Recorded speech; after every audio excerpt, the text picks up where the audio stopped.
It's all good, man. And I want the champ to come on. I just watched Champ's video too. What it do? We are here Saturday. Another day without Cowboys football, which means another day we might not have to lose a game. I got my brothers with me. I got you, man. What's up, man?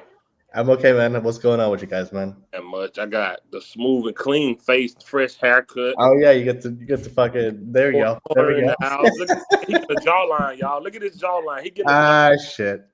Look at him. He's crazy, dude. Your face looks a lot slimmer, man. Good. I'm glad you're taking that gym serious, man. So, I didn't know that. You're probably too young, but that was the vintage Hot Twins right there. That phone, boy. I knew what it was immediately. What's up? Are they trading Dak? Oh, the Hot Twins? Yeah, I watched the Hot Twins. I know. Yeah, they're not trading Dak. Preacher fifth. I don't start that. Preacher fifth. They say that because you know. We not be long. I get it. That's pretty damn funny. I thought you were trying to place them $40 hollers, tell them to get off the streets or something. Dude, all right. Uncensored started that crap, man. I thought it was $40, Corner. Come on, man. What did I say? You said 50. Inflation. Okay, there we go. Inflation. Man, I'm kidding, man. It's all good. I'm not preacher fifth, and I ain't buying no booty. Preacher fifth that buys booty. That's a typical preacher. Shit. So the junket debate next week. Yeah, he ducking right now. He ain't saying nothing, but man, I'll text him. I was hoping Champ came in here early because he wanted to address something, but maybe he'll address when he comes on. Field quarter, not NFL deems the nose wipe celebration as a violent gesture. I saw that. Yeah, I saw that. Yard on sportsmanlike conduct. Yeah, so stupid. Your hand from your nose, boy. It is. It is really stupid. Well, it's a violent gesture. What it means? How's it a violent gesture? Violent, because a rapper started it, and it means you killing somebody.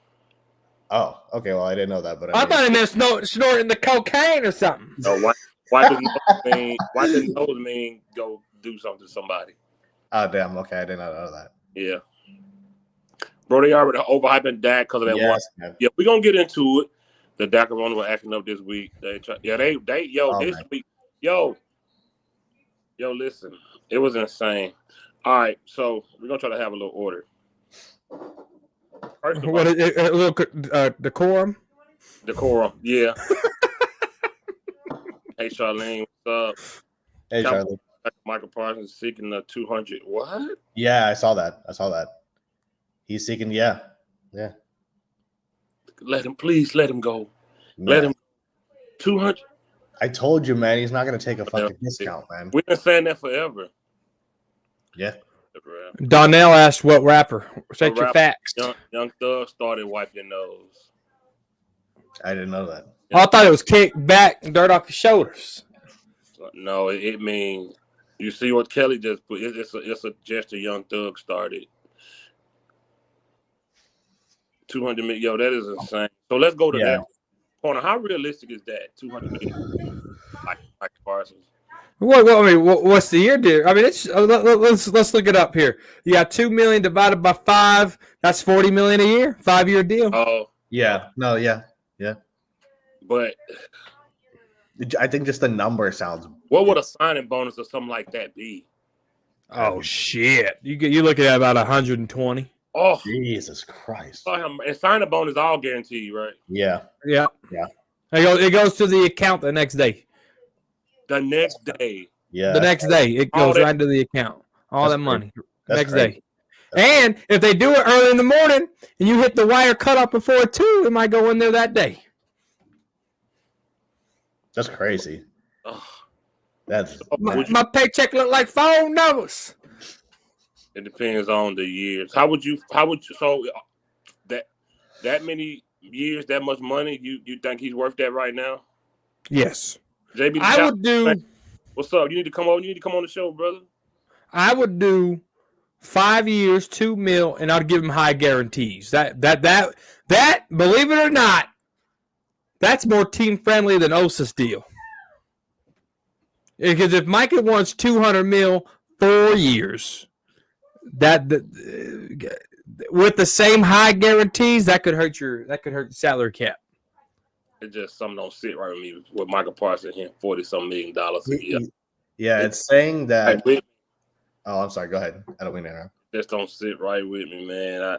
Yeah, He got to be better in the playoff. Like I does. That's my thing. I get on him too. He got to be better, man.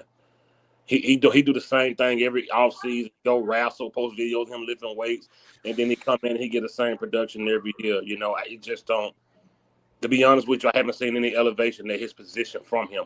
I see the same old 2 or 3 games he goes silent, then he'll pop back up and do a game, and it just repeats till he get to the playoff and he don't do nothing. I've been seeing that the past 3 years. He just, I just. What's with the face corner, man? You know, what he do. Mike more big in name than he is in actual play to me. That's exactly where I am with it. To be completely honest with you, that's exactly where I am too. Games where he doesn't record a stat. He'll get the money. He'll absolutely get it. But I mean, I agree with Fifth, honestly. The one thing I agree with Junkie on, he said he's never seen a defensive end that want his type of money where offensive scheme to run towards you because they can. They don't run towards Miles Garrett. They don't run towards Bosa and those boys and all the other white boys. They stay away from them. They're not afraid of Parsons. His speed is why he is who he is. Nothing else. Nothing else. I'm just and I don't mind keeping Parsons. It just they know what they can get out of Jerry. So if he get his money, hey, he got a family, go ahead. But just man. They're saying that it's above $40.25 million per season to eclipse a $200 million contract. So, I mean, I think he's going to get the money. It's I think it's going to happen. But I'm pretty much with you, Fifth, man. I got to be honest with you. Okay, before I go to you, Isha and Connor, let me get your full opinion on about everything. Do you think he's overrated? Micah? Yeah. No, I don't think he's overrated. I just think with the fan base, the podcast rubs a lot of people the wrong way. But you can't, in the same breath, say that he's not productive when he has 52 sacks in 4 years. Like that's great numbers. Any franchise would want a guy that can do that.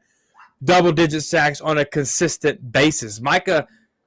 Micah's problem is he talks a lot on the podcast. He talks a lot in the offseason. He runs straight to the podcast. That rubs a lot of fan bases, not a lot of fan base, that rubs a lot of fans in this fan base the wrong way. And I've seen plays where Micah does more than just speed. I mean, he grabbed somebody, a right tackle, and he threw him, 5 yards. Yeah. You know what I'm saying? So the strength is there. The speed is there. I think overall it's just the podcast. And the podcast got to me the last couple of years. But now we're looking at this defense and look, the only way I would want Micah gone is if I wouldn't be happy with just a first and a fourth, right? Yeah. I want a first, a second, a third, a next year's second and third. Like I think that is sufficient enough because it's hard to replace guys like that. We haven't had a guy this caliber since DeMarcus Ware. Tank was never this consistent as Ware was. So Ware held it down until Micah got there, but Micah kind of took over Ware, and we haven't seen that since 2013, 2014. Okay, I'm gonna address your JB. That's what I agree with. But Ishan, what's your overall feeling about the contract, his production since he's been here, and do you think his contract that he's trying to get mirrors what he's done for the team? I mean, like, look, we all know my thoughts on Micah Parsons, man, but I just think he's absolutely a talented player, and whether he deserves it or not, I absolutely think he's going to get $40 million a year, and I think that $200 million contract is going to clear no matter what I think or what any of us think. I think that's going to happen regardless. So, but as it pertains to my opinion with it, I get what Corner's saying as far as the numbers of it, but I mean, all of us have sat up here and said that he disappears towards the latter half of the season and, towards like the last 8 games. He's talented. I think he's overrated in a sense that I know you guys I don't know whether you guys hear it or not, but I still see people in the media comparing him to Lawrence Taylor. I still see like the LaShawn McCoys of the world and stuff who are on these facility shows or whatever on YouTube and stuff. I hear them talk about Micah and, like you said, Fifth, in terms of the prestige of his name. I see them address him in that respect. But with me, I just see a really talented guy who just doesn't show up in the latter half of the season. We can name a million different reasons for why that may be. But if you're truly that type of player, I can't give you that excuse. And that's just my opinion on that, right? So, I mean, as I think of, do I think he deserves to get paid? I think he deserves to get paid for his production. Do I think we can't. I do agree that he is one of the better defensive players that we've had since DeMarcus Ware. So I do agree on that respect of things. So he deserves to get paid in that respect. And will he get paid $40 million? Yes, I absolutely think he will. But I just can't see him being, if we're paying him this much of money, we're expecting him to elevate. Can I see him elevate beyond what he's done? I just can't. You know what I mean? And so, and especially like if we look at the track record of players we've paid, very, very few of them have actually been productive once they got their bread. If we really look at it, you know, and this much of money, especially, it's, you know what I mean? So I'm kind of torn on it in a certain respect. I think for the level of, I think he deserves to get paid, but not at the number that he's asking, but he will get that money. And I don't see his production changing from where he is now to where he is, you know, when he gets paid and stuff. So that's just my opinion on that matter. But I mean, yeah, so I have very complicated feelings about paying him, but I think they're going to do it. I think they're going to pull that trigger.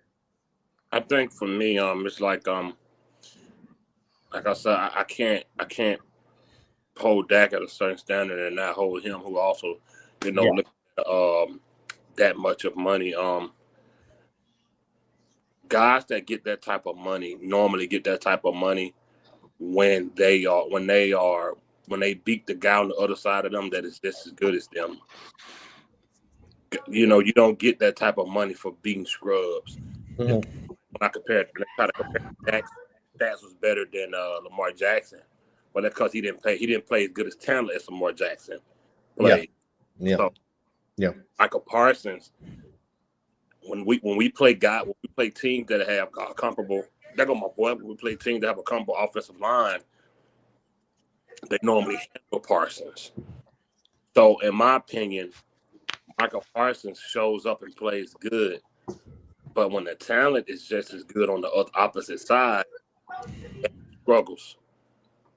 Agreed. That's where I am. On the other side of Myles Garrett. It don't matter who on the other side of TJ Watt. Those guys are going to get the job done regardless. It's kind of like it doesn't matter who you put in front of Dez. Matter. You know, you got it's like Tyron Smith in his early years. It doesn't matter what defense in front of him. He was going to do his job. And those are the guys that get the money. And Parsons has showed me that he can play at that elite level versus elite talent. Yeah, maybe he will if he get paid. But for me, I just ain't seen it yet. So I'm gonna come to you, and we're gonna address another topic. But the Parsons million. I know you had your original thoughts on it, but do you think that with that type of money and his level of production he's given so far, that's a fair amount for him? You had broke up a second. You said, do I think $40 million is a fair number for Micah?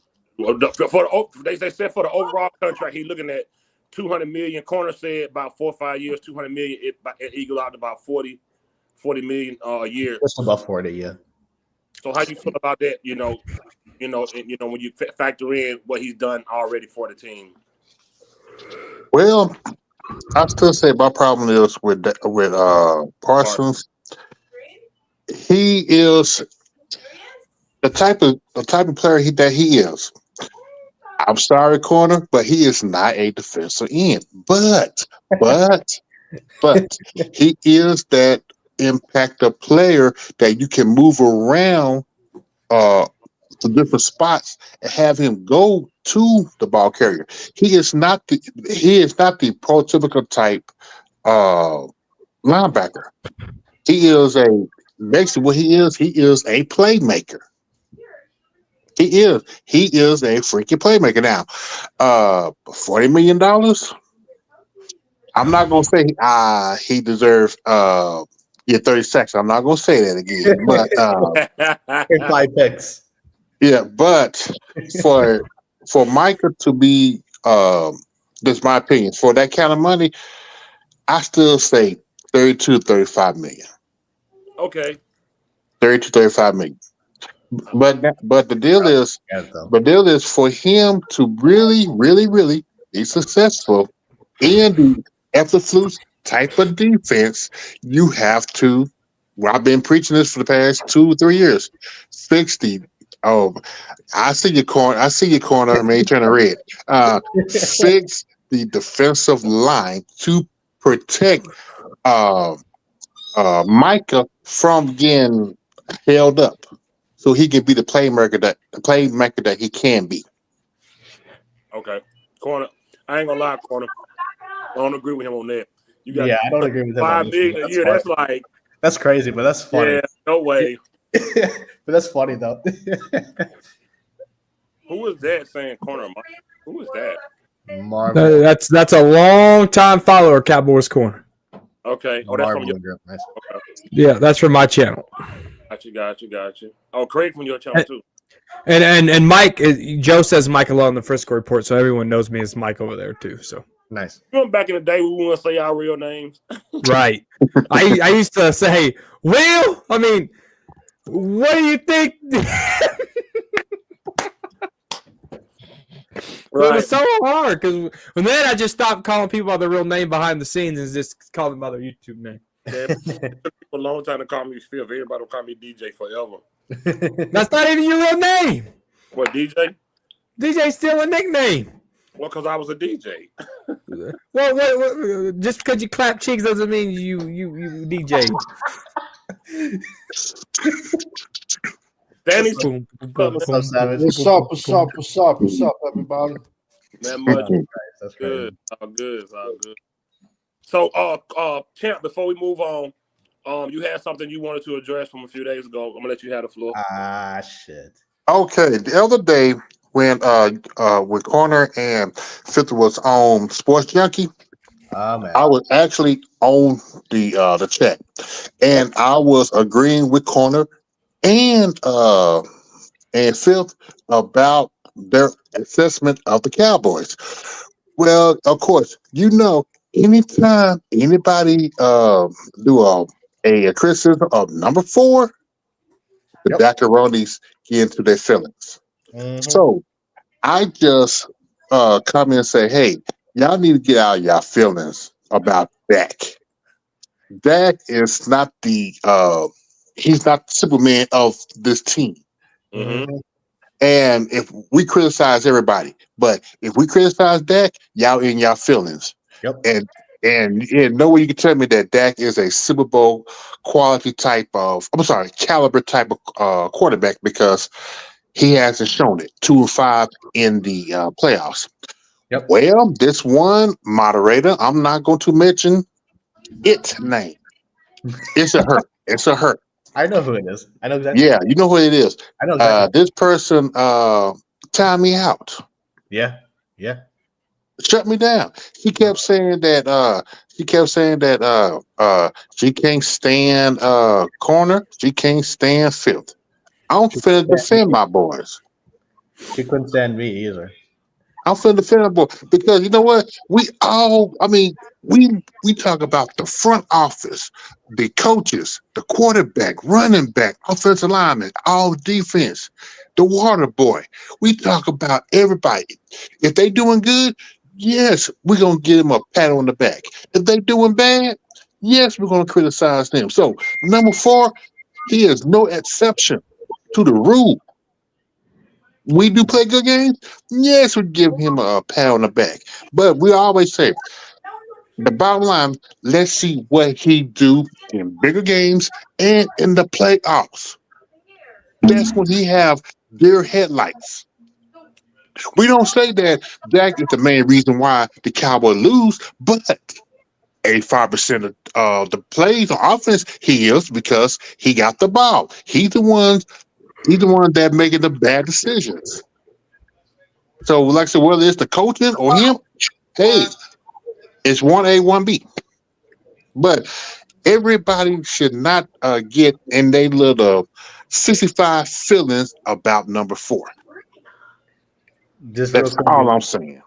Just real quick, and I'll let you go after this. But that same person came at my because I was also in the chat when Junkie was live and fifth and corner on the show, and man, she came at my head, man, same exact way, man. So I agree, and I know exactly who it is. I know. Yeah, you know exactly who it is.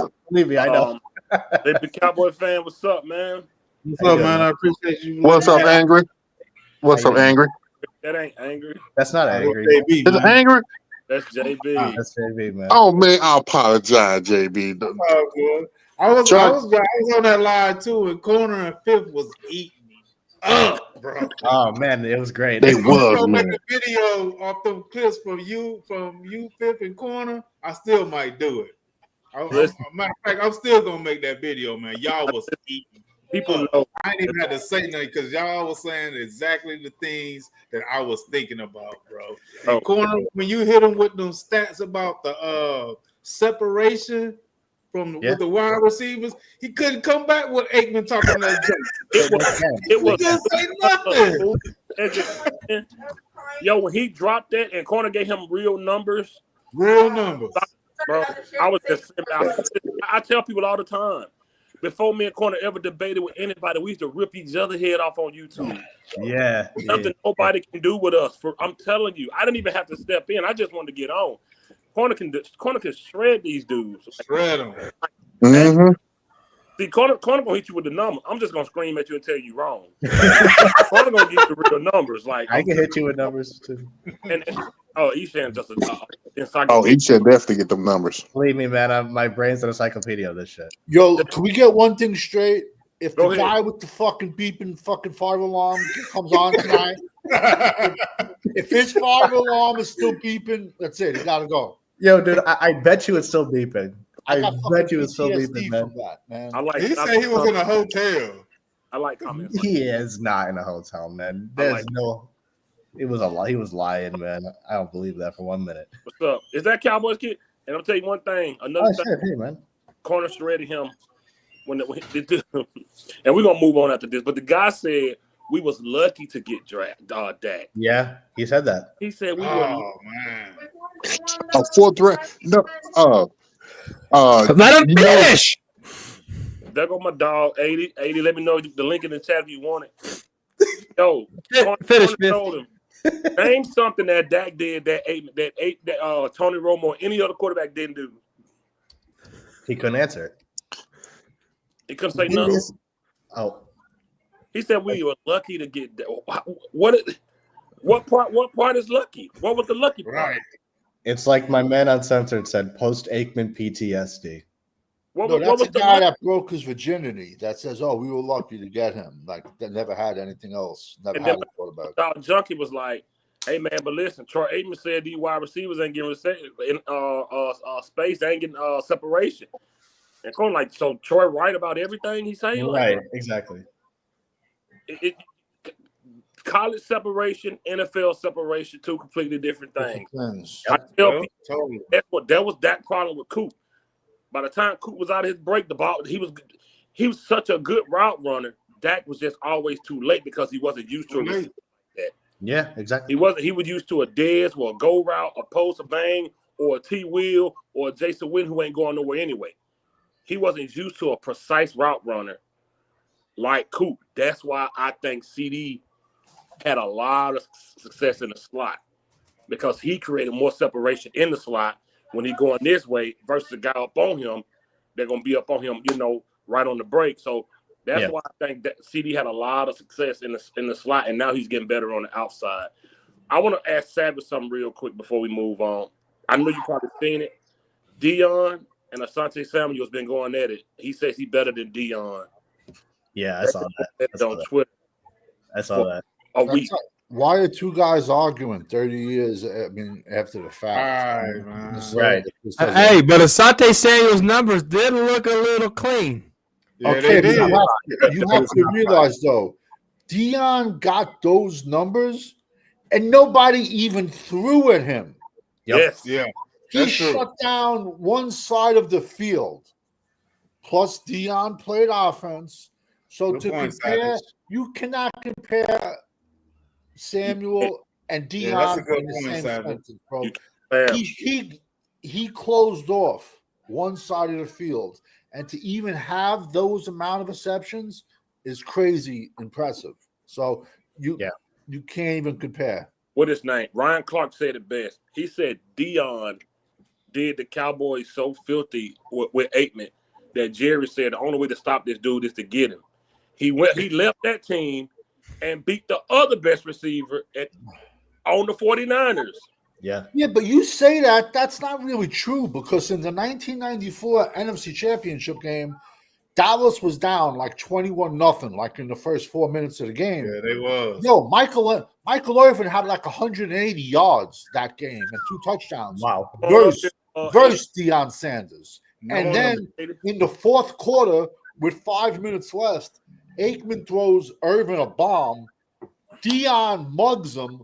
The first one that happens, yo, the ref threw the flag. What do you do? Then picked it back up and put it in his pocket and said it wasn't passing interference. That would have made it a 3-point game. Irvin shredded Deion that game. It's just a fact when you're down 21 points in the first 5 minutes of the game, and Dallas still battled back the entire game, and it was a 10-point game, and honestly, it should have been a 3-point game. But Irvin ripped Deion. Sanchi is just battling numbers. Yeah.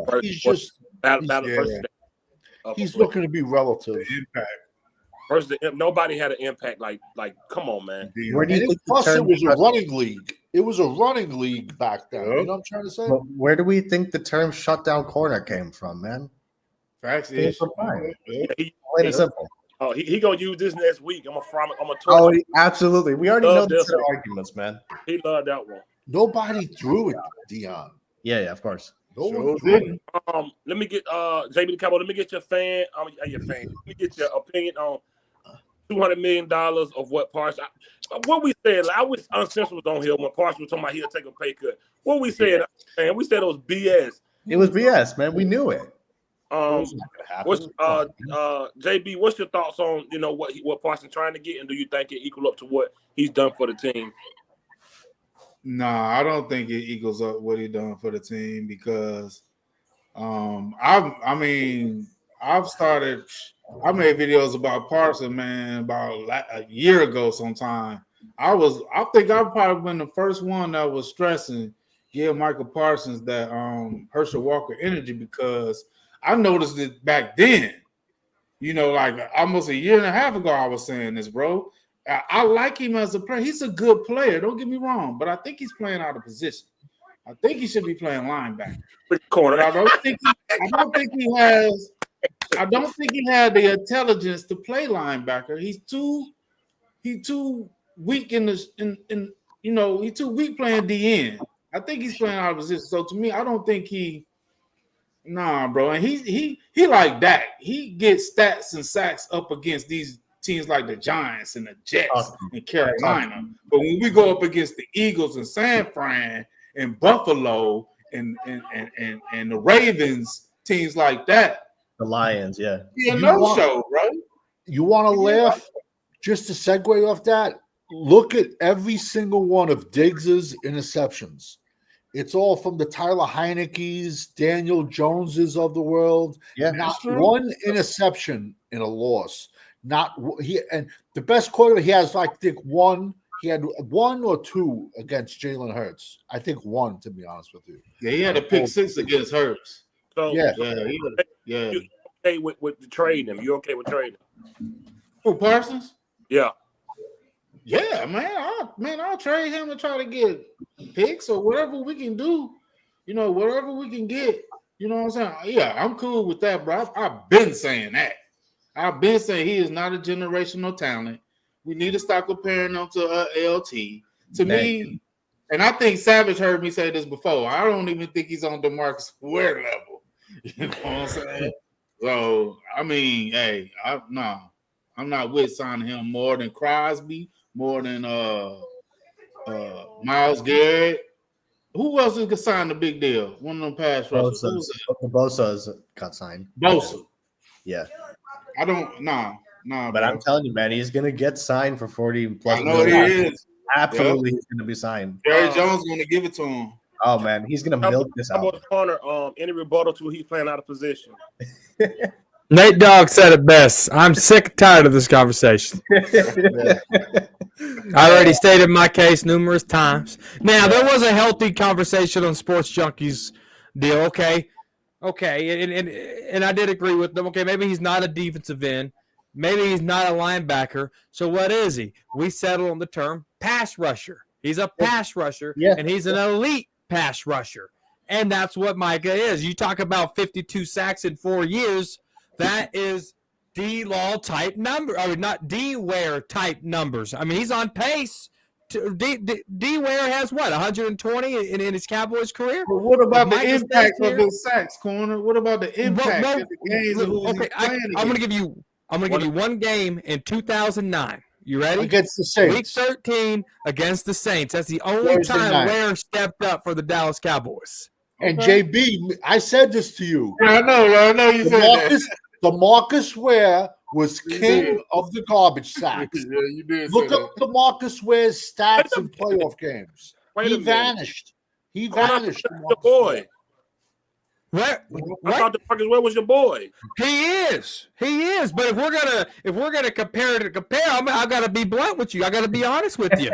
Ware only had one clutch moment. Micah Parsons is on pace to beat Ware's stats right now. Ware's had 20 sacks in the season before, though. Now he's had 20 sacks in the season. But we're talking. All he needs is less than 70 stacks, and he will beat it. It's only his 4th year. He's going into his 5th year. He's gonna beat that sack, DeMarcus Ware sacks as a Cowboy if he stays on this team. Okay. You honestly think Micah's going to be on this team 7 more years? I think he's about to sign a 5-year deal. If he signs this contract, then he will be at least for the next 5. Somebody said earlier, and I'm gonna ask Champ this because Champ talk about this a lot. Champ, somebody said earlier, do you think Parsons would be better in a 3-4 at linebacker? Yes. Yeah. Yes. And that's what Ware was. That's what Ware was. And you know what, man? Would be so golden if somehow Carter will fall down to 12 and you have him on one side and Parsons on the other side. Yeah. And a 3. I know it's not gonna happen. I already know it's not gonna happen, but then that would be a nice 3-4. Yeah. Yo, are we at the era of football where stats are starting to mean less than impacts? The reason is because all these young cats that got channels and are verbal, they never seen the old football players play. That's why they put all these young guys on a pedestal. There's guys out there that put up 75 sacks in 5 years. Yeah. That is still not in the Pro Bowl. Excuse me. That is still not in the Hall of Fame 35, 40 years later. So, but yet these young kids never saw the old school guys play. So that's all they know. Because I'm starting to look at receivers numbers, running back numbers, sacks, Alexander, quarterback yards and touchdowns. Yeah. Look at this, and a lot of guys, I mean, they shoot past the stars with numbers, and it don't mean nothing. Impact of what you do in big moments are starting to seem like it way more than these numbers are. It's the PFF numbers. It's like what numbers. Go ahead, Corner. Well, it's the way of the league now. It's the way of the league. There's so many things you can't do that benefits those stats.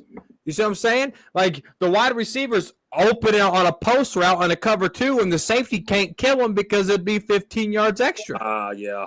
And so you have to let them catch the ball and then tackle them. Yeah. So the league has changed for these stats to be this glorified. Yeah. Mike is not 6'3". I'll bet money on that. Micah I is think not he's like 6'2". 6'1", right? He's No, 6'2". He's listed at 6'3", but I mean, But you Tony, know what's crazy though? Micah, He ain't too Micah much is, taller than Dak though. Micah's not 6'3". I don't think he's 6'. I don't think he's 6'3", but that's what he's listed at. I don't know.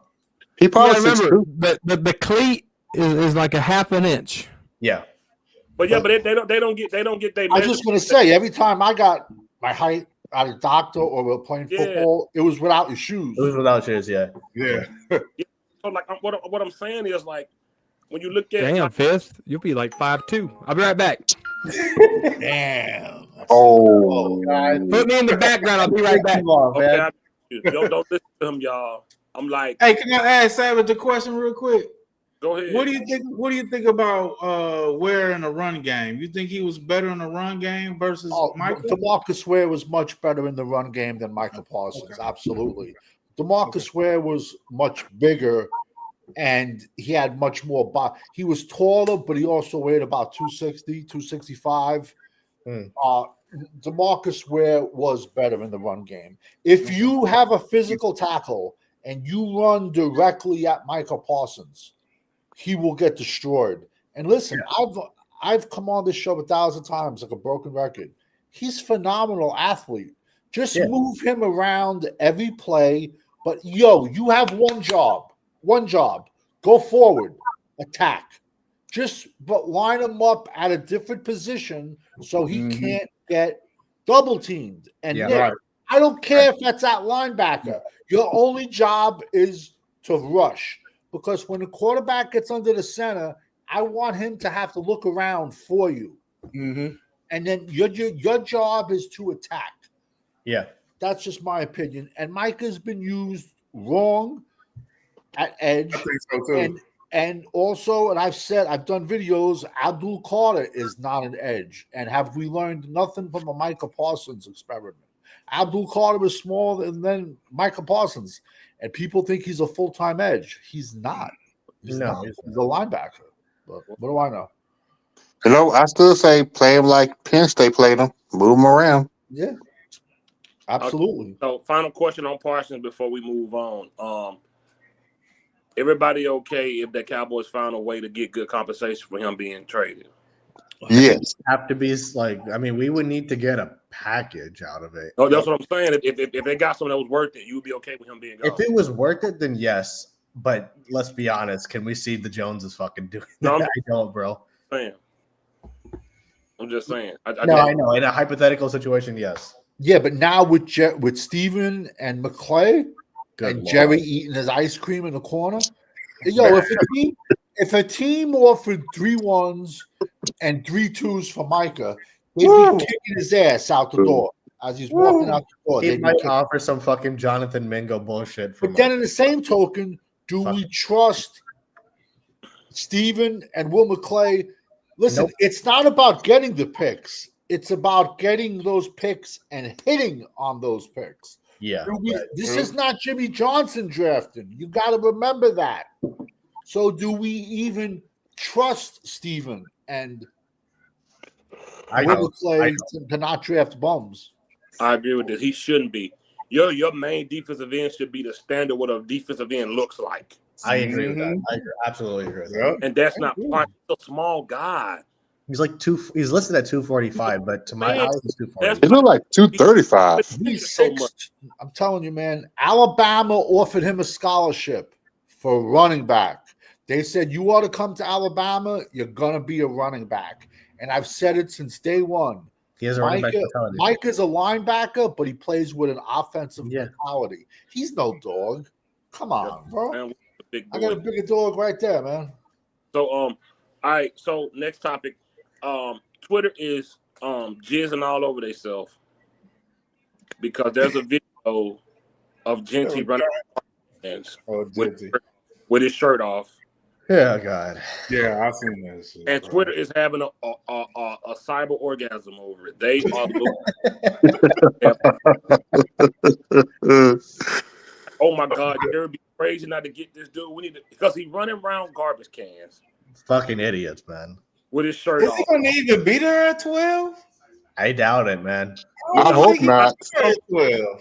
I mean, who knows? But I mean, Who needs a running back? Who needs a running back in the top? Bears. the Bears. I mean, everyone above us, I think, pretty much it would be. No. Yeah. I mean, I mean, the Bears would need it for sure. I agree. Who else? Giants. Giants would need one. Yeah, Giants. I think the Giants going to go defense, though, to be honest with you. maybe. Yeah. What about the Raiders? Raiders would need need one, a yeah. running back. Raiders need to run 49ers. Mine. 49ers, I think, are going to go the trenches. 49ers at 11 though. They picked right before us. Yeah. Yeah, right. I think the 49ers are going to go O-line or D-line, to be honest. With that being said, Yep. JB, what round and pick would you be okay with getting your first running back? Good question. From what I'm hearing, that this running back class is deep, man. And what I'm thinking about, because I'm pro D tackle, so I'm thinking running back early third round. I don't know what our number is at third round, but I think that's what we should go at running back because my thing is the trenches. So Yeah. Hey, look, that's a good pick because Savage, I pulled a trick out your book on Junkie Channel the other day. He was talking about Gentee and wide receivers, and I said you said Philly defense won a Super Bowl, right? He was like, yeah. I said, who won the Seattle? He said, Legion of Boom. I said, who won that Broncos in 15? He said, the defense. I said, but you want to go offense though? Right. Exactly. Kick a player. Makes Exactly. no sense. It's and just it was crying too. Yeah. He said, I know where you're going. I know where you're going. The thing is, Junkie thinks he knows where we're going, man, but we know his bag of tricks. Didn't the Chiefs go to 3 Super Bowls with a round 7 running back? Round 7 running back. Yeah. Right? Pacheco. Let me see. But on And in one of difference, they those got Super Bowl a. credits, my bad, champ. Go ahead. Okay, I said on difference with that, they got a Superman for a quarterback. Cowboys don't. And we got a fucking bum at quarterback. Hold on, we got a super But chat. you know, 200 my million bad. to big games, especially in the playoff, to prioritize this podcast over winning. That's I what agree. I'm afraid of. I agree. That's why I said I'm not just going to hold Dak to that standard. I'm going to hold Micah too because the money you want, you got to show me the good guys that get that type of money line up against the best, and they show why they still can do their job. When Parsons line up against a dog, he gets shut down. That's why I told Corner most of Micah's success comes from his speed and just able to get past you real quick. But once you get your hands on him, he's done. Yeah, he has one move. He can't beat you with his first move. You got him. And real quick, guys, if we think his podcast is bad now, imagine what it's gonna be like when we give him $200 million. Yeah, he might get an honorary Eagles. I mean, he might get him a ring. No, he's gonna get a Patreon. He's gonna get a Patreon. Man, I'm telling you, man, it's gonna be a bad thing if we think it's bad now. Woo. How about champ? Running back, round pick. What you got?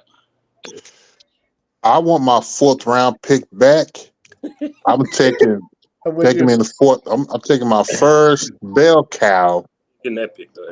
And that 4th pick or the upper 5th round. Okay. Like I said, I want the bell cow first, and then I want the lightning later on. Right. I agree with that. Ishan, what would you do? What round you would go with running back? I think 3rd round is fair, like JB said. I mean, I think that's solid. I mean, given how, since Savage just said how deep and loaded this running back class is, I think, I mean, if he said that we can get fucking players undrafted, if that's really the case, then I mean, I think we should prioritize trenches first and then go to running back. So I agree. I would say that. So I think 3rd round is fair for me. Okay, so Savage, the guy that got everybody actually looking at running backs this year. Say what you want to say. Nobody knew that the draft class was that deep until you started talking about it in September. Nobody knew. No one. I dropped 37 draftable running backs. Me, I got no problem day 3. I can get a speedster and I can get a 6'2", 240-pound goal line back. There's no reason to. If you see the depth, there's no reason to go running back early. Because, especially if your team needs offensive line, so it's a below average offensive line class. So I got no problem. I wanted this. I want a double dip on day 3. I want a speedster and I want a big ass, big running back. But I have to go trenches. Hammer. we have the worst defensive line in probably the NFL. Yeah, man. So I I got don't get why to. these guys don't want to go deep. I don't get. Craig, no, he going to do Uber. He'll be back. He'll be back. He'll be back. He going to make some money. He'll be back. I got to come out of this. I don't get it, Savage. Like, we know why. pick for Dak. They're going to make Dak all right. They're not even worried about the rest of the team. It's like said. Because majority of these channels, and unfortunately, majority of the Dallas fans, they know two people in this draft. They know Gentry and McMillan out of Arizona. That's all they know. Yeah. That's all they know. Them two, they don't know anybody. So if you don't know, if you know defense has such a big impact on a team, like I told them, look what Aaron Donald did. That was just him. And you know what's funny to me about them wanting to go offense is that whenever we bring up Dak's play at the Packer game, the Niner game, or whatever, they immediately use the defense as an excuse. Exactly. And they immediately jump to, but the defense played like this. But then all of a sudden now they're saying, give it. They just want to appease. We've said it, man. They just want to appease Dak, and they want to give him everything underneath the earth, the sun, and the moon, man. So listen, we can draft a running back round 1 or a wide receiver round 1. And when Dak Prescott is laying on his back with blood coming out of his mouth, they're going to say, why didn't you get him offensive line? Yes, You can't win. You can't win with the Dak fans. Like, it's it. Guys, we know this for a fact. Topic. You can't. It's not even worth fighting with them. It's not worth fighting. I agree. And why didn't you get him offensive linemen? Wait, you wanted running backs and wide receivers. Yeah. Mm-hmm. So, and I mean, let's be honest. We know he's going to get hurt this season, man. Like, it's almost a guarantee at this point that he's going to get hurt. So, I mean. And one of the problems is he don't get rid of the damn ball. He always holding on to the ball. But now it's at the point he's having non-impact injuries. Like the hamstring, no one touched him when he got hurt. So, I mean, I think it's a guarantee he's going to get hurt. Body. Man, he faked that injury, bro. I don't care what nobody said, bro. I was at that game sitting behind our bench. We played the Falcons. I was at that game. And I seen him come off the field, bro. And when he came off the field, he threw his helmet down. I wasn't recording it at that time because I was mad because we had to settle for a field goal once again with Dak Prescott. So I stopped recording. I was pissed. We should have scored a touchdown. He comes off the field. He throws his helmet down. I said, what? Oh, is he mad at his ankle? His ankle was messed up, you know what I'm saying? But it wasn't his ankle. So they went to they took him into the blue tent. Yeah, So I picked up my camera then. So then I started recording. He going to the blue tent. He comes out the blue tent. They talking about if his hamstring was torn off the bone, man. I seen this guy walking around. He was standing up. He was sitting down. He was doing everything. I'm like, well, how is this torn off the bone? You know, he was really to be able to sit down or move with anything. They put no ice on his thigh. They didn't rub it, wrap it up or anything. So I'm like, and then in the Eagles game, he on the sideline. And the players, they come to the sideline. He had to run and dodge those players coming to the sideline. Did you see him jump and hop? I'm like, listen, if anything, it was a partial tear. It was a partial tear because number one, it was torn. If it was torn off the bone, it would have been like in a cast with a dial on it. And every week they crank it out a little bit to straighten out the leg. Number two, if it was torn off the bone, we all know how Jerry's a media whore. They would have showed a picture of Dak's leg all bruised up with the blood going down because that's what happens when you tear a muscle. But partially turned, they said he needed season injury surgery. Yeah, I saw Dak on crutches one time. One time, I was about to bring that up. Yeah, that next week, Dak on the sideline, his leg got hit. I ain't saying he wasn't hurt, but something just funky about all that. I just think he didn't want to. I think what before remember. I'm sorry. No, I was just gonna say. I think what happened is he knew the season was curtains. He knew that he was playing bad, and so he was like, you know what? I had this discomfort in my hamstring. Fuck it, I'm gonna just get out of here. Man, Savage. Listen, in my opinion, he broke his hymen that game. That's why they had us. And you know what? Another thing they not even talking about. He was 3-5. 3-5 before he faked that Hemi. We realized that by that point he had. We're gonna say the Dak topic. Oh, okay, yeah, of course. Yeah, I'm tired. Okay. So for me, running back, I can wait. I'm about the trenches. You're not gonna sit up there and be on your channel and talk about, oh man, Taylor didn't win that. The defense won that. This team, the defense. So what did you want? Oh, I want a wide receiver, bro. Listen, stupid man. I keep telling people, it don't matter who you get. Your quarterback has been the same for 10 seasons. Yes. Oh, let the playmaker tell it. It's only been 8 seasons because Dak was hurt. Retarded shit. Stupid shit, man. Yeah, that was pretty. 10 seasons, bro. Only 8 years because he got hurt. Yeah. JD, if he was on the show, man, I was like his check stopped coming in or something. Right. He still was getting paid. He was getting paid, man. So I don't care, man. You got to go defense, bro. They complain. See, this is what they do on the last channel. They said you can't blame that because we couldn't stop a nosebleed. If we can't stop a nosebleed, why aren't we drafting defense then? Exactly. If you can't stop a nosebleed, why you want a skill position? Because you want to prove a point to us who you think of our quarterback that can do. That's what you want to do. 100%.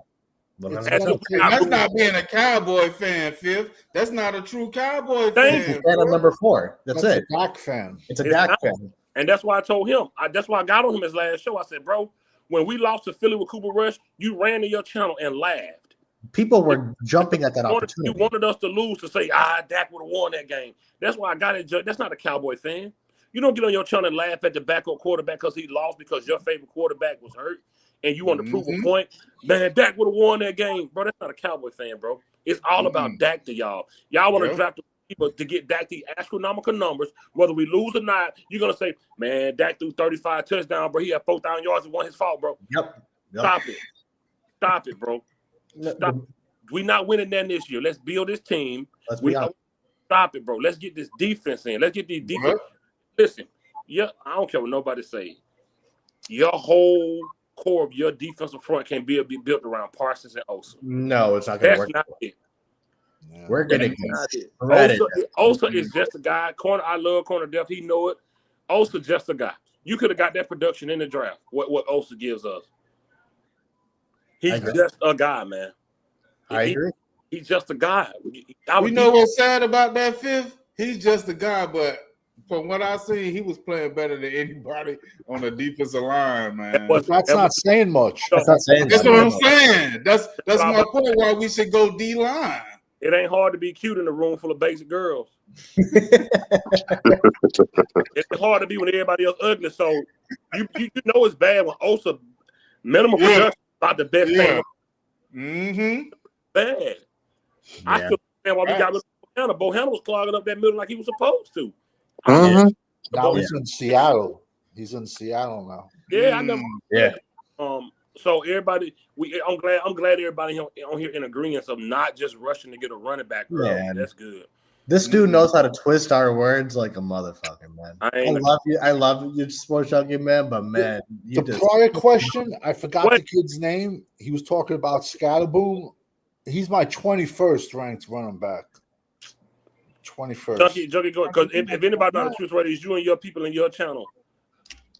What I just said, I said to you on your channel. Cut it out, man. This dude knows how to twist words, man. Yeah, he know that.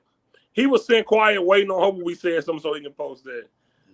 Junkie, that is not what Fifth said, man. You're absolutely twisting words, man. Come on, man.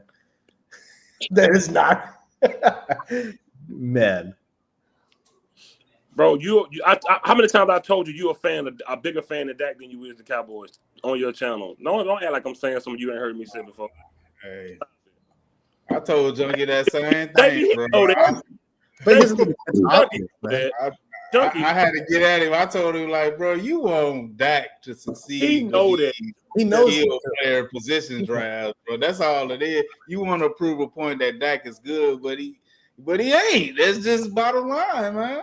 JB, yesterday I dropped a quick video. If Shedeur Sanders falls to 12 and Dallas drafts Shador Sanders at 12, how long will it take before all the YouTube channels and Dak fans stick a knife about that long And Dak back. in Dak's back by Friday night? I gotta be honest, man. I just can never see these guys stabbing Dak in the back because the way if they draft Shador, Oh, I can. I can. If they draft I Shador, can. they will. Dak should be an afterthought. I mean, I guess, but I mean, the reason I say that's because the loyalty they have to him is beyond. Prime, I agree with Savage because you know what it'll do? They'll have more content to get their views and That's fair. likes up. No, that's fair. That's That's what fair. it'll be. That's what it'll be. That's fair. It'll be Dak who? Dak who? Yep. That's fair, but I mean, I think just the loyalty that they have to that one guy, man, is just. They'll be mad. You think they'll be mad? I think that because I mean they stroke him like nothing else, man.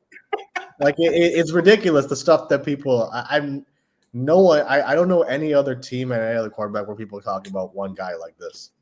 So it's a sickness. Packer film had totally exposed his QB. He was already exposed, but that Packers that Packers film was it was filthy. And people debate me, man, saying that he almost came back in this fucking Packer game. Stupid shit. Against backups. Mm-mm. I don't know, man. It's just. I just see cornerback. us needing to build on trenches, man, for the future. I ain't studying Dak, man, because it don't matter what we give the guy. I don't think it's on. So I'm looking at my bad, Phil. He said no N-word. I want to win shutout game.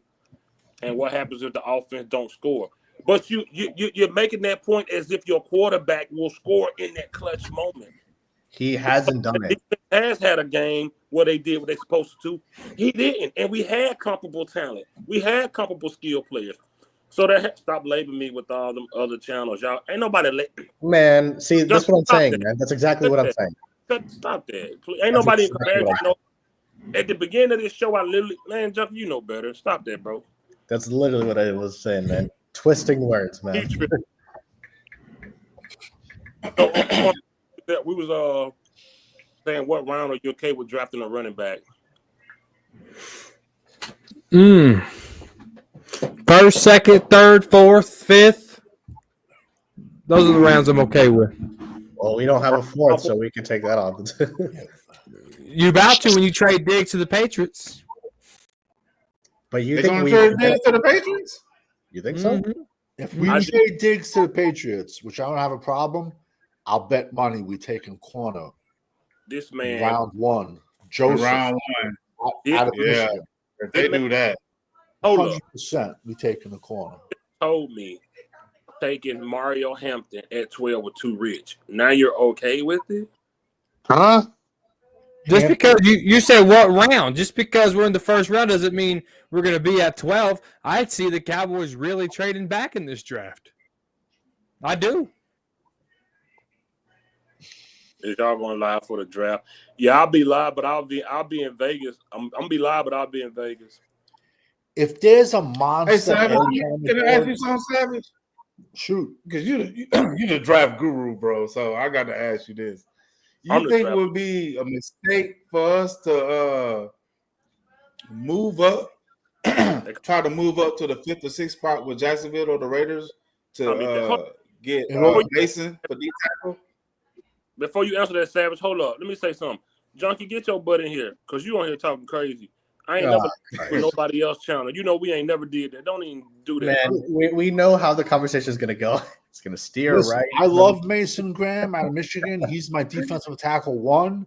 Do I want to trade up for him? No, because there's a load of big, giant defensive tackles in this draft to stop the run. Okay. Honestly, Dick, if I'm going to move up 1 or 2 spots, it's either going to be for an edge or I honestly think we can stick at 12 and get a monster edge. When the edges, the big edges are going to dry up and then we're going to have a bunch of 6'2" edges, there's still going to be 6'4", 360-pound, 350-pound defensive tackles on there. But actually, Mason Graham has been my number 1 defensive tackle for the last 3 years since he was a true freshman. but he's a big, but he's fallen supposedly. But I don't Really? see him. I don't see him as much. I mean, the Saints need a big one tech. I can see the Saints taking him. I don't see him. The Saints might snatch him up. That's what I was thinking. If we, move up. Yeah. Listen, everyone fucks up the draft. There's going to be 1 to 2 stars that we don't think we have a chance at that are going to fall to us at 12 because teams don't know how to draft. That's why every year 10 to 12 GMs and head coaches always get fired. Do we before we get on this topic, I don't ask the question, but do we even need to talk about it? But are we okay with our offensive line and just try to fix what we got? No, man. Hell no. Damn, y'all didn't let me finish. God dang. My bad, man. I'm sorry, man. Go ahead, man. No, that was it. That's what I wanted to ask. I wanted to go to corner first because he always talks about Brock Hoffman. No, not being funny because he always mentioned Hoffman and things of that nature. Yeah. So, Yeah, new, he wanted to get rid of Solari for a while. Corner, offensive line, you okay, or do we need to draft? I probably the one that is okay with their offensive line right now because I mean, yeah, we could talk about Terrence Steele and Tyler Guyton, right? But the talent's there. Obviously, one's a former first-round pick, one's a guy who had a good year. What can you tap out of that with this new O-line coach from Kansas? Okay, then you look at Brock Hoffman. He's not a pushover guy. He's a very solid guy. Kind of reminds me of a Connor McGovern who went to the Bills. Kind of reminds me of that type of player. Mm-hmm. You look at Cooper Beebe, whether he takes over for Zach Martin or not, I'm okay with that. Brock Hoffman playing center, I'm okay with that. Tyler Smith staying at left guard, I'm okay with that. Go draft me a solid left tackle, and you still got Awesome Richards there who really didn't look bad later in the year. So this offensive line, it's I wouldn't even call it makeshift. There's some pieces here that we just have to put it together, and I think this coaching staff can. Okay. I'm gonna go to Danny Savage since he's shaking his head. Savage, what you think about this? All right, first I'm going to start off with Hoffman. It's very easily to come off the bench in week 12 when you don't have a bruise on you, a scratch on you, an injury on you, and you're fresh, and everyone has been beat up since training camp. So now all he has done let me finish. All Brock Hoffman has done has filled in for people at spot positions. So now being like I'm doing Ric Flair, being the man from day one in training camp and playing every single snap for 17 games is a big difference from a guy that just, someone's hurt, go in. Someone's hurt, go in. Look at Mavis Leofow at the end of the year. He came in one game, he had like 2 sacks or 1 sack. He looked a lot faster than everyone else because he didn't play the entire season. He was fresh. To pay $18 million to Steele to give up 10 sacks a year is atrocious. And you can also check back on all of Steele's tapes. Terrence Steele and then Terrence Steele with Zach Martin is 2 totally, completely different players. And then we're good at center. We're good at left guard. We really don't know what we have at left tackle. And, so if a monster left, listen, at 12, I want an edge. I want an edge or a left tackle. Because let me tell you something. There's not a lot of left tackles in this draft, and they're going to go fast. So if you want one, you better get one. That's all I'm saying. Oh, I like that. Before I go to JB corner, do you want to rebuttal that? Yeah. The nonsense of it's week 12 and someone's coming in there. Chaz Green says hi. The guy that went in there and gave up 6 sacks in one game, and about that week, about that week number. Yep. Yeah. Chaz Green says it's hard to just step in there and go block 300-pound guys when you've just been sitting on the bench for 5 weeks. Okay, but you say sitting on the bench 5 weeks. You're talking about standing on the sideline in practice, watching the first string run, lifting every single day of the week, because you're fresh and you have 0 injuries. That's like corner. If you sat the bench for 9 games in high school and then they threw you in at the 10th game, you're going to be fresher than everybody else because by the 9th game of the season, everyone is beat up. All I'm trying to say is that is common sense. Being the man from day one in training camp throughout the season and 17 games is a big difference from just going in at spot positions and then showing off. If he can do 7, listen, it doesn't matter regardless. We're having an argument for nothing because Brock Hoffman will not be on this team after this year. We are showcasing Brock Hoffman for the other 31 teams in the NFL. But why is that? makes you so sure about that? Because why is that? Because we have Deron Bland as a free agent. We have Jake Ferguson as a free agent. We're going to have to pick up Tyler Smith's 5th-year option. It's common sense. So what you're telling me is he's good enough to get paid, but he isn't good enough to start 17 games. How many guys have we seen get paid that are not even good in today's NFL? How many guys have we seen get paid? Let me ask. So is he good enough to get paid or not? Let me ask. We'll see at the end of 17 games. But regardless, whether he's great, whether he's okay, let me ask you a question. Connor McGovern and Connor Williams, how would you rank them? Good, average, just a guy, great. Floor is yours. McGovern, I was on the screaming for him to start, and then with the 2nd round pick out of Texas, Connor Williams, I was not a big fan of him. Okay, they both got paid. They both got paid, and one only lasted 2 years on that team, and one still on the team that signed him. And that's the difference. But what I'm trying to say is they both got paid. But one's still playing at a high level. To be devil's advocate, even if you come off the bench fresh, you still got to play football against good players. It's a difference, though. How many times you played Mike Tyson's Punch Out and your energy is going lower, No, what I'm lower? saying is, but guys on the defensive side of the ball get paid to play every down. So if you get out there and you're playing against first round interior guys and you handle it don't matter how fresh you are. If that guy's good than you, he's still gonna handle you. So if you're saying Brock Hoffman is a scrub, it don't matter if he can't. I didn't say that. I didn't say that. I said being the man for 17 games versus spot action is a completely different game. Because if you're sitting the bench, you're in the weight room 5 times a week. Where another guy who's dealing with nicks and injuries, he's not. He's in the trainer's room. Brock Hoffman's eating 7 meals a day, going to practice, practicing with the number 2s, and he's lifting weights every single day. Perfect example is the Senior Bowl and the Shrine Game. There was kids that played a football game 2 weeks before the East-West Shrine Game, the East and the Senior Bowl. Yet we had other kids who had to play the game in 2 months. So who do you think is going to go out there and put out a better performance? Someone that played a game 2 weeks ago, or someone that hasn't played a game in 2 months and trains for that? Okay, I get that, but what I'm saying is, aren't we missing the point of having? Are we going to talk bad about him because he's a good back? He's supposed to be. I'm not talking bad about him. Wait, let me wait. Let him finish.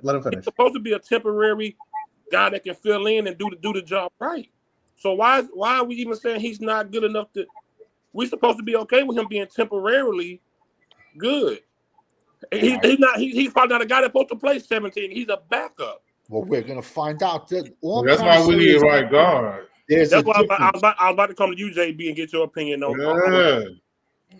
Because that's been my thing. My thing been right guard, man. That right side of that offensive line need to be sure up. And Savage did say that Guy need to be moved to right tackle. You know what I'm saying? And we need to get a left tackle. But we need to get a right guard. To me, I think the priority need to be that right guard. Because like he's saying, that Hoffman, man, he's spot duty. We need a strong starting right guard that's going to be solidified at that position. That's what I think we need right there. Listen, I think we can get a year out of Brock Hoffman because he's interviewing for 31 other jobs. you know, but he paints his face with all the black paint. You know what I'm trying to say? And I'm not shitting on the kid. All I'm trying to say is if he plays great for 17 games, bravo. He's not going to be a Dallas Cowboy in 2026. If he shits the bed, he'll be a Cowboy in 2026. He plays great, which I hope he does, and I hope he gets a bag. He seems like a nice guy, bro. I've seen him walk around like in the locker room. That dude has to have like size 18 feet, bro, and he's not that tall at all, bro, at all. He can walk on water, that dude. His feet are so big. I hope he gets paid, but all I'm trying to say is if he plays adequately, he's going to get a bag. Oh, you said they won't be able to afford him. What happened? You saying the Cowboys won't be able to afford him? Didn't they? Well, okay, so what are we going to do? No, I'm asking.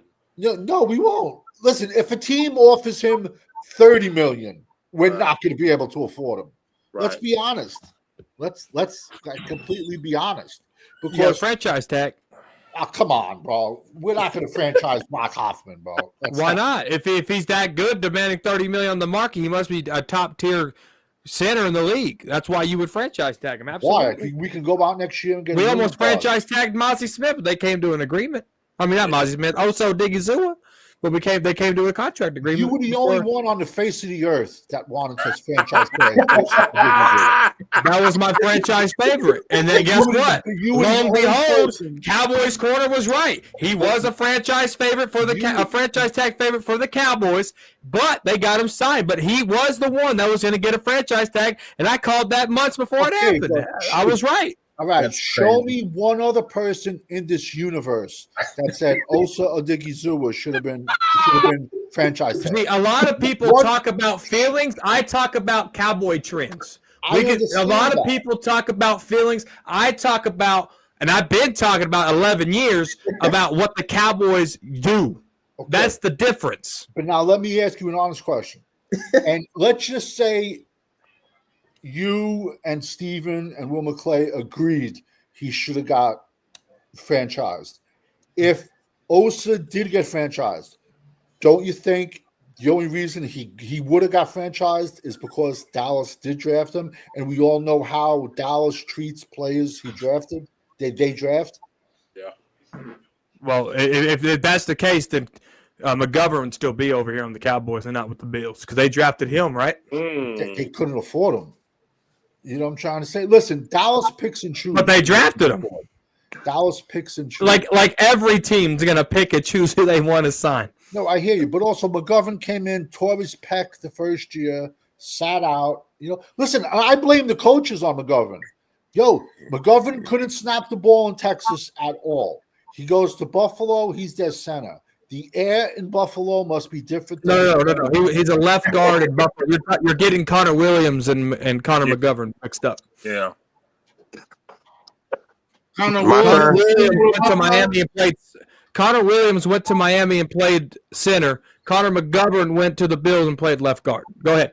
Jarrell said you need to be generational to pay top money.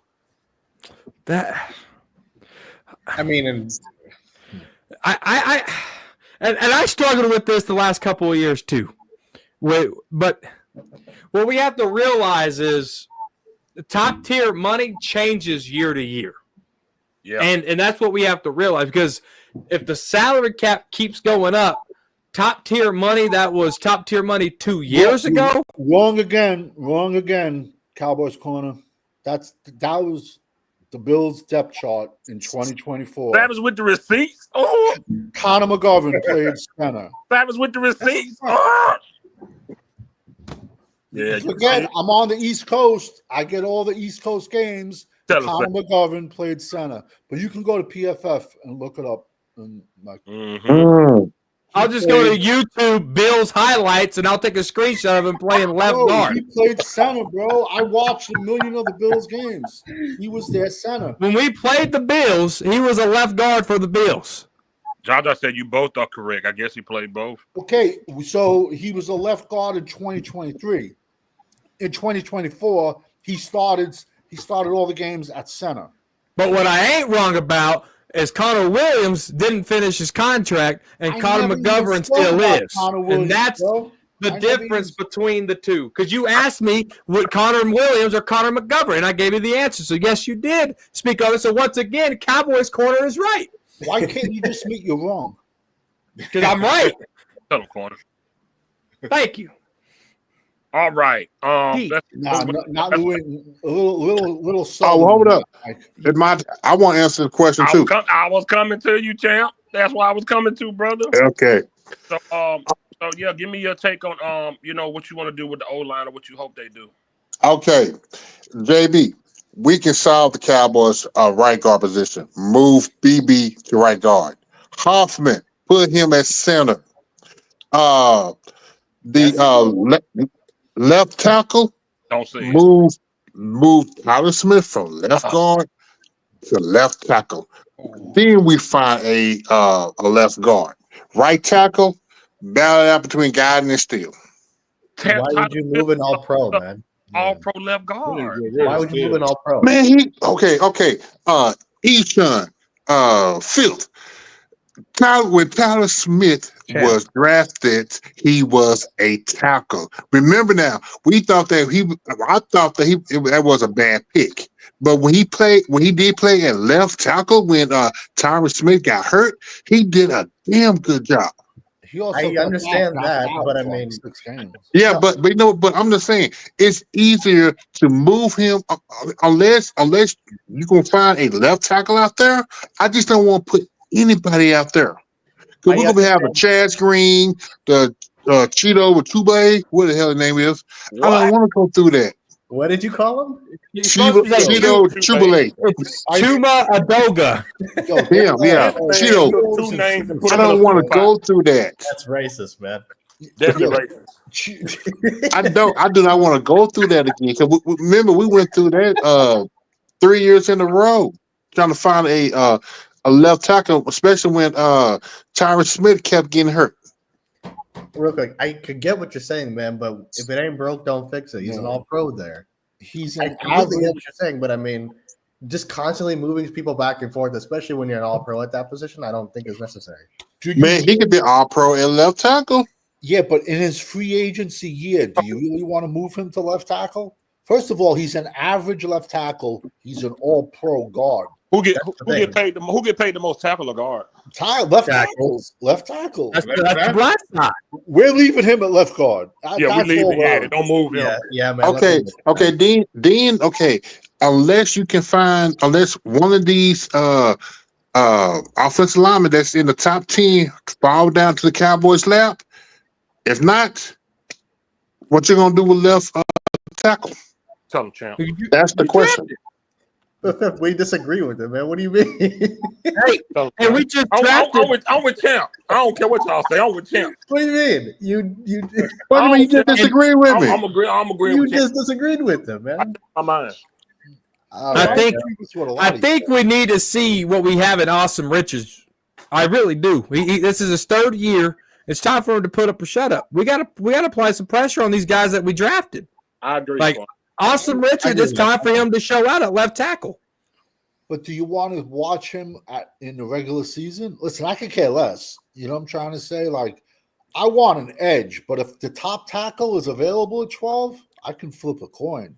But I'd still, I want a big 6'7", 6'6", 260-pound edge at 12. No, I'm just saying, you know what? Really, it's just about who's going to, what they're going to do about that left. No, you didn't, Fifth. What we're going to do about that left tackle position? So this is what's going to happen now. Now I'm going to play in this Cowboys champ scenario. Go ahead. Paul Payne just said they will extend Tyler Smith this summer. If they do that, you pay him left guard money, and then once you do that, you kick him out to left tackle. Yeah, but then he's going to get pissed. He's going to get pissed. That is Jerry Jones. That is Jerry Jones's move right there. Yeah, but then he's going to get pissed and get Dak killed. Oh, God. All right, so I'm in agreement with Corner on this one. Corner said this a couple weeks ago. We got to start really putting time and effort into people we draft. We can't just because they not starting to sit on the bench, just draft other people in that position. Let's see what some of these guys got. Look at the Butler guy, the cornerback, before he got hurt. Right. We brought. I'm with Corn on this one. I want to rearrange with what they got. If they draft the left tackle, okay, cool. But I really want to see what they can do with what they already have. I think just not a lot of chemistry went along with Zach Martin, his situation, that old offensive line coach. We got this dude from Kansas, man.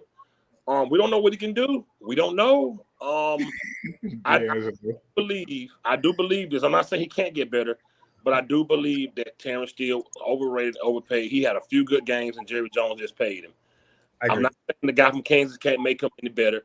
I think Terrence Steele might be a better offensive tackle on the run. In the past, they blow by him. Yeah. They blow by him. In the run game, he bulldoze people. That's why I think running backs are important in this draft. We all in agreement that we want our first running back to be a big dude. We want to do the first. We want our starter to be a big guy, man. I think we all in agreement on that. But I'm gonna go with Corner on this one. I wouldn't worry about it early on. I'll take care of that defense because we are atrocious right there. If anybody else got some on this topic before we move on to the next one.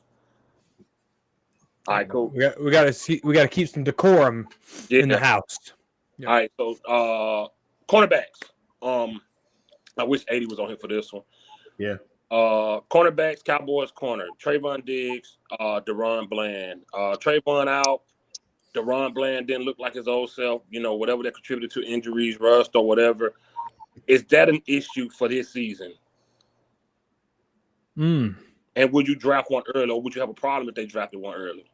I wouldn't have a problem with it. I really wouldn't. If you can get a guy in here that can help, I think I don't want to force Bland to go back into the slot if I don't have to. Right. So if they do nothing with Diggs, right?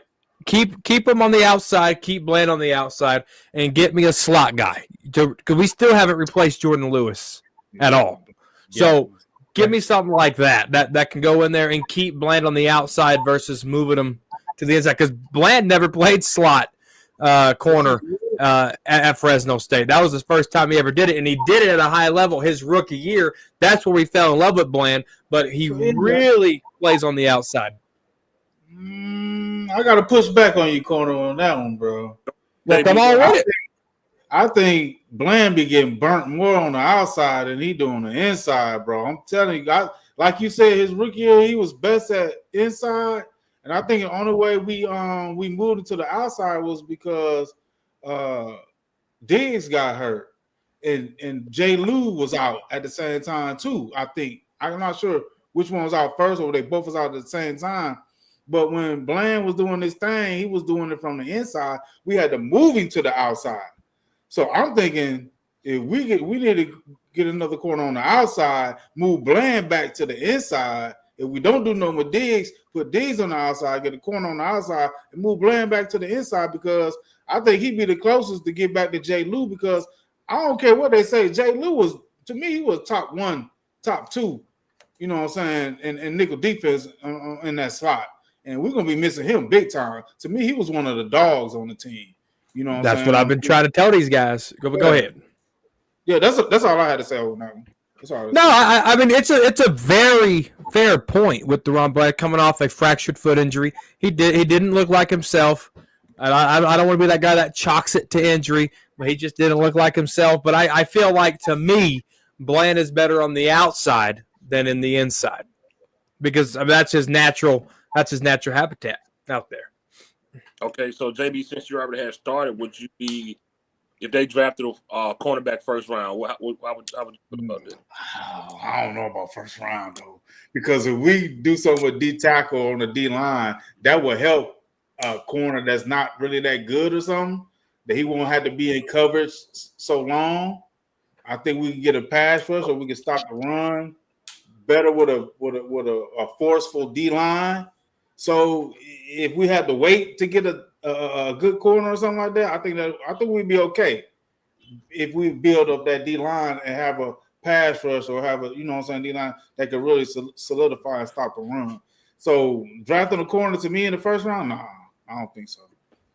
Okay, Danny Savage, you've been talking about since early on the season, you've been saying we name a team that been paid two, cornerback top dollar. So Yeah. take on the our cornerback situation right now and drafting one. I've been saying all along, remember this name, Will Johnson, 6'2", Michigan, corner. Remember this name. I can see Dallas drafting him at 12. Because Not in Michigan. I mean, they're both not going to be on the team. And if we wait to the trade deadline to get rid of Diggs, he can get hurt. He can play like shit. Another team might not want him then. Or he can play great and like another good team can bring him in as a mercenary. But one of these guys ain't coming back. And I would just rather make a decision sooner than later. But I don't want a corner round one. I don't. Because the greatest pass rush can make the most average cornerback. Corner look good, yeah. The perfect example, Giants beat the Patriots twice. I challenge anyone to just name me one of the Giants' corners. Sure, yeah. They can't. Giants had a great pass rush. Right. The most average corner can look great with the monsters up front. When the Rams had, but the Rams had to leave, I believe, right? Yeah, I'm saying, but there's so many. Listen, it's you could have Deion Sanders back there and Charles Woodson. If a quarterback has 45 seconds to pass, 30 seconds to pass, you can only cover somebody for so long. So. And honestly, I mean, I saw a video the other day of every single one of Stephon Diggs' interceptions, and it wasn't impressive. It wasn't. Trayvon. You mean Trayvon? Whatever. I always get the brothers confused. His brother now he signs with New England. That would be great. Let him reunite with his brother. But I would want more than a 4th round pick for a starting NFL corner. And let me tell you something. He goes to New England, he's going to get roasted because New England's team is pretty bad. So he's going to get roasted. And we'll go defensive line. Yeah, we've been saying that. How you feel? Cornerbacks status, and would you be okay with drafting one early? I mean, as far as drafting a cornerback early, I agreed that I wouldn't do it first round just because I think the priority needs to be the trenches, like we talked about. And I mean, so as far as drafting, in the first, I mean, I don't, to be honest, Savage, you would know more than me as far as, how the cornerback class is looking like. So I don't know, like where exactly are they, like where would you project that we would draft a cornerback? Because I just frankly don't have much knowledge on that side. I hate to admit it, but Dallas is probably going to go corner early because every team that wins builds inside out. Jerry has always built outside. Yeah. So, but you think we're going to get a cornerback in the first round? Because it's like Murphy's Law. If something wrong can go happen, it will. Right, sure. They will fuck this draft up. Oh, no, I agree with that. If they don't go trenches early and then skill positions later, they're going to fuck this draft up. No, I agree with that.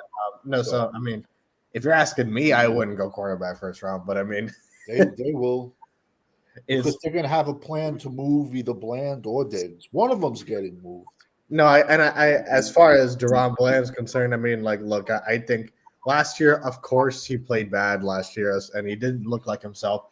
To be honest, I got to agree with Uncensored on this. I attribute that a lot to the way to Al Harris changing his playing style. And because, I mean, if we really look at how he played last year, he wasn't jumping routes and stuff in the same way that he was in his natural instincts in his rookie season when he broke the pick six, thing. So, I mean, figured him out and started double moving him. That's why he stopped doing that. No, I mean, then absolutely, no, without question. But I just, man, I'm very, very curious to see how they played this Diggs and Bland thing because this is the one thing I'm very curious to see. I have no idea how that'll play out. Do we blame Al Harris or do we blame no pass rush? Why he? I mean, yes, the no pass rush, but I mean, he changes instinct coming completely. Off his injury. I mean, but he was not corner champ. How you feel about our cornerback status? And would you be okay? I know you don't want to draft one early. No, no, unless Travis Hunter fall down. Other than that, defensive line. You think Dallas is in love with him. He going as a cornerback and not a receiver. Yeah.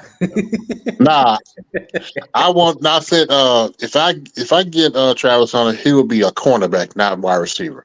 No. But I'm just saying. I know he's not gonna fall. But I'm just saying, unless he falls, that's the only person. Other than that, nah. I don't know quarterback the first round. Now, but between Diggs and Bland, I'm all favorite trading Diggs. See what you can get. Okay. Cool Cowboy, what's up, man? What's up, everybody? How y'all guys doing? What's up, man? Yeah, How's bro. everybody? What's going on, man? AI, y'all. How you feel about our cornerback status, bro? We definitely need another one because I don't think Diggs will be on the team next year. So I think it's better to get one now, so then we're not forced to draft one round one next year. A name to look out for in round 2, Maxwell Hairston out of Kentucky. He's just a name to look out for. Mhm. There's a kid, these other clown channels are going to be pumping down your throat, Sharon Ravel from East Carolina, but he blew out his knee this past season, and I do not want to draft a corner that's coming off a blown out knee this past season. I was gonna say I would not be surprised with the way the Cowboys operate if they take him round 2. They love taking hurt guys round 2. Yeah, that's true. That is They very do. And Him or the Notre Dame kid. troublemakers. That's The a Notre name Dame to kid look as out well. for. Sharon Ravel blew his knee out. Okay. Who moving right along? Nobody else got in on that. We're gonna move right along. Who are our starting linebackers? Man. Leofau, and I'm not sure about the rest. Yeah. Them guys that traded from Chicago. Chicago and Tennessee. Was it Tennessee that we got that linebacker? Yeah, they got Yeah, from Tennessee. Man, that is disgusting. It's not a good group. So go ahead, corner. But if we got a dominant D line with one tech, two tech, wouldn't that help out the linebackers too, though? Absolutely, it would. Yes. Absolutely. But you still can't be scrubs, though, right? Yeah, you can't, but what we got? Who is Leofau? That's The kid that's from our Notre Dame linebacker. We drafted him. See, I don't even know. Mhm. No, yeah. I mean, I know the name. I just He wore number 35. He had long hair. Yeah. Yeah. Okay. From Notre Dame. From Notre Dame. I thought he was a reach, to be honest with you. I liked him. I liked him a lot, but I thought there was like 3-4 linebackers with a higher grade. But I like him. He's So we athletic. got Leofau, then we got Jack Sanborn. I've never. Oh, heard they of brought him. back that Fowler boy. He wasn't. No, did Sanborn go to Wisconsin? Yeah, we just signed him from we Yeah, I signed know, I Sanborn did. from the Broncos. Yo, you're gonna No, laugh from the as Bra- crazy from the as Bears. it sounds. What happened? No, we got him from the Bears. I know He got used to him be from under the Bears, Eberflus. but I'm saying I'm pretty sure he went to the University of Wisconsin. But yo, check this out. The Bears fans are crying over losing that kid. Really? Sanborn. He's a good run stopper linebacker. Yeah, Okay. I mean, I have never seen him play. Quite so a I few can't speak. articles. They were like, "Yo, the Bears made a mistake. They never should have let him go." I haven't I seen. don't know who was. You know, it could have been the guy with the cowboy battery beeping, writing those things. I don't know. But Love saying, a Playmaker. lot of people were. What happened? Fucking playmaker, man. Corner love saying that word. Run stop line. I'm putting that in the bag with play action bootleg. You love saying run stop linebacker. I'm putting that in the OG play action bootleg bag. Play should bootleg. You gotta have the. You gotta speak a. Oh, but I have a lot of snap. We're gonna get to that boy, whatever his name. But all right, cool. So we cool on that linebacker. No urgency to. I We think. wait. No, We we need one. waiting on Overshown to come back. I think we gotta try. I think we gotta. We have to draft a linebacker. I don't think you have to do it high though. I don't think you have to do No, it high. no, day 3. Hold on, just Day a quick 3. sec. I just want a quick answer from everybody. JB, do you think Overshown will stay healthy after this? Oh man, I don't That's know, tough. bro. That's tough. I mean, back-to-back injuries like that. I don't know about his confidence. How he's gonna play, you know what I'm saying, coming off of that injury again. You know what I'm saying? It depends on his confidence, his level. I like the guy, man. I mean, to me, he's the dog. on the team. He's one of the number one dogs, bro. I Yeah. mean, but we're gonna have to see what his mind frame is coming off that injury again for the second time. That's true. Right. If he can get past that, to me mentally, man, we might be in good shape. So far, that's what I think. Yeah. Camp, Overshawn, do you think once he's back, he'll stay healthy? Man, it's gonna be kind of hard because the way his aggression playmaker, he plays so. I mean, he plays so hard. Yeah. That's. I mean, he gotta do what Parcells say: put some knee brace on. Yeah. Put knee brace on, protect them knees. Yeah. Ishan, how you feel about Overshawn? Think he'll stay healthy? That's the big if, man. I gotta be honest. With those kind of back-to-back injuries like that, I hope I'm wrong. And I really liked Overshawn last year, man. I mean, he was the one player on defense who stood out to me quite a bit last year. I just can't see him staying healthy, man, if I'm just being honest. He's starting, I gotta be honest, he was reminding me a lot of Jalen Smith with that injury, with that thing. I like Overshawn quite a bit, but I don't see him even playing up until November, to be completely honest with you. With this, Yeah. And after he come back, you think he will stay healthy? I don't think so. If I mean, it's too. We got to see it. We got to see it. But I mean, you're having those kind of injuries. It's going to be playing in his mind too. So like JB said, it's about. I think his confidence in the way he plays will speak a lot to it. You know what I'm saying? So, that's kind of where I am with it. I don't think so, me personally, but I hope I'm wrong about it. Okay, cool. I got one thing before I go to corner. You mentioned Jalen Smith. Overshawn did a play that reminded me of a play Jalen Smith had. Jalen Smith got from one side of the field to the other side to tackle Deshaun Watson in one game. Mm-hmm. It was he got over there so fast. Mm-hmm. I think, and Overshawn was really sideline to sideline. Like Overshawn was. Yeah. Oh yeah. I would best, but I'll give my take in a minute. Corner, you think we'll keep this guy healthy, man? You better. You better figure out a way for him to stay healthy, because I think Overshawn, Murray, Luafau, I think that could be a good combination of linebackers if they can stay healthy. If he can stay healthy, right? Okay, yeah. Well, I agree. Yeah. Okay, Savage. I know how you feel about Overshawn. Listen, 3 knee injuries in 15 months, a year and a half. Man. 3 knee injuries, 3 Jesus surgeries in a year and a half. That's crazy. Not even a year, about a year and a half, 15 months, 16 months. Yeah.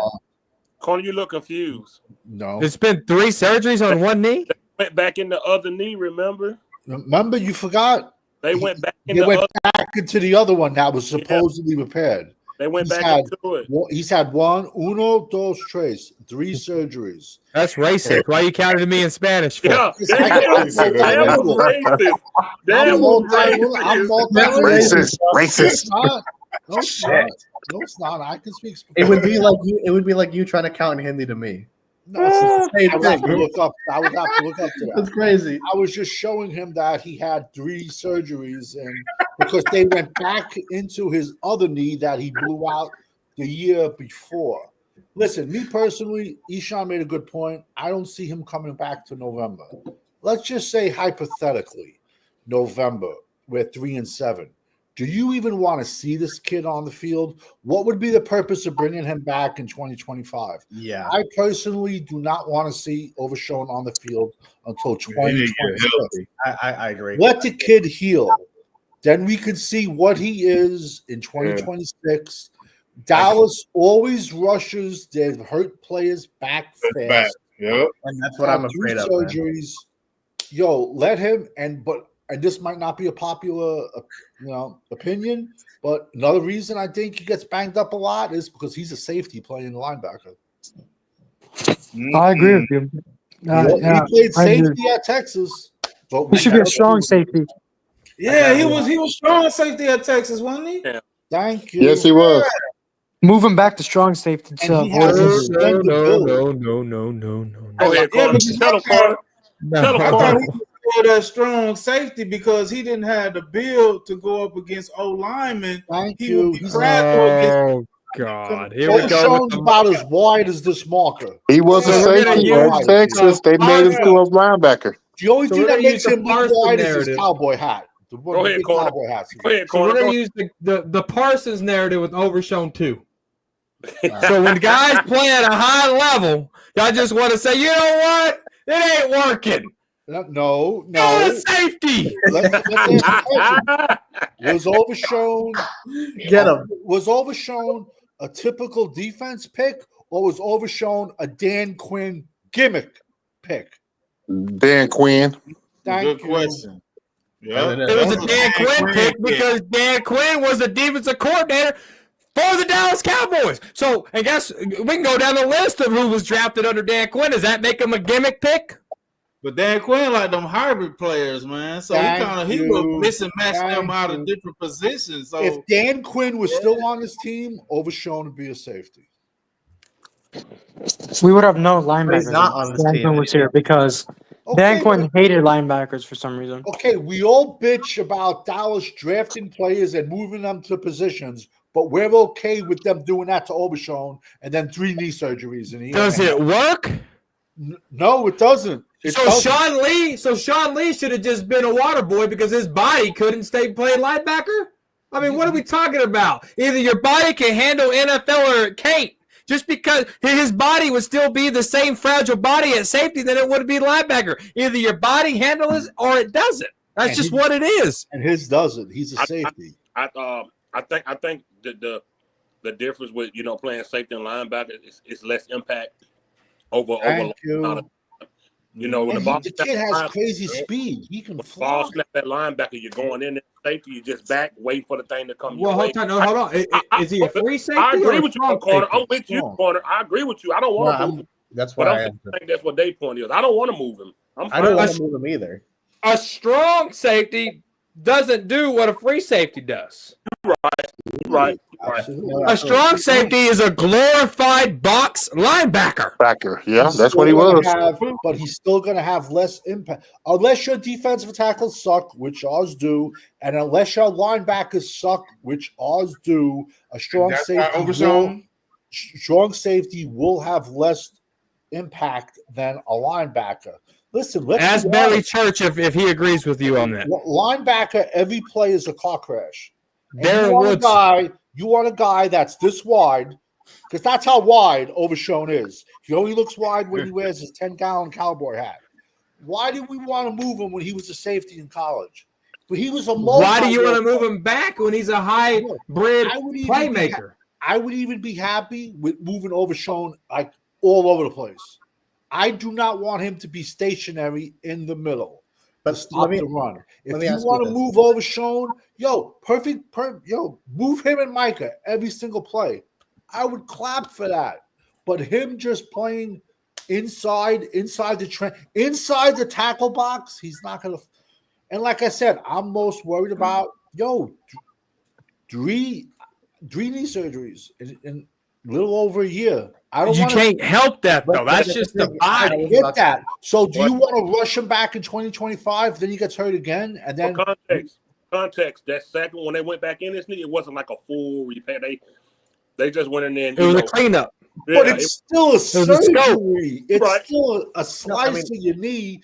Them going in there, and when he had the surgery, even like during the season, his scars are not even healed yet. Yeah. His scars are not even healed yet. Listen, all I'm trying to say is I'm looking out for the kid's best interest. So he should retire then. No, let him play in 2026. He's going to get paid in 2025 regardless. So why do you if he's the stud that everyone thinks he is, why do you want to rush him back and force him? What do you think he is, Savage? That's what again. What do you think he is? Not what everybody thinks he is. What do Savage thinks Overshown is? A strong safety, or move him around all over the place. Just move him around like Micah and then let him rush. Listen, Overshown is better going forward. He has speed. But now let me ask you everyone's question. Do we all think he's going to have the same speed after 3 knee surgeries? Hell no. I don't think so. I don't. That second. But we don't know. Well, we don't know that though yet. That second one wasn't okay. They did it when he had this last knee surgery. That's when they went back in the other one for like a little cleanup. Yeah. It wasn't like a new tear. Okay. But they like, hey, we need to might go back and look at that one again too.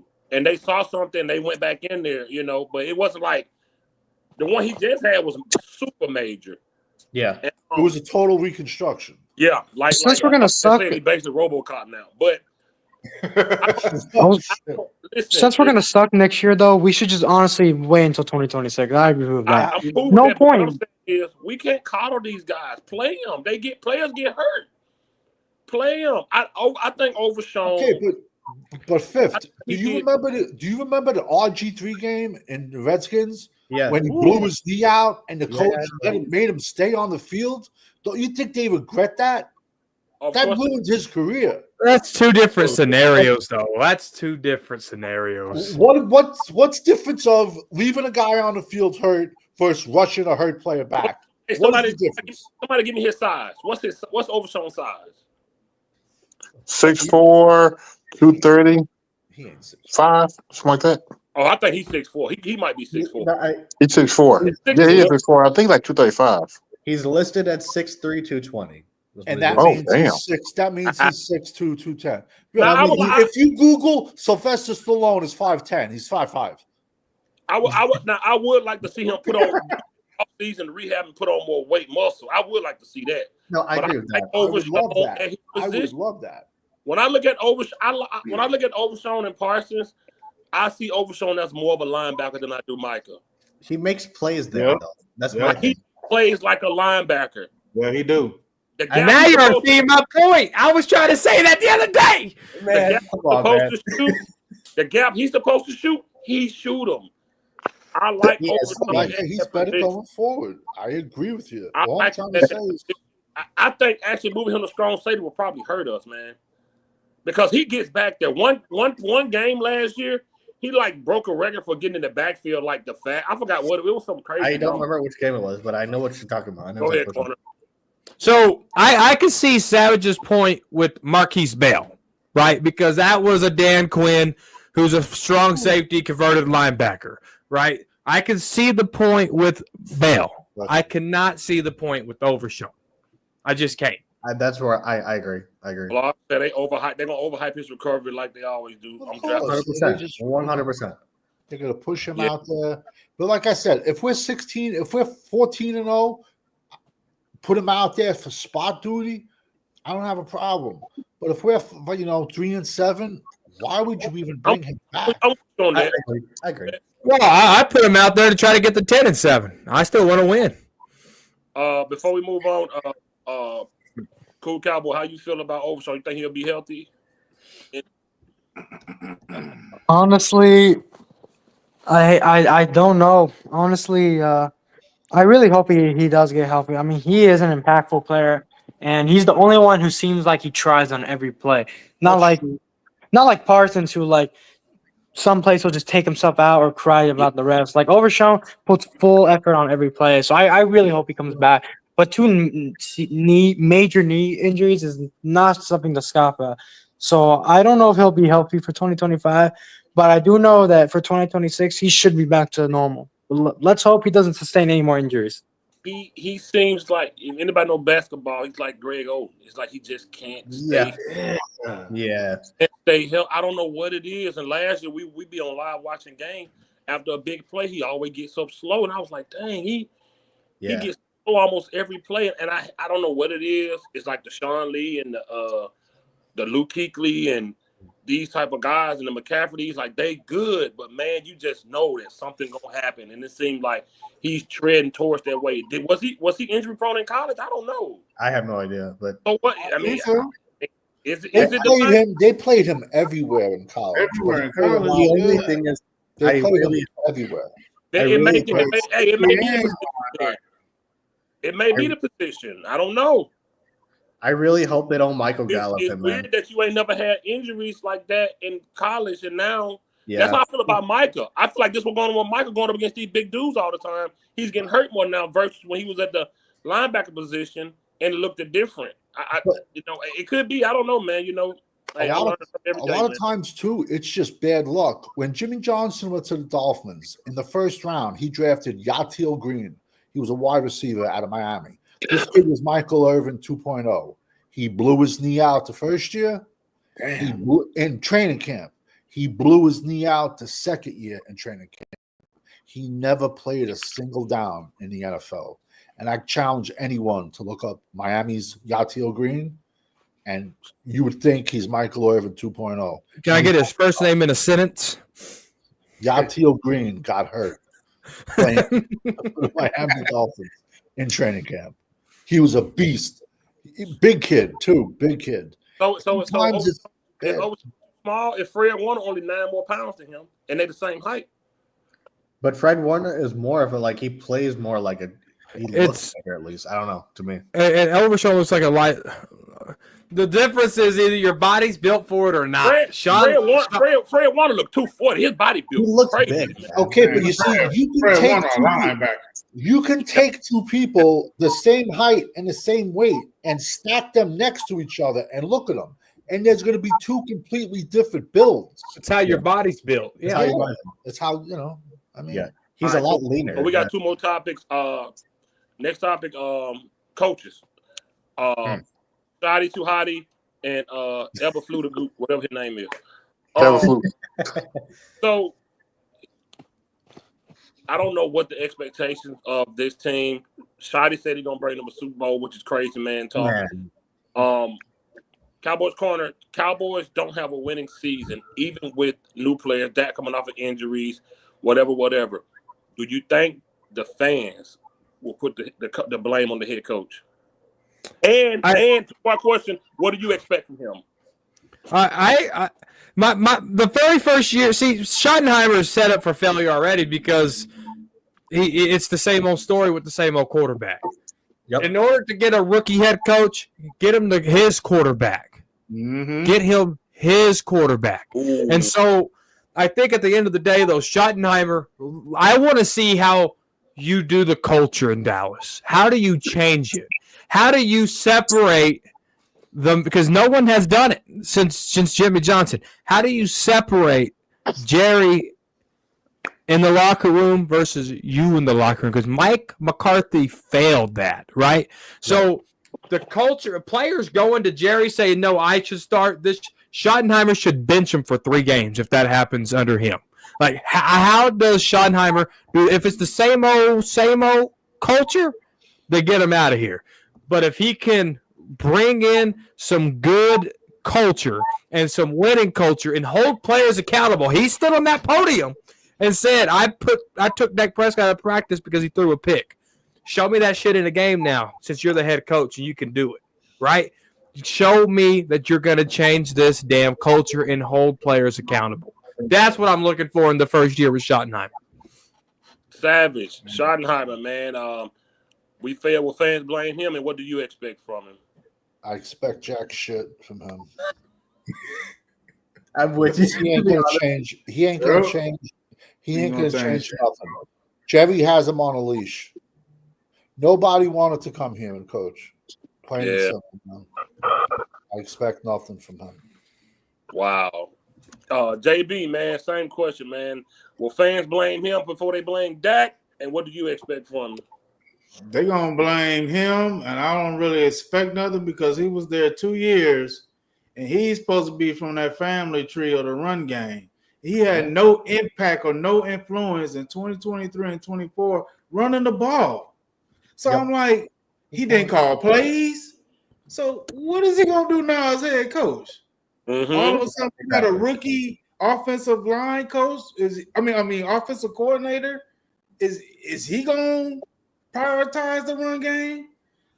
I just don't see it happen. We got too many new coaches, even at these other positions we got. I just don't see him changing the culture, especially it's like the point that was made. We got a new head coach. We need a new quarterback. And it's just I don't see it being. Okay. Blog said he's going to be a player coach. I expect the Wade Phillips type culture. Champ, same question for you and Champ. What did you think of the Wade Phillips era? Man, that Wade Phillips era. When the Cowboys lost to the New York Giants that in the playoffs with Romo, I wanted Wade Phillips' head on a platter. Now, fast forward to Schottenheimer. 21 years of coaching experience, never had a head coaching job, but like everybody else already said, Jerry Jones, nobody wants to be here, so Jerry Jones make him the go-to guy. Now, to answer your question about will the fans blame him or Dak, well, I don't. He already doing the fail, but you know the Dakarona is gonna. They will have they ready to torch him. Mm-hmm. Oh yeah. Oh yeah. They gonna torch him. Oh, my bad. I thought you were done. My bad. Oh, go ahead. Okay. Eshan, man, this season failed. You think he gonna get most of the blame, and what you expect from him?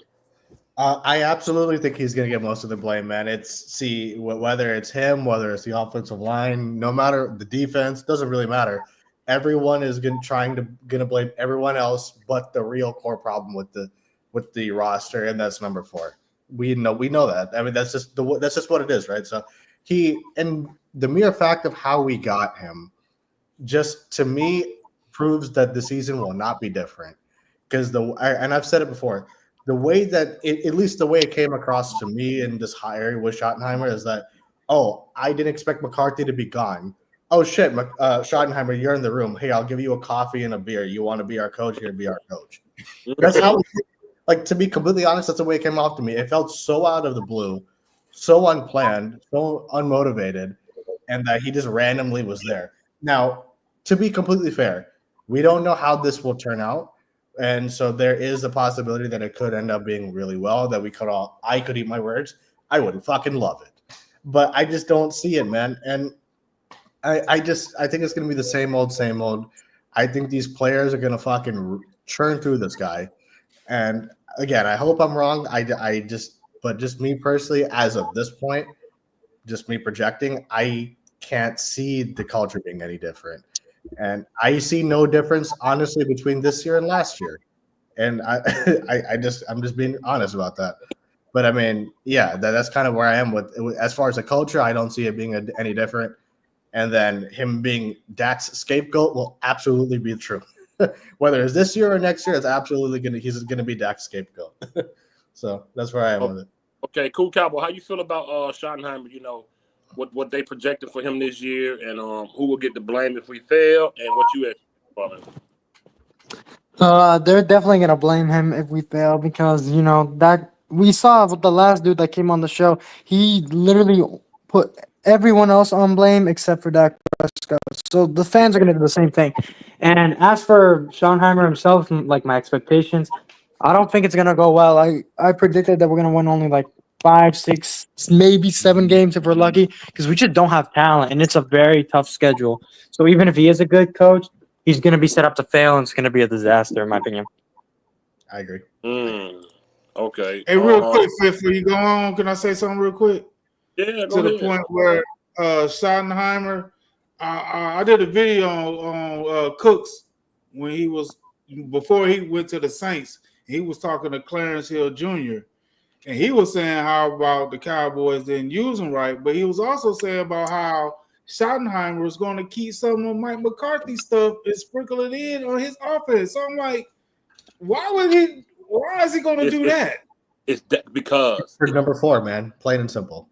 Jerry Jones went, and that's why he's going to fail, and they're going to blame him. I'm like, you're supposed to be starting something new. You're supposed to be, this is fresh, this is new. We don't need Mike McCarthy shit. Because he didn't focus on the run. So what Cowboys corner, what happened when Mike McCarthy tried to bring in some of his play calling? Talk to him, man. Tell him.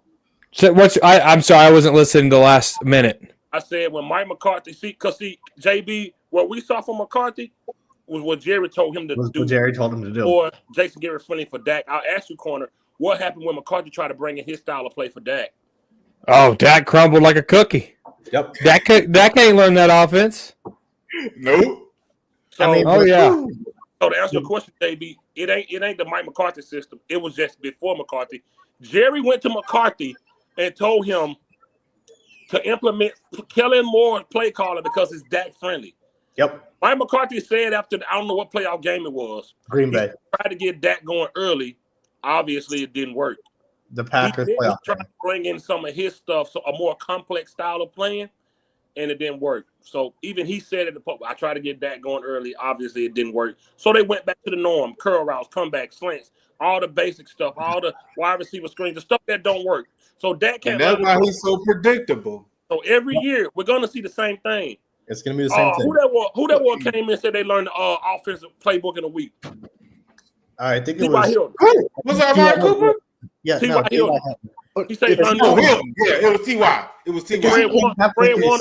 Fred Warner said it's the easiest thing to learn ever. But yeah, if you want to get technical, the comeback, the slants, that's Kellen Moore's too. No, That's yeah, what we're saying. That's what we're saying. That's what That's we're what saying. we're saying. That's what Jerry told McCarthy to go back to. The offense right now, the Cowboys offense, and I heard this from a credible source. I can't remember who it was, but it has Scott Linehan, Jason Garrett, Kellen Moore with the sprinkle of Mike McCarthy's offense. They really haven't changed anything in this offense except some route concepts was what changed between Kellen and Mike, and then some a little bit of verbiage changed. That was it. And it's all because of number 4, man. You're going to see the same He's thing. out for number 4. You're going to see the same thing we've always seen. We'll have some games where you'll see the old him. He'll scramble out here, get a good pass off. But this quarterback reached his ceiling years ago, man. I don't care who you bring in. It's not them. It's him. It's not them. Yeah. It's Dak. Hey, look, when your wife mad at you, she ain't changing. You go buy her new jewelry, cars, and everything. She's attitude still stinking. So at that point, you're like, all right, I done bought this woman everything. She just ain't gonna change. It's her at this point. I don't care who you bring in for Dak. It's him.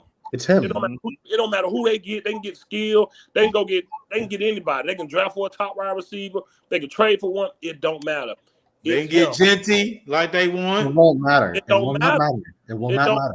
So part 2 of this topic, before we get to the last topic, which is that part 2 of this topic, which is corner boy, and this is where we part ways. The defensive coordinator, Eberflus, whatever his name is. Eberflus. Matt Eberflus. Matt Eberflus. So this is where we definitely part ways. Corner, why are you so high on this guy? We had him here as a linebackers coach, and Joe and I were very high on him, and we wanted him to be our defensive coordinator. And he got promoted to the Colts. And you could have talent. You could have talent, and you could totally screw it up. Look at Mike Nolan's first year with the Dallas Cowboys. Right? Yeah, The defense went from middle of the pack to dead last. What Let me say that again. 2019. Right. So Lawrence isn't talent? Diggs ain't talented? His rookie year? He wasn't. Are we going to forget this? He wasn't on the team in 2019. 2020? 2020, Nolan wasn't on the team. When did Mike McCarthy get hired? 2020. 2020. But yeah, Mike Nolan wasn't. He was the defense coordinator. Okay, so besides Diggs, where was the talent on that? We had Gerald McCoy. So who did Dan Quinn bring in to change it from worst to damn near first? Quinn came in 2021. We had Don Poe, Gerald McCoy. No, he came in 2020. Kid Evans out of Minnesota. Dan Quinn came 21. Alden Smith. Yeah, no, Ryan Smith. The whole point of this is don't cut him. Let him talk, man. Let him talk. The whole point of this is he did it over there with the Colts. He ain't no scrub like Mike Nolan. Mike Nolan was a disaster. All right? That's the whole point here. So you look at that, and then you look at Chicago Bears. A lot of people don't know this. I actually just found this out my damn self. He took over play calling a couple of weeks before he got fired because they let the defensive coordinator go. His defense and statistics was trending upwards with him taking over the defensive coordinator before he got fired. So you look at that. Then you look into what this team here and the potential that this team can bring with the additional draft picks and building these young kids. I like Matt Eberflus. I think this was a perfect hire. He has head coaching experience. He can help this rookie head coach in Schottenheimer, and he can keep what Mike Zimmer just did with this defense. He can keep that and build on that. Absolutely, this was a great hire for the Cowboys. Great. 100%. What's happening, man? I don't know. I seen they laugh Eberflus up out of there. Hold up. Bring in Dallas Cowboy fan 1980. How you doing, man? What's happening, man? What's going on, guys? What up? Not much, brother. Good to see you, man. I'm glad you're back. Yeah, glad you're feeling better, man. Yes, sir. You make my life better when you do the 1 down, 4 to go. It make me feel I enjoyed seeing it make me feel better. Love it. I enjoyed seeing the video. 2 down. I love those. Danny Savage, our defensive coordinator. How you feel about him, man? He runs I don't feel great, number one, but he runs a traditional 4-3 defense, like with big linebackers, big giant defensive ends, and we just don't have his personnel. This is our third defensive coordinator in 3 years, and every time you get a defensive coordinator, he's going to draft players that fit his system.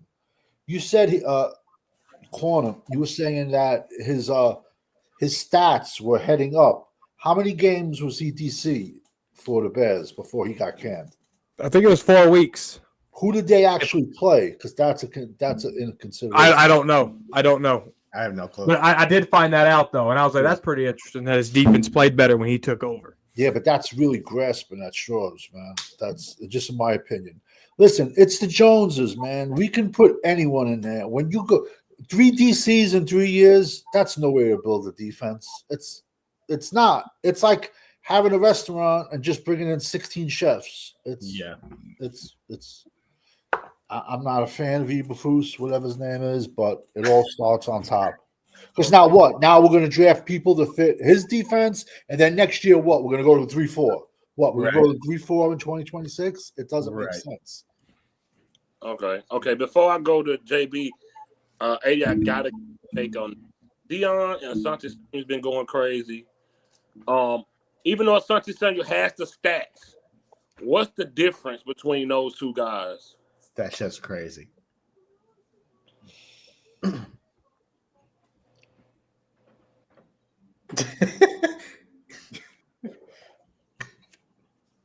Oh, 80, you're muted. You're muted, man. I'm sorry. I've been arguing with this a lot at work, and I've been arguing this subject pretty much since Dion, when he used to play back in the day. Me playing cornerback on different levels, I'm just going to push stats to the side. I'm going to push stats. I'm not going to even, because, what uncensored say, stats are for losers.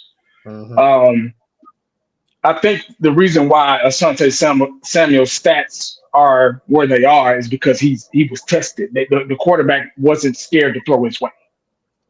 I think when you have a clean jersey, I think that's better as a cornerback because it proves one thing, that they're afraid of your side of the field. You can shut down one side of the field. Yeah. If you have a clean jersey, that's a good day for a cornerback. I see if you don't know the position, you didn't play it, and you don't really too much care for it, you're not going to understand where I'm coming from. Because I played cornerback and receiver, had to play both ways. A lot of games I didn't like it, but I had to because of the speed I had. But from experience, if you have a clean jersey, that's all I'm gonna say. That'll sum up everything. If you have a clean jersey as a cornerback, not as a safety, not as a linebacker, not in the trenches, as a cornerback, if you have a clean jersey, you had a good day. Because nobody had the balls to test you and throw in your direction. That means you've done your job. You've shut down one side of the field. Water covers 2/3 of the field. I cover the rest. So that's a good day. If you don't agree with that, you don't know what you. God bless you, but you don't know football, because a cornerback's job is to shut down. Yeah. Shut down. Now they have different assignments at times, zone and sometimes cornerback blitz, nickel blitz or whatever. But as far as taking away one side of the field, the quarterback not even throwing that way, I would take Deion. Hell, I would take Rod Woodson before I take Asante Samuels, whatever his damn name is. He was a good cornerback, average to good, in my opinion. But he's no Deion, and for him to and for him to disrespect himself and Deion, to argue that and get on social media. That's why I say social media is the devil now. I wish it didn't exist, because it's made a lot of people real sissified. A lot of older players, a lot of people doing too much talking. So I think Deion. There'll never be another Deion.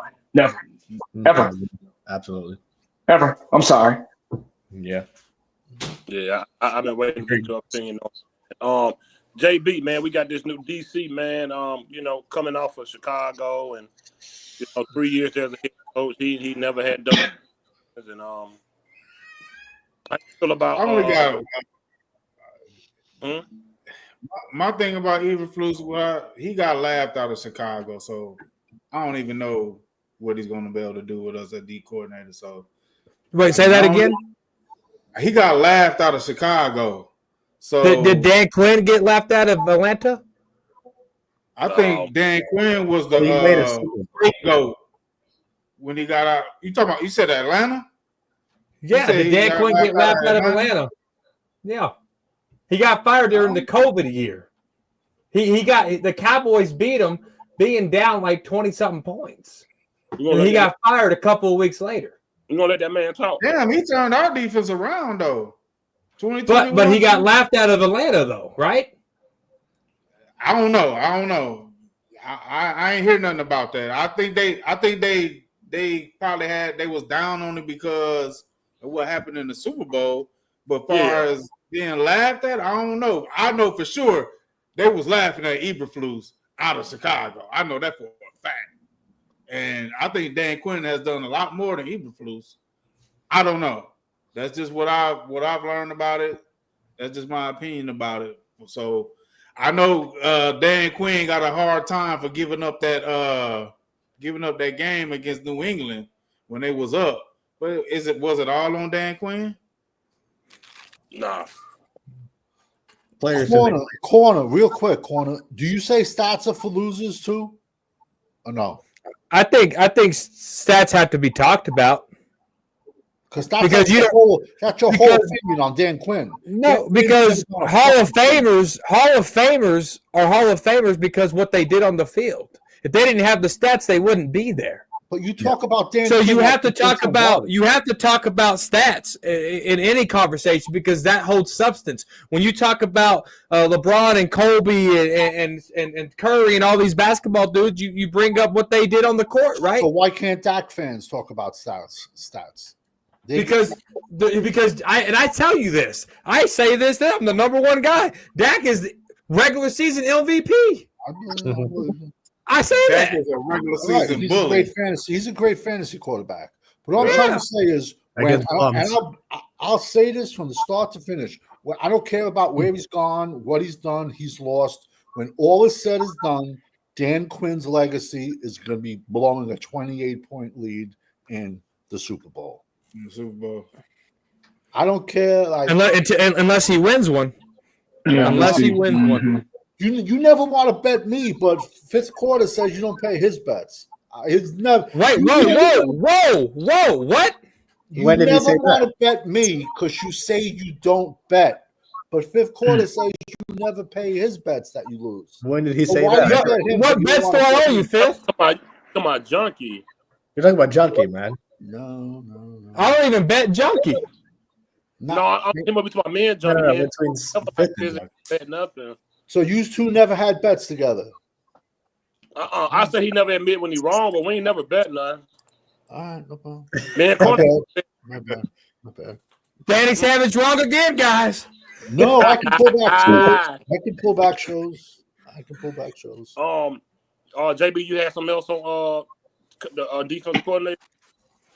No, that's really all I had on Eberflus. Okay. Champ, you're a defensive guy, man. What you think about this dude coming in here? Man. Man, okay. My number one pet peeve with the front office, they keep changing philosophies. This is the third defensive system they bring in. That's why I always keep saying the Cowboys ain't gonna do until Jerry is gone as a GM. Now, Eberflus, man, okay. First off, this is the draft for defensive line.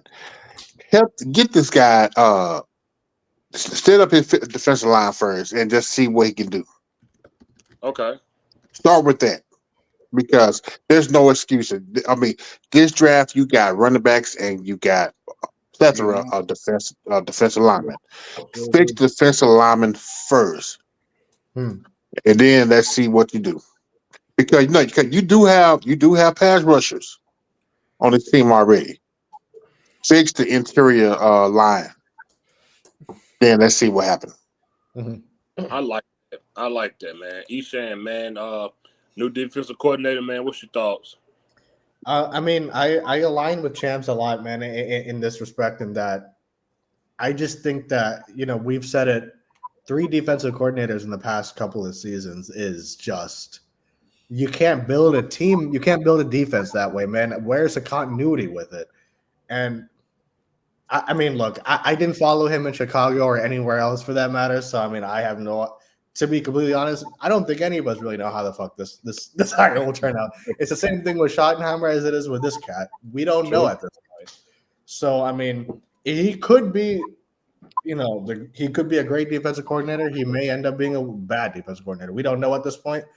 And I think that's fair, the same as it is with Schottenheimer. But just me looking at it right now, I just frankly don't think we have the talent on defense and offense too, for that matter. But I just don't, just speaking about him, I just don't think that we have the talent right now. And so based off of that, what do I expect? I can't expect anything from him as of right now. So just me on that thing. I just don't see it right now, man. Okay. 1980, man, the patent, the man that probably created the I think season. Yeah, man. What you think of this new DC coming in, man? Talk to him, man. Oh, you're muted again, bro. You're on mute, brother. You're on mute. I don't think about him. That's great. I love it. I don't. I mean, I don't know. We don't know. None of us on this panel knows what he's going to do as a Dallas Cowboy. We can go back and look at Chicago and all that stuff, but that's a different team. That's a different world, different time. I don't know. We don't know. This is 1989 all over again. Basically, we're starting from the drawing board. We're starting from scratch. This is a new team. And if anybody thinks we're going to do anything this year or anytime soon, they're out of their minds. We have a lot of work to do. These coaches have a lot of work to do. They have to. They have the most important part of being a new coach and coming in from experience is how the players how to get the players to respond to you, and that respect and all that stuff, that discipline. That's the first thing they got to establish before anything is discipline and respect. If they're afraid of, if the players are afraid to make a mistake, like Jimmy Johnson, he made it so uncomfortable for players to make a mistake and to fuck up, and you can hear a pin drop when he walked in the room. Then he's doing his job. We will not find out. We will not find out how these coaches are going to be. You can throw all the stats at me and what they did over there and all that stuff, but we will not find out, especially in Jerry's work. It's a lot different from other organizations. So that's the first thing. How are these two coaches gonna be under Jerry Jones? As a head coach, as a defensive coordinator, as an offensive coordinator, under Jerry Jones first. Mm-hmm. We've had a lot of talented players. We've had some decent coaches, but they weren't able to be real coaches under this guy. So it's really premature, and I don't think about it. I try not to think about it. We just got to wait and see. Unfortunately, there's nothing we can do until they get those pads on and we see how the players respond to the coaches. That's the most important thing, getting players to respond to the coaches. And by experience, I remember, being coached and being afraid to make mistakes and how this coach was going to feel and things like that. So I went 110% all the time. I tried to, but just trying to get those players to respond to you. I think that's the most important thing. And they have to try to figure out how to get the culture back, how to get the fans back, because a lot of us we're fed up, we're tired, we're tired of the bullshit. I mean, everybody can talk. I'm tired of listening to press conferences and shit. I don't even listen to them anymore. I'm tired of seeing videos of players working out, like DJ said earlier, running around trash cans and with their shirts off and all that stuff, man. It's just I've seen that. I've seen that for almost 40. Well, for 40 years, I've seen that. Being a Cowboy fan, 40 plus years, I've seen that so many times. But in 30 years, I haven't got any results from it, so I can't help but be the way I am now. My expectations are really low. I don't plan on anything happening for the next 2-3 years, maybe 4. So that's where I'm at. That's where I'm at with the coach, especially with the coaching staff, because that's more important, pretty much more important than the players. Yep. It's like getting a new teacher in the classroom every year. It's hard for you to come in and then teach the class and try to get them to trust you and fill their heads up with all the knowledge that they need, and then here come another teacher after 6 months. Here come another teacher after 6. So that's dysfunctional. That's dysfunction right there, 101. Yep. So as long as you got that, you're gonna have a hard time because players have to be used to you. They have to be, just like parents. It's just like parents, man. That's why I always use the parent-teacher analogy when it comes down to especially the Cowboys, because that's the best way to get people to understand what's going on. But that's my opinion about it. Okay. Agreed. For me, I like to think that one side of the spectrum is capable of doing what they're supposed to do. If the team is not good, then I want the coach to be at least good enough to get them better. Mm-hmm. Or your analogy, Katie, you used to use win in spite of the bad coaches. Mm-hmm. So I need one of those to work, but I'm afraid with this, I'm not certain of either one. This defense is pieces, man. Want $200 million. Osa just got paid. That's it on the defense. That's it. Yeah. Hooker, they laughed for him. I didn't even say nothing bad about it. I was just making sure. I was waiting for it. Come on, man. Oh man. I'm getting to the point that they need more help. Somebody said your main defensive end can't be that body. Nope. Your main defensive end can't be 6'3", 220. I need the main defensive end, the dog, to look like one. Yep. Parsons is a hybrid pass rusher, and that's how he need to be played. His hand don't need to be in the dirt 3 downs. Needs. I don't know what Eberflus can do. And for me, you got fired coming off of 4-8. They fired you for your wife cut the turkey. It's too late, Fit. They stuck with the way he is. Yep. Yeah. Too late, man. I'm telling you. I'm sorry. I didn't mean to cut y'all. Oh, you good. You good. No, that's what I'm saying. I never got a chance to comment on that, but go ahead. I'm sorry. I'm sorry. This is your show. That right there, that's what bothers me. I'm not certain about Eberflus in big moments. Because in big moments as a head coach, he just didn't stand out to me. And there's no moment bigger. I don't know why it's like this, because we ain't won jack. But there's no moment that bigger than being under the Dallas Cowboys bright lights. Mm-hmm. Oh, why when we won jack? But there's no moment bigger than that. Yep. None of the Dallas Cowboys lights mean more than losing on even the Patriots or the Kansas City. I don't know why. It creates another level of pressure coaching this team. Yep. Because the stage Jerry Jones has built for it. Like I always, they're entertainment organization that just so happen to play football. Yep. That's what they are. They entertainment and they side girlfriend is football. But their main piece is entertainment. Yeah. That's what the organization is. And for me, it's just and Dan Quinn had a more successful tenure as a head coach in the Falcons than he did as Chicago. But he's never had a winning season. He went 5-12 one time. He been bad. Then he got fired like mid-season. I mean, I get it. Dan Quinn blew one of the big leagues, but it's hard for me to believe that Eberflus can come in here and get those guys to trust him like Dan Quinn did. The relationship he had with most of these guys. And how many of those guys are gone now? How many of those guys are the same? Diggs not the same. Jordan Lewis gone. DeMarcus Lawrence gone. A lot of those guys that Dan Quinn, what is his name? Red Lips. What is his name? Red Lips. What are you talking about, man?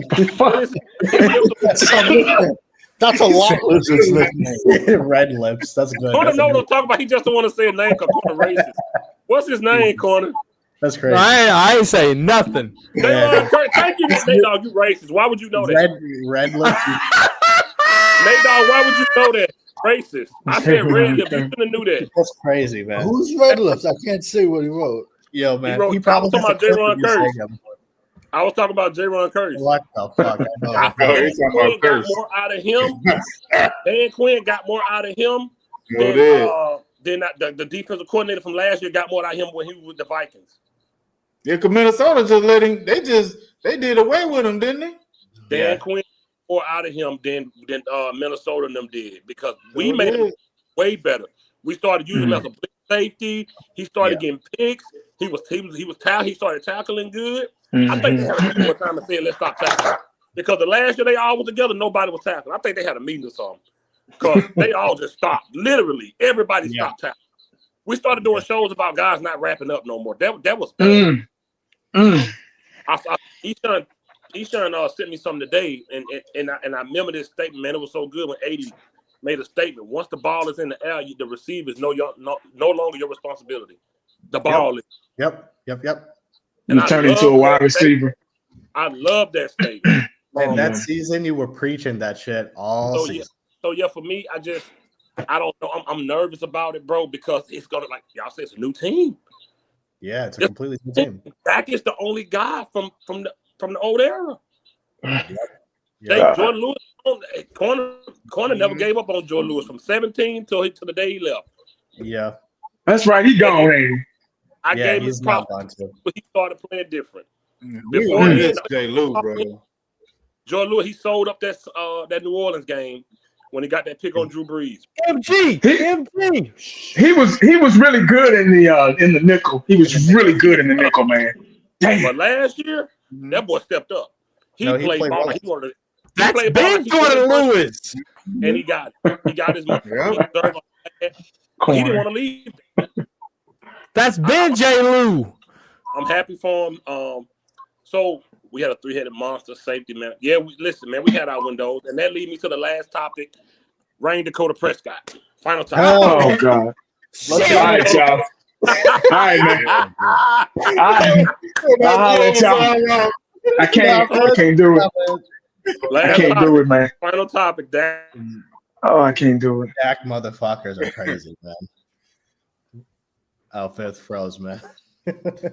I can't. Even StreamYard don't want to talk about Dak. No, man. 80, man. We were in Junkies Live, like I think it was 2 days ago, something like that. But man, people was Wednesday. Their moderator muted Champs and was absolutely trying to come at my head, and it was crazy, man. Junkie's not like that, but his comment section is like the Law Nation fucking groups and shit. Oh, man. It's crazy, man. Wow. Someone's coming. Bless their heart. No, man, people are like debating crazy shit about that. But Fifth is back. I was gonna say, I see two of them. Right. Wait, My Fifth, phone, I guess my phone ain't want no part of that. My phone ain't want no part of that topic. No. No, like Corner said, man, even StreamYard doesn't want to talk about Dak. No. But yeah, no, we good. So can y'all hear me? Yeah, we got you. Yeah. All right, good. So yeah, we coming into 2025. Dak coming off an injury. Primary piece to this team, quarter. He still got, yeah. Would y'all consider CeeDee Lamb top 5 in the league? Absolutely. Yeah, absolutely, I would. Okay, cool. So he still got one of the top 5 receivers in the league. I'm sure they're gonna do something at running back. Corner, 2-part question. Dak Prescott, does he have a bounce back season? And will he stay healthy? Shit. Okay, so bounce back season. Bounce back season, I mean playoff. This thing? I'm just putting a question out there. I just want to know: will he have a bounce? Will he look good this year, and will he stay healthy? Honestly, Yeah. be real. If they can get this O-line where it can be, if they can get the running game where it can be, that's going to benefit for. Okay. If they go out there and lollygag this running game and this O-line, that's going to set up for to be hurt. Mike McCarthy's problem was you knew Dak can't throw 50 to 60 times a game, so why the hell are we throwing 50 to 60 times a game? Dak can't even throw 40 times a game. Dak can't throw 35 times a game. You got to get him in the sweet spot of 25 to 30 throws a game, and that's it. You limit him, you hand the ball off. You got Clay Adams, you got Connor Riley, you got guys in here on this offensive staff now that's supposed to pound the rock. Mike McCarthy said he was going to pound the rock, but he didn't. That got Dak exposed. That got Dak hurt. If you do the complete opposite of what McCarthy did, like how Jason Garrett did it in Dak's first 3 years, you can get production out of Dak Prescott. There's a lot of ifs. And there's a lot of this, and there's a lot of that. But if they can do that, yes, Dak can have a bounce back year, and yes, Dak can stay healthy. If they don't, it's over.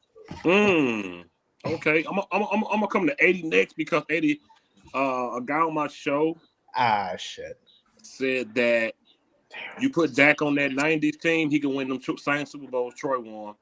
And he said, 80, you were in the comment section when that guy was there. 80 he don't need buzz. He just keep his head.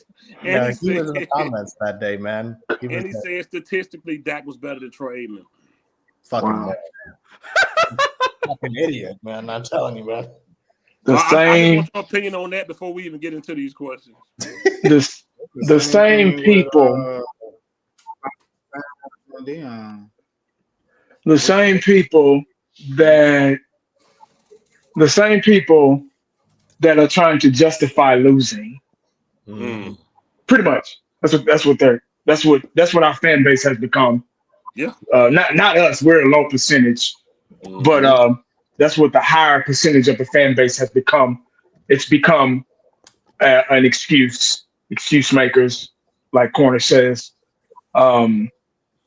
It's trying to justify losing just because they like a certain person. Their judgment is clouded by so many things that they look for one person to be successful so they can prove everybody wrong. I told you Dak was good,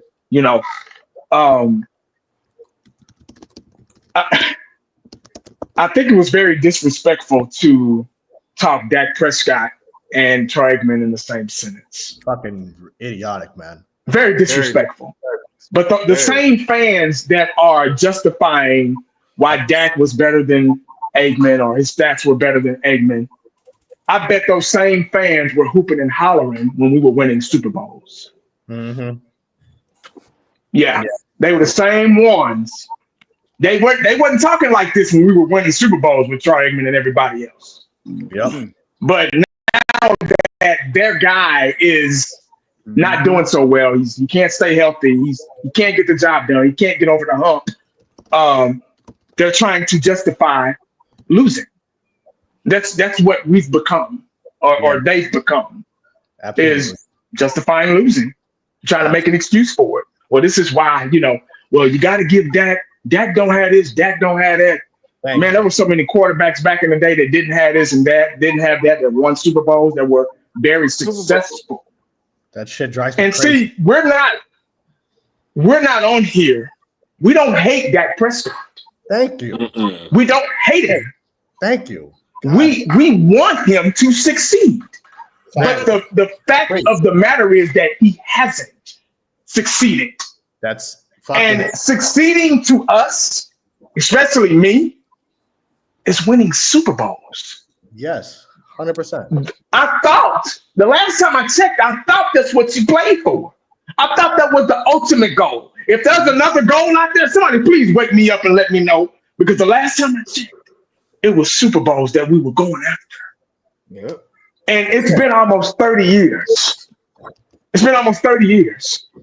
Well, I'm going to just say it's been 30 years since we've won a Super Bowl. Yeah. So nobody's method has worked. Nobody. Nope. No, all the quarterbacks we've had so many different quarterbacks that through this time, in between this time, from 95 till now. And when we honestly critique after a game or during a game, they go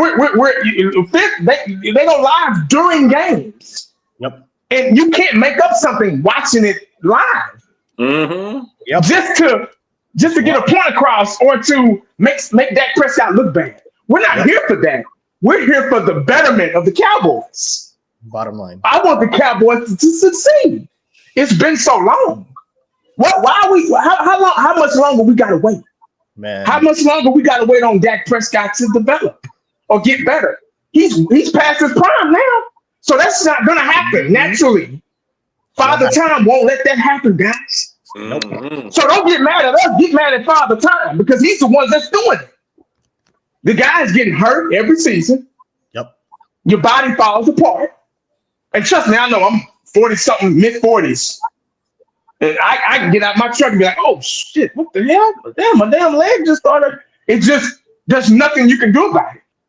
This ain't a cheat code you put in like Madden and all this stuff. People play too many video games. They factor it over to real life, like the Micah Parsons and all that stuff. And, they gonna get him killed because they trying to move him around and all this stuff, man. He gonna have a short career. It's just a matter of time. It's just a matter of time. And he's undersized, and it's too late to put him. His position is already tainted. Yeah. So you can't do nothing else with him. You can't put him at linebacker. We've been screaming earlier in his little career with us. We've been screaming linebacker, but it's too late now. Yep. See, he's not smart enough to play middle linebacker. He doesn't have that awareness, that sideline to sideline, because he's been blitzing. That's all he knows. Yep. All he knows. So now you stuck with an undersized defensive end who, like Fitz said earlier, he's good if he gets around him. His speed is the only thing that's good for him. But if they put hands on him, it's a wrap. It's done. So. It's a wrap. They pushing him around. But back to that, guys. I through the years, if you know me and you watch my channel, because a lot of people don't watch. They let one live stream or one video that they've seen that came up in their goddamn algorithm or view history or whatever, and they judge you off of that. 100%. So if you go back and watch and look, do research, just like you were doing history class or whatever, English 1 through English 4, you had to go back and read passages and shit, do research papers and all that stuff. If you go back, you see all the videos where I'm talking about Dak Prescott. I'm supporting this guy. And I told Fifth, I said, man, give him about 3 years. Yep. Give quarterbacks like 3 years to develop. And that's true.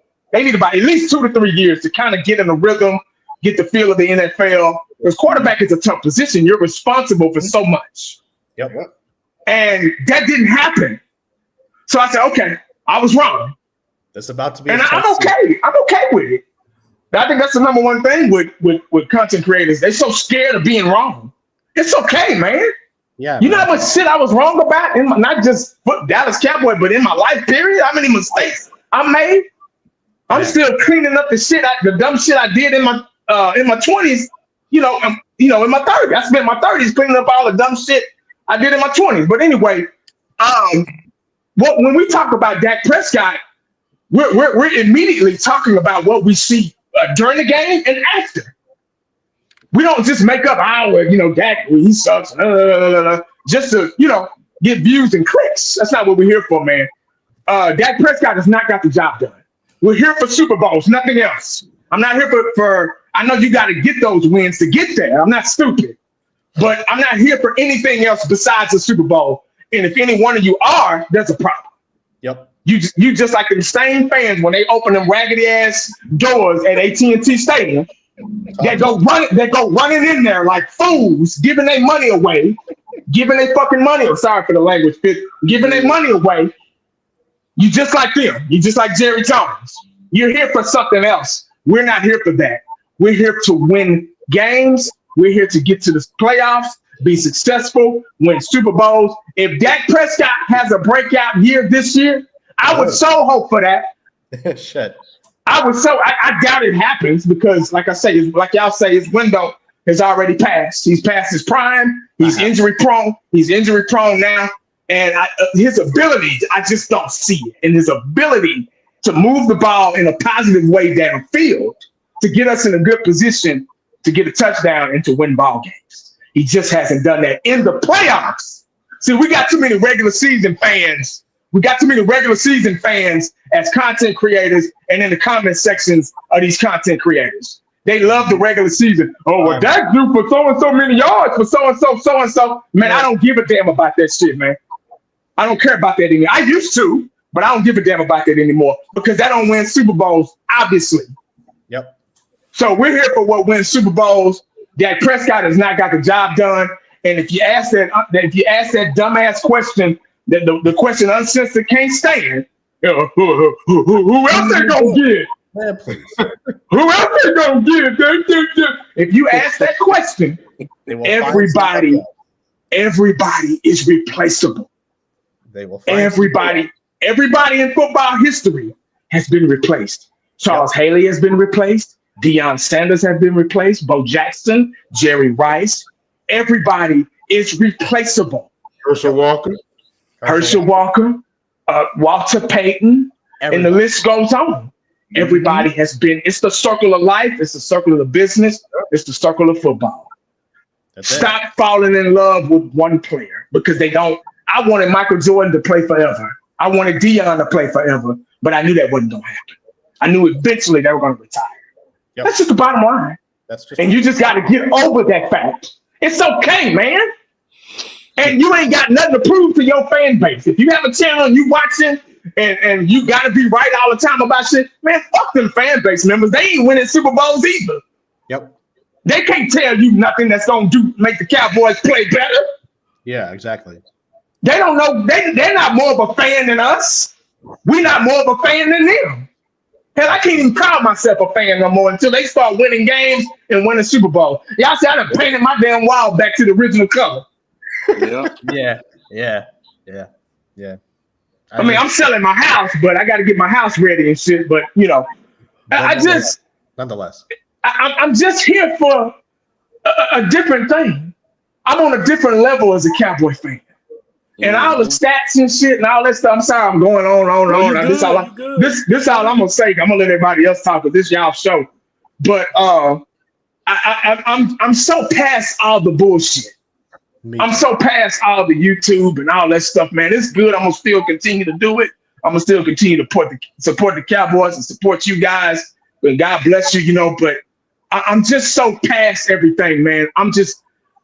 I know it's going to take some time. My mind is already set for these next couple of years. We're in rebuild mode, actually, for the first time because everybody's gone. And Jerry's, he's forced to rebuild now.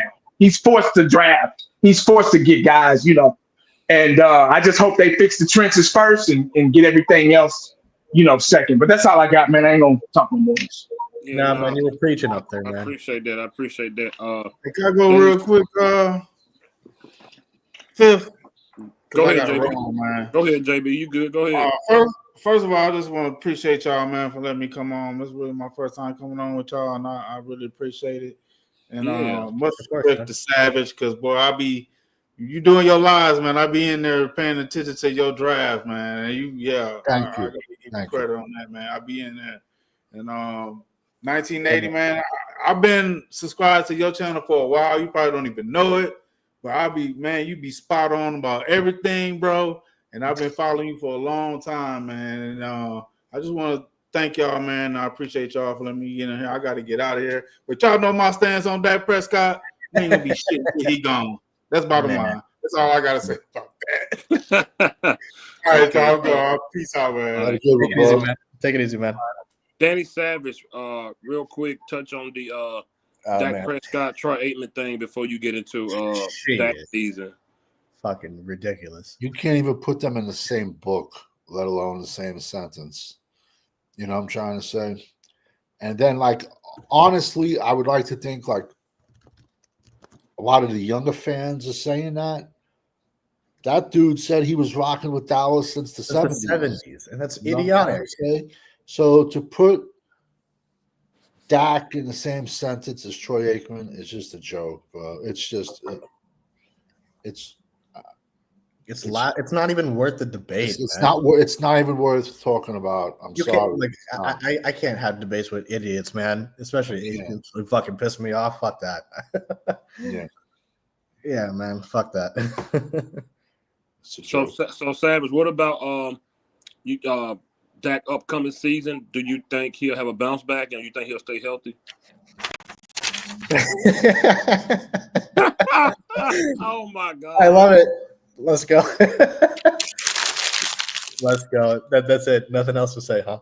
Nothing. I'm done. Wow. Wow. That's it. He's saying Dak Prescott bounce back season, and can he stay healthy? Man, hell no. Fucking bounce back season. Man, please.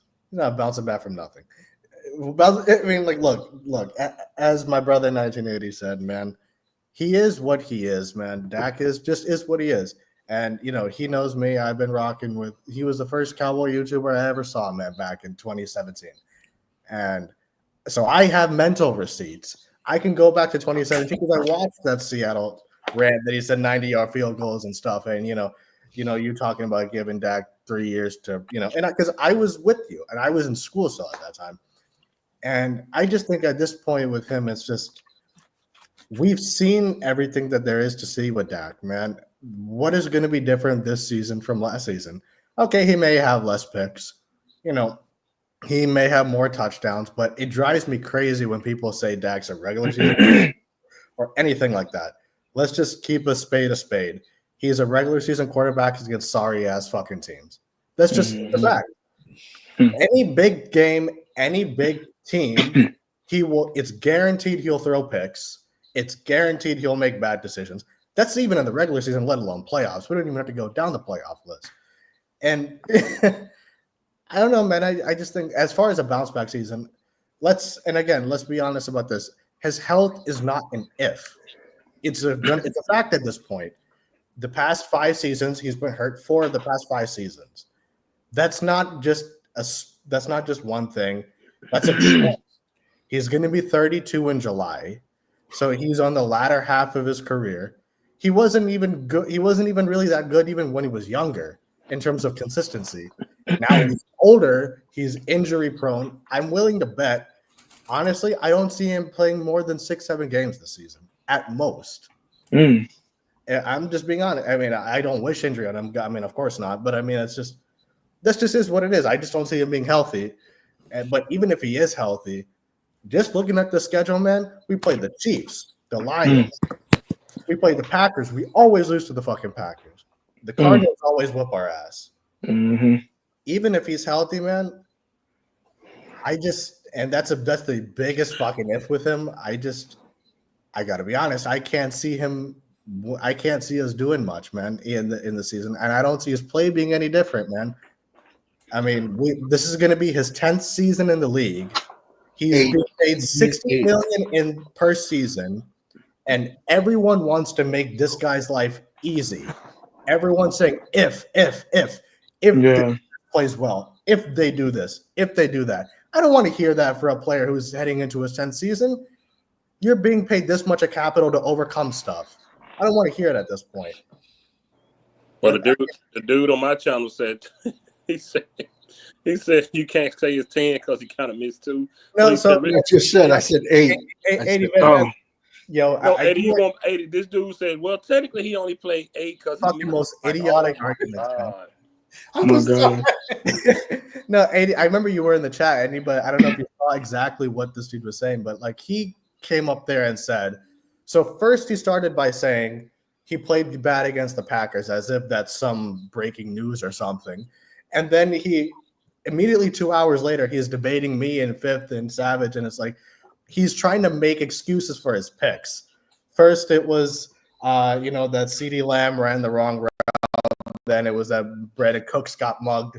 It's always with these guys, right? I don't know what it is about all of these guys, but it's always like, oh, they blame everybody else. And and like you said, man, we want him to succeed. That's what I don't understand about a lot of these guys. They act like we have agendas. You know what I mean? It's like, and they're fucking crazy. It's like, are we not Cowboy fans too? If Dak wins, don't we win? Fucking like, I mean, what the hell? Like, it drives me out of my mind when people act like that, man. But to the question, Fifth, man, as far as a bounce back season this season, he may, put up numbers and stuff. He may, surprise us in this regular season. It could happen, there's always a possibility. I mean, but as far as like a bounce back season, I think our version of bounce back is making the playoffs. That shit's not happening. I'm telling you now, the season's blouses. We're going to be lucky to win 6-7 games. Book it. It's not happening. I don't see playoffs this season. No, it's not happening. Yeah, I think it ain't even funny at this point. It's not, man. Mm-hmm. It ain't never been a joke at all for us because we get on here and we express passion, for being a fan of the team. And before Dak was even a thing, I just don't. I don't see no upside to this kid as far as anything outside of the regular season. I really don't believe he can stay healthy at this point. I think the injuries are just going to continue to happen. It's like Romo. Every time Romo got we were flinched like, oh man. Romo got to a point where he got hit. We closed our eyes like, did he get up? Yeah. Damn. I think that's Dak. I think we're at the point where every play we was worried about Romo back. I think we're worried about Dak legs at this point. Absolutely. Absolutely. This dude is in a walking boot all the time. His legs, his ankle, everything. His lower extremities they can't do nothing for him. 4 injuries in 5 seasons. OG man. talk about the play action bootleg. That's over. That's why I always have this thing with Junkin when he say you get Dak a running game, we can go back to Dak cannot do that no more. That's in his younger years, not now. That play action means nothing to that quarterback no more. He's slow. Yeah, that's a wrap. The fact that that playmaker dude said Dak and Patrick Mahomes are on the same level as far as running. Fucking the fact that he said my God. Oh yeah, 80 bro. Yeah. This cat came up there and said that Dak is as mobile as Mahomes. He said Dak Prescott was Dak Prescott mobile as Mahomes. Oh, bless his poor baby. Ooh, Lord. Seriously.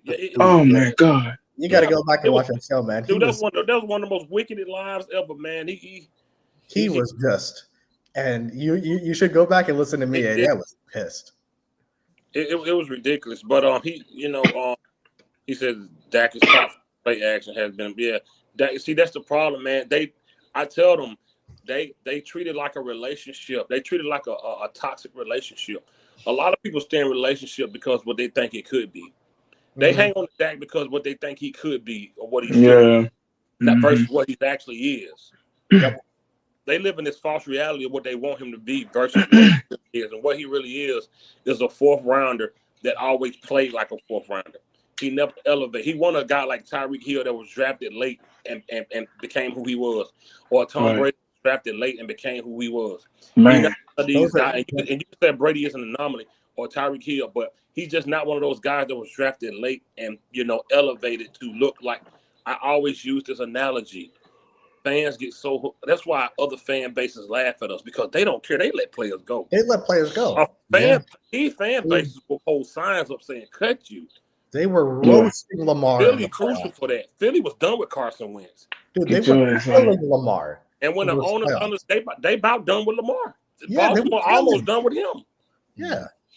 Philly, when they were done with Carson Wentz, the owners was like, they got rid of him. They said, 1980, real quick. If Shador falls to 12, how many hours before all these YouTube channels and fans stick a knife about that long in Dak Prescott? Wow. How long? It wouldn't take long. I'm saying it wouldn't take long. They probably wouldn't even be that long. Man, you talking about views and likes and donations and shit, man, please. It'd be lit up. Everybody channel will be full of Shador highlights. Oh, we don't even know how good. I remember Fitz said a couple of weeks ago, maybe about a month ago, he said that it depends on who you're playing in. Like Colorado didn't play big time schools. I didn't even watch it. When they did, they lost. When they did, they lost. Yeah. Now I got nothing but much respect with Prime and his kids and stuff like that, man. And I turned into a Colorado fan. I was watching, and rooting for him and trying to support, any way I could. I love. I'm not gonna get into the behind the scenes part of it, because people, but anyway. Yeah, people just get your head over that shit. I'm iffy about Shador. I really am. I'm not like he's gonna come and he's gonna be a big impact. I think it's gonna take him a little bit. It's gonna take him a couple of years to gel, and that's just my opinion. Because I've seen some ups and downs with him. I've seen him when they play good schools. I've seen him when how flustered he gets when he's going up against a good pass rush. Yeah. I mean, he's good. He's good, but I don't know. And plus, it's college, so it's really different. But I may be wrong, but that's just the way I feel. I think the question with him, he has a thin build. The problem is with Shador at Jackson State, they played against MEACs. And those you can shine if you this decent. And not saying those black players aren't good, but they aren't those calibers of what he's playing now. So he looked at like a god at Jackson State. Of course. And then he had Travis Hunter, who Dion recruited. Yeah. They tore it up down there. Yep.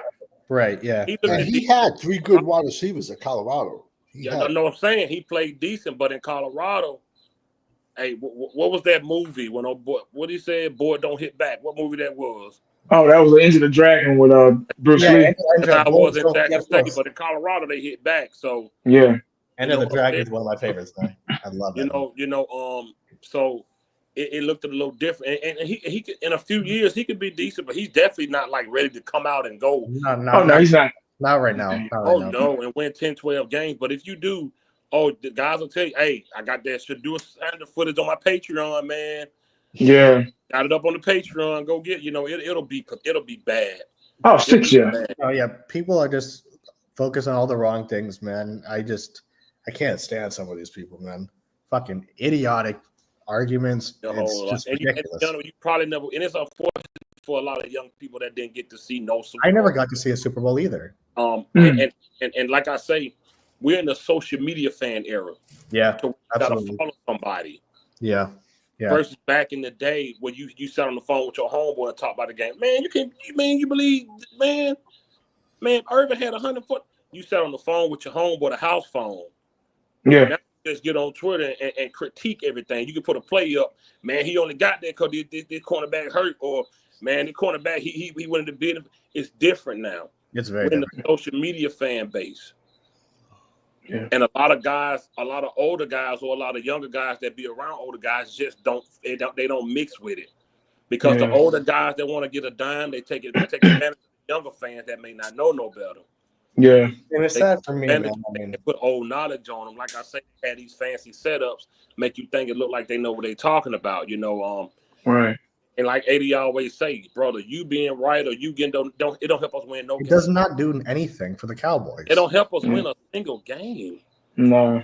And people are concerned about being right. A collage or a compilation of all us being wrong. Who cares? Who cares? I don't really give a Mhm. fuck. If I'm or wrong right. about Dak, I don't care. I would love Exactly. it if I'm wrong about Dak. I would I'm love not gonna it. tuck my tail. I'm gonna get up here and say, "Hey, I'm happy he did it. I'm a Cowboys fan." Yeah, exactly. But see, their logic is I think the new generation, their logic is to try to make you look bad. Yeah. It's To try to be like, well, you said this, so you were wrong. So I goody. And I'm like, really? So that's why I always say it's like high school, it's like grade school. You know, you got a bunch of grown kids on the internet, tap, clack, clickety, clack, and they just so gun ho on making somebody or trying to or think that they're making somebody look bad. And that's why I try to beat a lot of people to it. I'm like, hey, if I'm wrong, good. love it. I want to be wrong. After I'm wrong, I'll cam up right after I'm wrong. Like, hey guys, guess what? We just won. We just, I'm hoping that. Yeah, You absolutely. get what I'm saying? So, But real quick, it's pretty sad. like I think ultimately the thing 80 man is, and this is something I've noticed when people came at me on Facebook, people was threatening me and saying all kinds of racist shit to me on Facebook over a Dak silly ass Dak post that's already a troll thing. And I just think with a lot of these guys, I just think they first of all they like Dak on a personal level, and I just think with him, they want who he is as a person to match the player. And that's never been the case. But I swear, man, like it's crazy. I don't have that much attachment to even my own family. The level that these guys have with Dak, it's ridiculous. And I'm just like, I don't know, man. I mean, people just get so personal and like, it's all kinds of crazy shit about this dude. And it's just, I bet this Cowboys junkie, bro. I bet this just lost junkie. Dakaroni. I think Chance has a channel now called Dakaroni, so I think that might be him. He said Phil Porter loves being a Dakaroni. That got to be junkie. Fifth quarter loves being a Dakaroni. Please pull up the video when that was the case.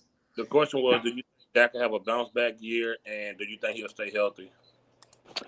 Especially, I said no, but no, I thought you were talking to Cool Cowboy, man. Cool Cowboy. Honestly, guys, we all know what's gonna happen. He's gonna throw touchdowns and make himself look good against shitty teams, and against real teams, he's gonna fall apart. That's the same old story with Dak Prescott. So no, he's not gonna bounce back at all. And like I said, we just don't have talent, and he's not talented either at this point of his career. So we're not gonna do anything this year. And this is a rebuild process. So be patient, and if you expect a losing season, you won't be disappointed.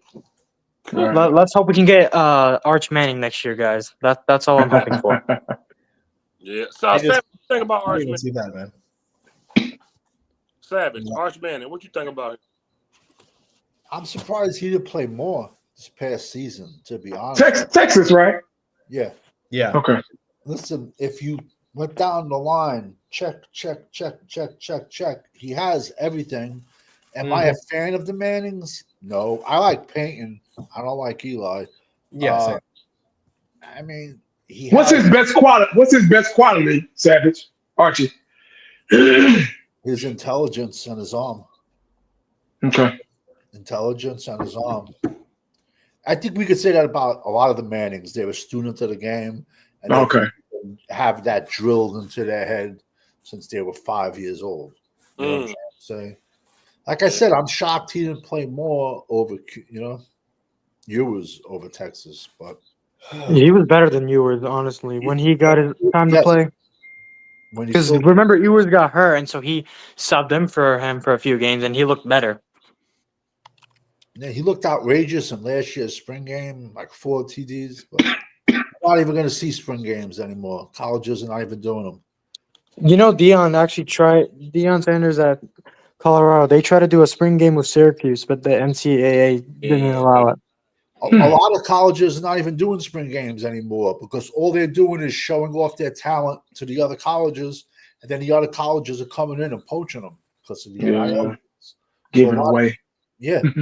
They're not even doing spring games, or it's non-televised and like closed stadium. Y'all know we used to be at a point where we could say after the season ended, like me and 80, we talked about this before. Coming off of 4-12, 2015, it was bad, but we knew we got something here. Yeah, man. Yeah. Coming off we like, man, we got something. With this O-line back dead still here. Big Romo, we had everybody. Romo was just we knew it.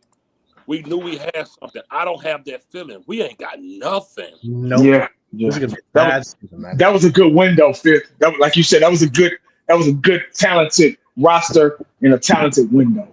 Well, the thing with that season, we knew that it was because of injuries that we were losing. And you know what's crazy? We stunk so bad, but even when that season was over, I was like, Romo back next year. We got to help. We'll be back. Yeah. We knew we were drafting a running back. We knew. Yeah. We knew it. Yeah. Even though damn stars, we still knew we was drafting the RB. Yep. Now I didn't know nothing about Dak. I didn't know we were drafting Dak Prescott. I didn't know who he was either. I only know him because I'm 40 minutes away from Starkville, where Mississippi State is. That's the only reason I know him. I had no idea who he was at the time. And they played Bama and they got smoked. That's the only reason I knew who Dak was. But like I said, we knew he was in the running back, and we knew that O-line wasn't going nowhere. We knew Dez was coming, Will Witten, and we knew Romo was back. I was like, oh my God. Damn. Because coming off that 2016, even with the fiasco with Bryce Butler and Devin Street and Brandon Whedon and Matt Castle, that we knew that core of this team from 2014, 12-4 was still there. Yeah, man. We knew they were still there. Damn. We knew it. I ain't got that feeling. I don't feel nothing. No. I think we're the worst team in the East, to be honest with you. Especially now they Giants got Russell. Say what you want by Russell, but hey, he's better than he can run. He's mobile. He's still mobile, you know. You got to fix the O-line. Uncensored in the house. What's happening, man? He lost our game at Mississippi, but a lot of fans, they'll tell you he shined at Mississippi State. He was a running quarterback. He was like a running back over there. Well, yeah, he came the ball. He ran a lot. Like, he wasn't special over there. Who, Dak? Yeah. Oh, Mississippi State. Yeah, no, he was overrated, bro. His team, especially his defense, had like 3 first-round picks on the D-line. That's why they were good. It wasn't because of that. He came into the league with. I wonder what the Cowboys saw in him to draft him.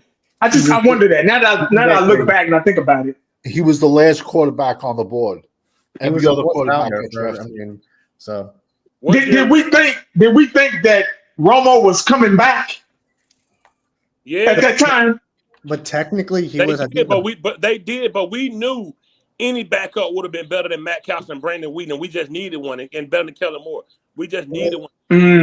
Jerry Jones throughout the season, we was like 8-0. Dak went on an 8-streak run, and Jerry still came out and said, "This is Romo, still Romo team." Yeah. So wait a minute. Dak got hurt before the 2016 season started. Dak or Romo? Not Dak. Romo. Preseason. Yeah, preseason. Preseason. Was it Seattle when he hurt his back? Yeah. Yep. Okay.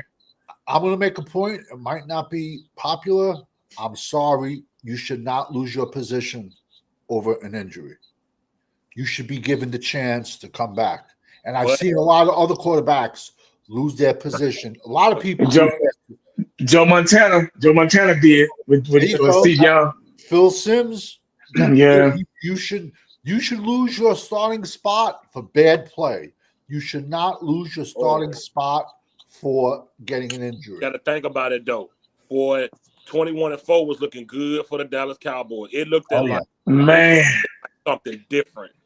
Man.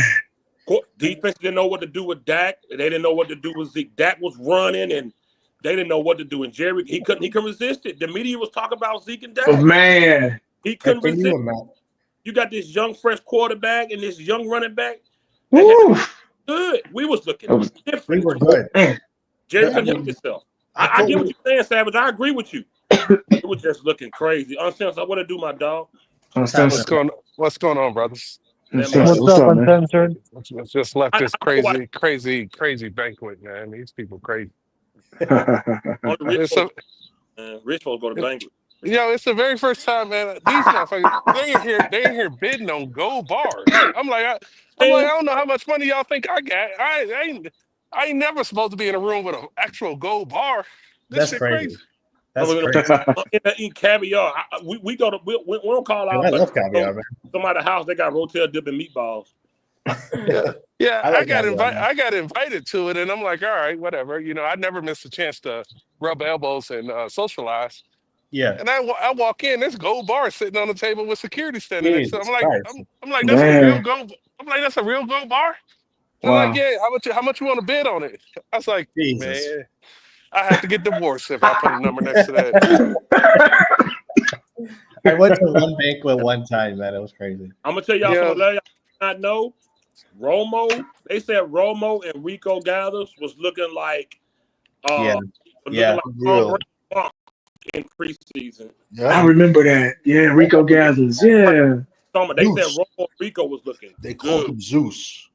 I thought Rico was going to be man. No, yeah, I was wrong. I was wrong about him too. We've been wrong about a lot of Cowboy players. A lot of Cowboy players, man. Golly. And they did the right thing with him. They made him practice with the offensive line for like the first 2 years. Yeah, he did. I think to teach him how to block. He did? Yeah, he did. He played with he practiced with the O line. Yes. Yeah, the offensive line for 2 years because they knew we could catch, but they knew we couldn't block. But as a college coach once said, anyone could go catch a ball in the NFL. When it comes to a tight end, the difference of an NFL tight end versus a college tight end is you have to block. And he couldn't learn the dang on playbook. Yeah, that's what it was. Couldn't learn the freaking playbook, man. They Did he play basketball too? He didn't play football in college. He only played basketball. That's right. Came out of But what Baylor. college did he go to? Baylor, right? He came out of Baylor, 6'8", 6'9", something like that. Yeah, he was man. They was trying to turn him into Antonio Gates. That's what they was trying to do with him. Yeah, it seemed like it. You was wrong about Mozzie. Hey, listen, man. Shit. I was right about Mozzie. I've been old. I was the main one wrong about. I was never on the Mozzie train from day. We said he Rico Suave now, blog. He Rico Suave. Fifth called that off the jump. Oh, Bro, yeah, he did. I was, man, nobody apologized. Man. I just didn't see it in him, bro. I didn't see it in him. Hey, look, all his highlights ain't had nothing to do with football. It was lifting weights. I was like, no way. His highlights he should have been a bodybuilder, bro. Football. Yeah, I was I was like, yeah, this dude gonna be something, boy. I was off, way off. Then he got that invisible footage like Will Chamberlain 100-point game. They said it. They claim he bench pressed like I forgot how much it was. It was a high number though. Since. Bro, it's like Bigfoot. Everyone says they see it, but they don't have any actual proof. I like football. I just like to hit people. Hey, do y'all remember that lineman? They called him the Boz. He got drafted by Green Bay. That's who Bo Jackson. No, you think who Bo Jackson ran over? That's what Marty Smith is, man. He was the guy that performed and looked like a freak or whatever, and then got his ass whipped once he got into the NFL. Yeah, Bo Jackson ran his ass over. That's why all those measurables that they do at the fucking combine against air don't mean shit. What does the tape say? You played football for 3 years in college. What does the tape say? Right. When Mozzie was a senior, Mason Graham was a true freshman, and Mason Graham was better than Mozzie. Man, Mozzie is a fucking bust. I told him.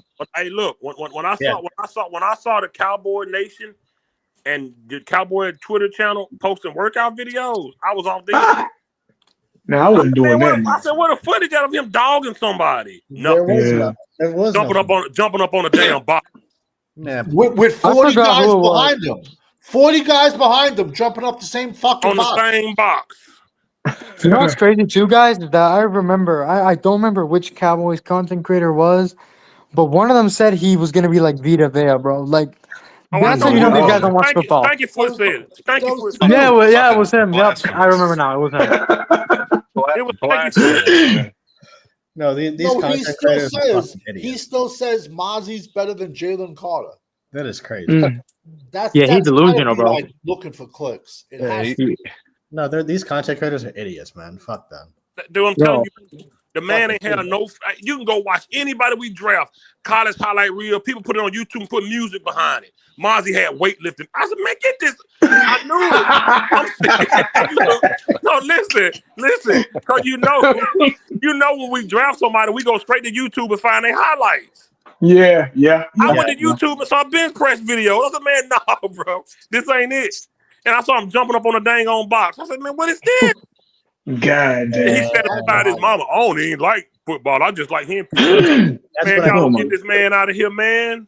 That's when I completely lost it with him, was when he said that. And that was when I was like, fuck this guy. I knew it. I told you. Should become a boxer, bro. He should quit football and become a boxer. The man got driven out 5 yards last year by offensive line. Man, I can't deal with him, man. Are we all Taco? That was the worst. Oh yeah, he's one of the most notorious. Oh, good lord. Man, I made that video. I made that video when we first drafted Taco. I made that video. I came out. I had like a tortilla chips. I had picante sauce in my hand. I was excited. A good player came out that year, didn't it? Who else came out that year? TJ. Like Jesus. But Taco. TJ Watt got picked by the Steelers like in the second round, I think. No, he got picked a couple he was the picks first. after. He was No, the he got first. picked a couple picks after. He was the first. Oh yeah. But Stanky Foot and the rest of the fools be on Twitter. And Will McClay we trust. Really? Oh my god. They did the same thing about Jabril Cox, Damone Clark. They were acting like they were like, Michael Singletary coming. I'm like, Damone bro, Clark was horrible, man. He was bad, man. You you, did No, he's it with Cox. Lane from LVE. You don't draft a linebacker. I'm telling you now. There's a video of Genty running around trash cans and they on Twitter having orgasm. No, man, it's like Zeke was running around trash cans last year. What'd that do for him? exactly. People was hyped up that we brought Zeke back. I'm like, man, please. Yeah. My Jenny video got killed. People don't know. They watch football. They don't know football. That's it. Yeah. I'm never gonna let some skill drills against air override the tape that I see. Skill against air. Oh, no, it's true. It's true. It's the truth. Yeah, It's true. 100%. I think that the whole combine is just to keep the NFL in the news.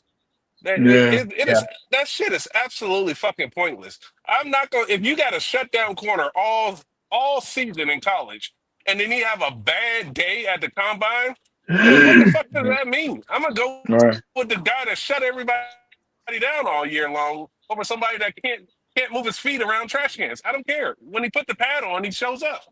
Yep. Yeah. Mm-hmm. I think it's for medical purposes. That's it. Yep. Yeah, it should only be for medical purposes. I mean, let's be honest. They call it the Underwear Olympics for a reason. It's just a bunch of athletes showing off their athleticism. It's a fucking zoo show, man. They put these athletes up there and tell them to shuck, jive, and dance in these skill drills so that they can make some money on the NFL Network for it, man. That's all it's about. It's a way for the NFL Network to make money in March. That's all it is. Samson came back. Hey, show going crazy now with that Dak video that just came out. Oh my lord! So it's an actual video of Dak. What's he? Oh my god! I can't Oh yeah. There was a hype video of Dak It was throwing to literally Jalen Tolbert. It was him throwing to you or me. He's looking really in shape. He's passing, but like Uncensored said, bro, it's just him and air out there. There's nobody chasing him. Because you got motherfuckers saying that because he's throwing to you and me that he's gonna win a Super Bowl. They had your boy out there. They had your boy out there. What his name? That loser that traded on my Gators. What his name? Who? I don't know. He left my Florida Gators a quarterback. What's his name? Oh, DJ Lagway. Yo, Sad quarterback.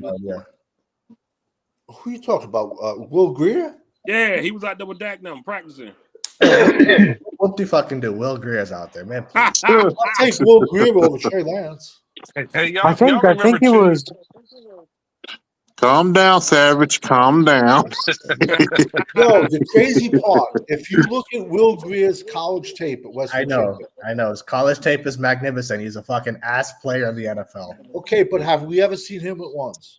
I don't really Nope. give a fuck. That's He's the a gangster. problem. If That's he was the that problem. good, wouldn't he be with the ones? That's the thing. He would have showed out in practice, and then the coaches would have put him with the ones in that case. If you, That's not what you're true. saying is true. That's not true. We traded for Owen- Trey Lance, and we made him 3, and Greer was on the practice squad. So we never. Or unless you know how the Joneses, they don't want their number 4 to have any type of competition because they did the same thing with that. I mean, Romo. Well, no, I mean, but that Real. doesn't.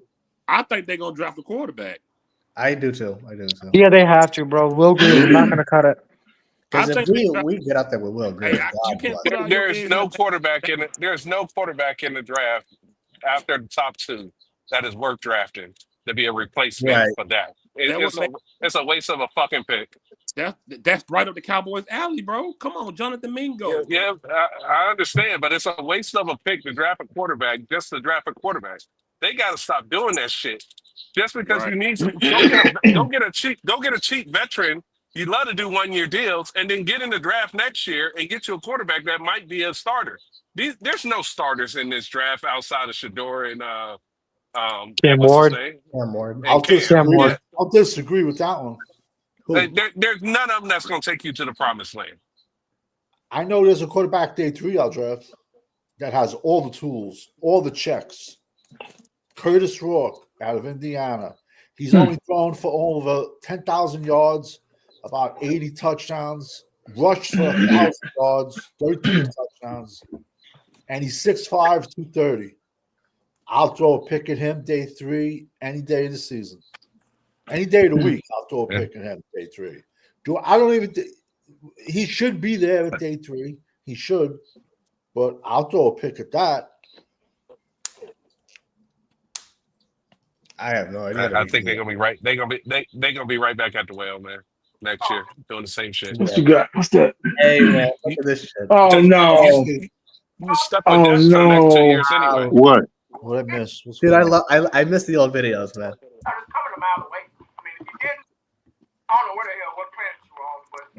Oh my god! No! Hey, Dorsey Taco Charge. I love it. Let's go. Oh my god! Yo, Shit. Damn! Oh man, that's crazy. Amy went in the kitchen and your wife should have came and snapped it out your hand. I ain't gonna lie. Hey, Wow! you look a little smaller in that video right there, man. I'm telling you, I think his best Man. season was like 6 sacks at Michigan. Taco. I had to get back down to that size. Smaller, man. Man, bro, who did that? Who did what? I'm talking about who decision was that? Forget. It's got to be That was- McClay, right? That What was a joke. about Taco Charlton? Yeah. Was McClay here, dude? No, yeah, it was Clay, but it was Marinelli. That was one of his picks. Oh, that's right. Yeah. I tell you, man, I was at Buffalo Wild Wing eat some chicken, and that pick came up. Man, I left my chicken. I was so pissed. They all said Marinelli for the taco. That's right. Yeah. He ran that damn Tampa 2 defense, man. Mm-hmm. And you could have got TJ Watts. Yeah, that damn 80 Tampa 2 defense. or 81st started coming on. 80 said Tampa 2 work if you got the guys for it. Right. Yeah, if you got the guy, if you got the right personnel for it, it'll be We didn't successful. Had the right personnel for Never it. had it. We We never. never had it. Marinelli, like undersized, small defensive lineman. That's Yeah. he wanted them to be able to split the gaps and go after the quarterback. Yeah, he was about speed too. Y'all Like I what? said, David Irvin could have been legendary, man. Oh he man, was just a knucklehead, man. The boy just can't get right, man. He just can't get right. He still can't. He still can't get right. I don't know if y'all seen his interviews lately. He's still doing sports interviews, man. He's still off his roster. I wow. haven't seen anything from him since he left this year. He had talent. What a wasted potential from him, bro. Yeah, he Aaron Rodgers hated to see him coming, boy. We were such a offensively, we were such a power powerful team. We had so many weapons. We were so basic but still effective. You knew we were running the ball. You couldn't stop it.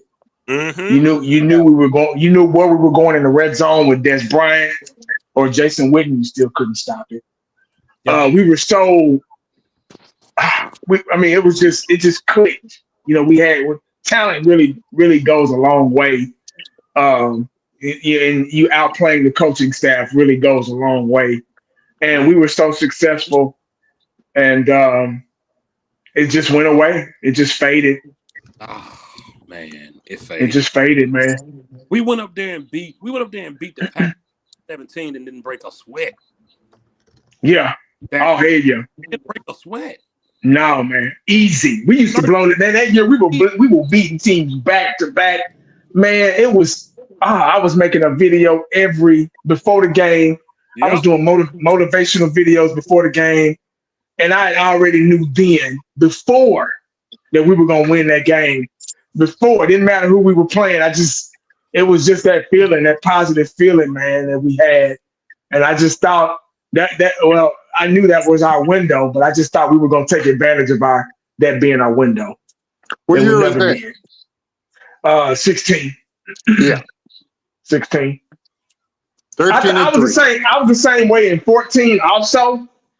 But I think I felt a little better in 16. I was like, oh yeah, I think we're gonna go all the way this year. I just had a pretty good feeling, but it didn't happen, man. For 16 for me, I think 14 felt like an old school football team. Yeah. Grit, grimy, and dirty. 16 felt different because we was winning a lot easier than we ever won. Yeah. 21, and they took over the league, man. They kind of did. Yeah. It looked different. It felt different. And I always go back to what Pat like had it that year. He said, man, my daughter could run through them holes they were busting on physique, man. Exactly. That whole line, Ronald Leary and Tyron Smith just did that left side. Ooh, and then Travis Frederick's in the middle. Pointing out, man. That was crazy. You still think Zeke was the right pick over Jalen Ramsey? Over who? Yeah, at that time. At that time it was. At that time, but in hindsight, no. No, but we could have got Derrick Henry. We could have had Jalen Ramsey and Derrick Henry. I get that, but you got to think about what Zeke had just went and did. Well, there's always better players that get picked in your round. You can always look back hindsight and go 5 picks later, somebody better got picked. Mm-hmm. But you can't argue. You can't argue with the success that they had in 2016. Yeah. But my argument is, was it the offensive line or was it Zeke? Like, let's say all the way it was. I think it was 50-50. I think it was 50-50. Combination of both. Yeah, but the argument you can make is in 2015, I understand that, Romo went down that year. But in 2015, that same offensive line was not doing this. You didn't have the same production from the running back. 16. It's still some Zeke. Yeah, but 2015 is when Roma went down, and then you had Brandon Wheaton and all the turnstile. That's what led to getting a high draft pick to be able to pick up Zeke. Because football, I think, runs in about 4-year cycles, where you had 14, 15 was down because of injuries. You had 16 and a decent 17, and then you had to rebuild that roster. After that, you were down for a while, and then you come back and you put 3 12-5 seasons together, and now they just got to re-up again. You don't get this long. Even the Patriots, people tend to forget that the Patriots didn't go to the Super Bowl for 10 years under Tom Brady. There was a whole 10-year gap between his first dynasty and the second half of his time. They had to rebuild that team. They got old. All the wide receivers. You got a guy at a school like Ohio that just takes over. Like, he almost cracked 2,000 yards that last year in college. He had 20-something. He came to Alabama, and if he didn't crack for 200, it was close. He ran wild on Bama in that game. Yeah, he ran all over them. Zeke? And I was so happy. Zeke, yeah. No, he was crazy. Out on Bama in 2015. Oh my God. He was. Yeah, he was. Him in the playoffs. That rookie year, Zeke single-handedly won that Pittsburgh Steelers game. Absolutely. Oh yeah. He had They 1,000 yards. touchdown. Yep. Only thing we needed was a first down, but he took it to the house. He He took it to the house. I was Small crunk after that. interceptions. That And video then I made after that game, boy. then he had the famous running back screen where he took it to the house. Yeah. You know what's crazy? That Yeah. season, he had 1,000 yards just on first down. Look That's at crazy. that. I think That's insane. Zeke wrecked the league that year, bro. Dude, Oh yeah, Man. absolutely. Zeke tore it up his rookie year. Man. Like I say, that Earl He Campbell. did well his second year too. Yeah, he did. Yeah, up until like 2019, he was a monster. That Earl Campbell, man, instead of running from the contract, you run to it and it do your body bad, man. Sure Zeke did. was good until he got suspended. He set his ass down in front of a PlayStation and got on Twitch and ate his ass out of the fucking league. And before he got back, he wanted to get a new contract. He went to Cabo to try to run in sand to get the weight off of him, and he never could. He came back big as fuck. That's a fact. He came That back. is absolutely true. Tony was mocking him.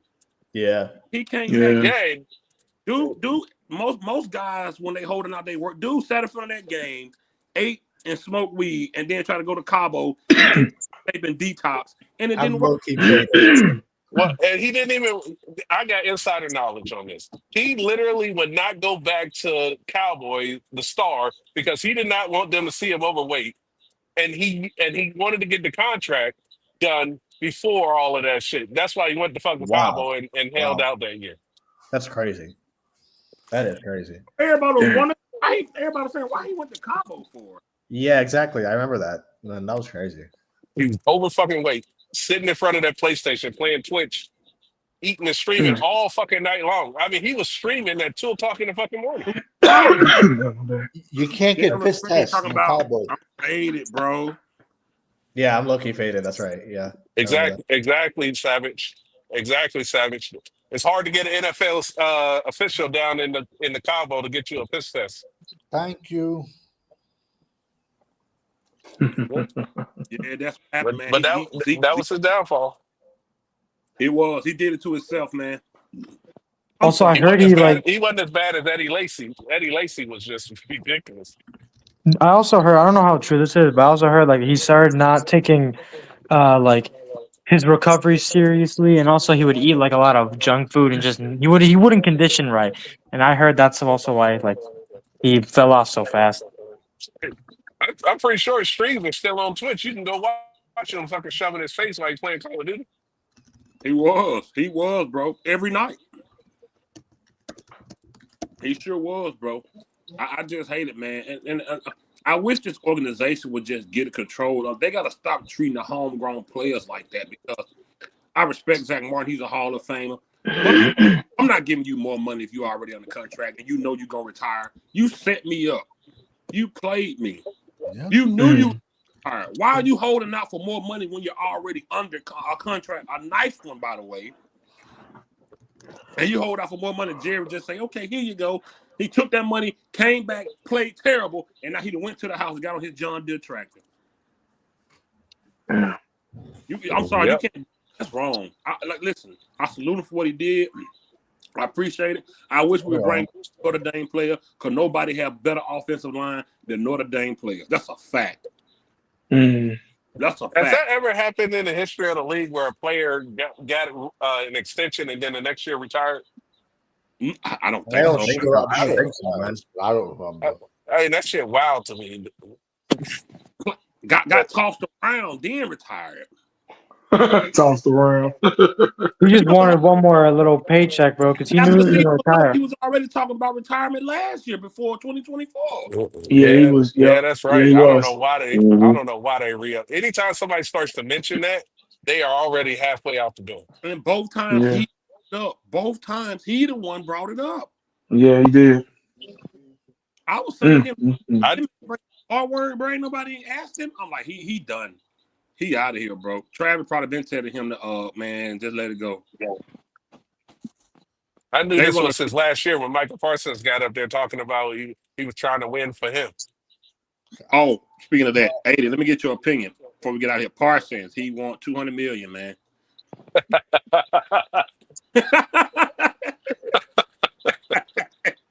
That's over 40 million a year. What you got? Wow. Parsons want 200 million, man. What happened to him? Is that true? What What happened? what happened to him wanting to take a pay cut to get more talent? Remember that? He Remember that? and 80 men, me, Uncensored, Fifth, and Savage all said we all knew it was not going to take a pay cut. We all said it. I thought he was for the team. I thought he was for bringing more talent. Wow, how that change? Somebody got in his head? Somebody got in his head. Somebody got in his ear. I know His they saw agent, bro. rhetorical questions. Wow. I think when Garrett signed his contract, Man, he's been in his head since his fucking bitch ass podcast, man. Which 80, he want that as defensive end 80. What's your take on him being undersized, playing the position, and has he earned a contract like that? Not to that extent, not like that. Him, it is what it is. He's a talented guy, but I think they went in the wrong direction of what position that he is. Obviously they have him playing defensive end, and me as well as you guys think he's undersized. But I don't think he can play linebacker either. Like I said earlier, his position is tainted. This is all he knows is how to go after the quarterback. He don't know how to do anything else. He doesn't want to do anything else. He's not a sideline type linebacker. He's not a heat-seeking linebacker. He's go after the quarterback. That's it. And defensive end. That's all he knows. He doesn't know anything. So we don't even know what else to do with him. You know, I don't think there's anything else you can do with him. I don't want to get in a man's pockets and what he deserves and what he don't deserve, get his money. But I thought earlier he was talking about, taking pay cuts and all this stuff to get the right talent, in here so we can win and get over the hump and all that stuff. Now that's went away and went out the door. Somebody must have got in his ear, So I don't know. I just 80, bro, man, we knew he was not going to take a pay cut, man. Yeah. We've been watching this guy for how long? This guy is a star. He's a celebrity under this Cowboys thing. The people in the media still compare him to Lawrence Taylor. Like, you look at the LaShawn McCoys and the Achos and all these guys, they treat him like he's here. And so it's regardless of however, and I think he's overrated, but I just, but he's been this. Can you imagine his podcast is a thing now? Can you imagine what it's going to be like if we give him $40 million a year? Yeah, that's crazy. I don't want to say, I'm not undermining what you just said. I don't want to say he's overrated. I'm just saying I'm just going to say he's been misplaced. He's been misguided. I absolutely agree with you there, and I 100% agree with you there. What I mean when I say he's overrated is in terms of the comparisons to LT is what right. Okay. Right. So because people still compare him to LT, and I think that's ridiculous, man. Like, it's not that. What you think about that $200 million that he want, man?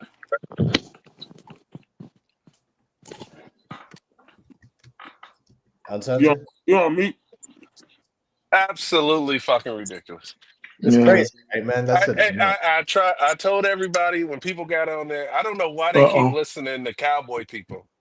And when they sit up there and say all of this bullshit, talking about all in and selectively aggressive, and I'm gonna take a pay cut and I want to just win, they fucking lying to you. Those are code words for saying I want my money. Just like Myles Garrett ass up in Cleveland talking about he want to be traded because he want to win, and then they gave him a fucking contract, and now all of a sudden he's okay being a loser. And I was trying to get on earlier to confront Corner when he was talking about stats and these fucking people in the Hall of Fame. The Hall of Fame is filled with fucking losers. There is a whole bunch of players in the Hall of Fame that ain't never won shit. I want to fucking win and get into the Hall of Fame. Right. That's why they sit up there and they try to knock Troy Aikman, but Troy Aikman was a fucking winner. Yeah. He's in the Hall of Fame because he won, not because he lit up the scoreboard or had fucking fantasy football stats. He won. And that's what the fuck it's supposed to be about. There is a shit. I would say the majority of the players in the Hall of Fame are fucking losers that ain't won shit. That's their own fucking stats. And if that's the criteria to get into the Hall of Fame, more power to you. But when you still taking snaps on the fucking football field, the goal is to win. Yeah. And so I don't give a fuck if Micah Parsons averages double-digit sacks. That don't mean shit in a 17-game season. Mm-hmm. You're looking at 1.25 sacks a game. Every other game, I mean, to get double digits. Mhm. But even then, who is he getting these sacks against? Thank you. I was just going to say that. Thank you. That matters too. Thank And you. that it all happens before week 10. Yes. Yeah. He's the Dakota Prescott of the defense. He vanishes big games. I need impact players that want top dollar money. At the right time. When I think of the highest paid players, if you're going to be the highest paid player at your position, you need to be top 5 in every statistic associated with your position. You cannot have 0 stat games. You didn't even get an assisted tackle in a game. Yeah. The offenses scheme to run at you.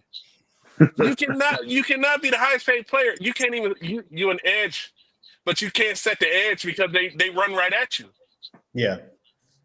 And I'm sorry, man. If he truly was that, he wouldn't take himself out of the game, man. I've seen multiple times where he's taken himself. He's quit. Even this past season, I've seen multiple games like that where he's walking off the field and shit. I'm like, come on, man. He's a talented player. He's absolutely a talented player without question, but he's not what people make him out to be, man. My thing with Parsons is there has to be, he's out of position. I believe he can be a pass rusher from the linebacker spot that allows him to use his speed and agility to not have 350-pound linemen a foot away from him to stonewall him. 3-4. So I believe he can blitz. He can blitz from the linebacker position and roam all over the field if he wants to. Yeah. However, I agree.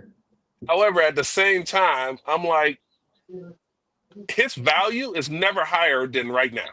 If you put him on if you think that you can get enough talent by trading him, then I'd probably trade him than to lock down a $45 million linebacker who burns out halfway through the season. Yeah. I think this man's life is complete, y'all. I think he can be put to rest and that he finna go home and jack off. Look at this.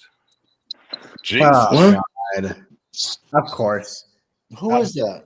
Law Nation, man. Fucking James Harden fucking looking motherfucker. Wait, he met Dak Prescott?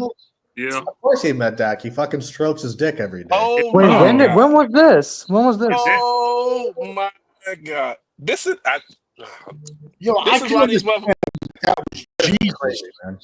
You know, I'm trying to say, but like, what's the big deal of sitting next to Dak Prescott? What was this, somebody need to go get Law Nation's stomach pump right now because I guarantee you there's some fucking semen in it. Oh my God. Fucking crazy. Get his stomach fucking pump right now. His life is complete. I promise you. I'm sure. This is hard. That is why they kiss these Cowboys' ass. They think they want access. I got access to players, and I ain't got to do none of that shit. Yep. I done been there, done that as a kid. I ain't got to do. I done been there, done that, man. I ain't got to do that shit. I've sat up here and said shit on this stream, and but the difference when I did it, those players were Super Bowl Hall of Famer. They were winners. Hey, look at that comment, man. I'm so proud. I came a long way. Proud of you for what? He met Nelson Mandela or something. Yeah, I know. He's not saying I thought he meant Jesus. I don't give a fuck.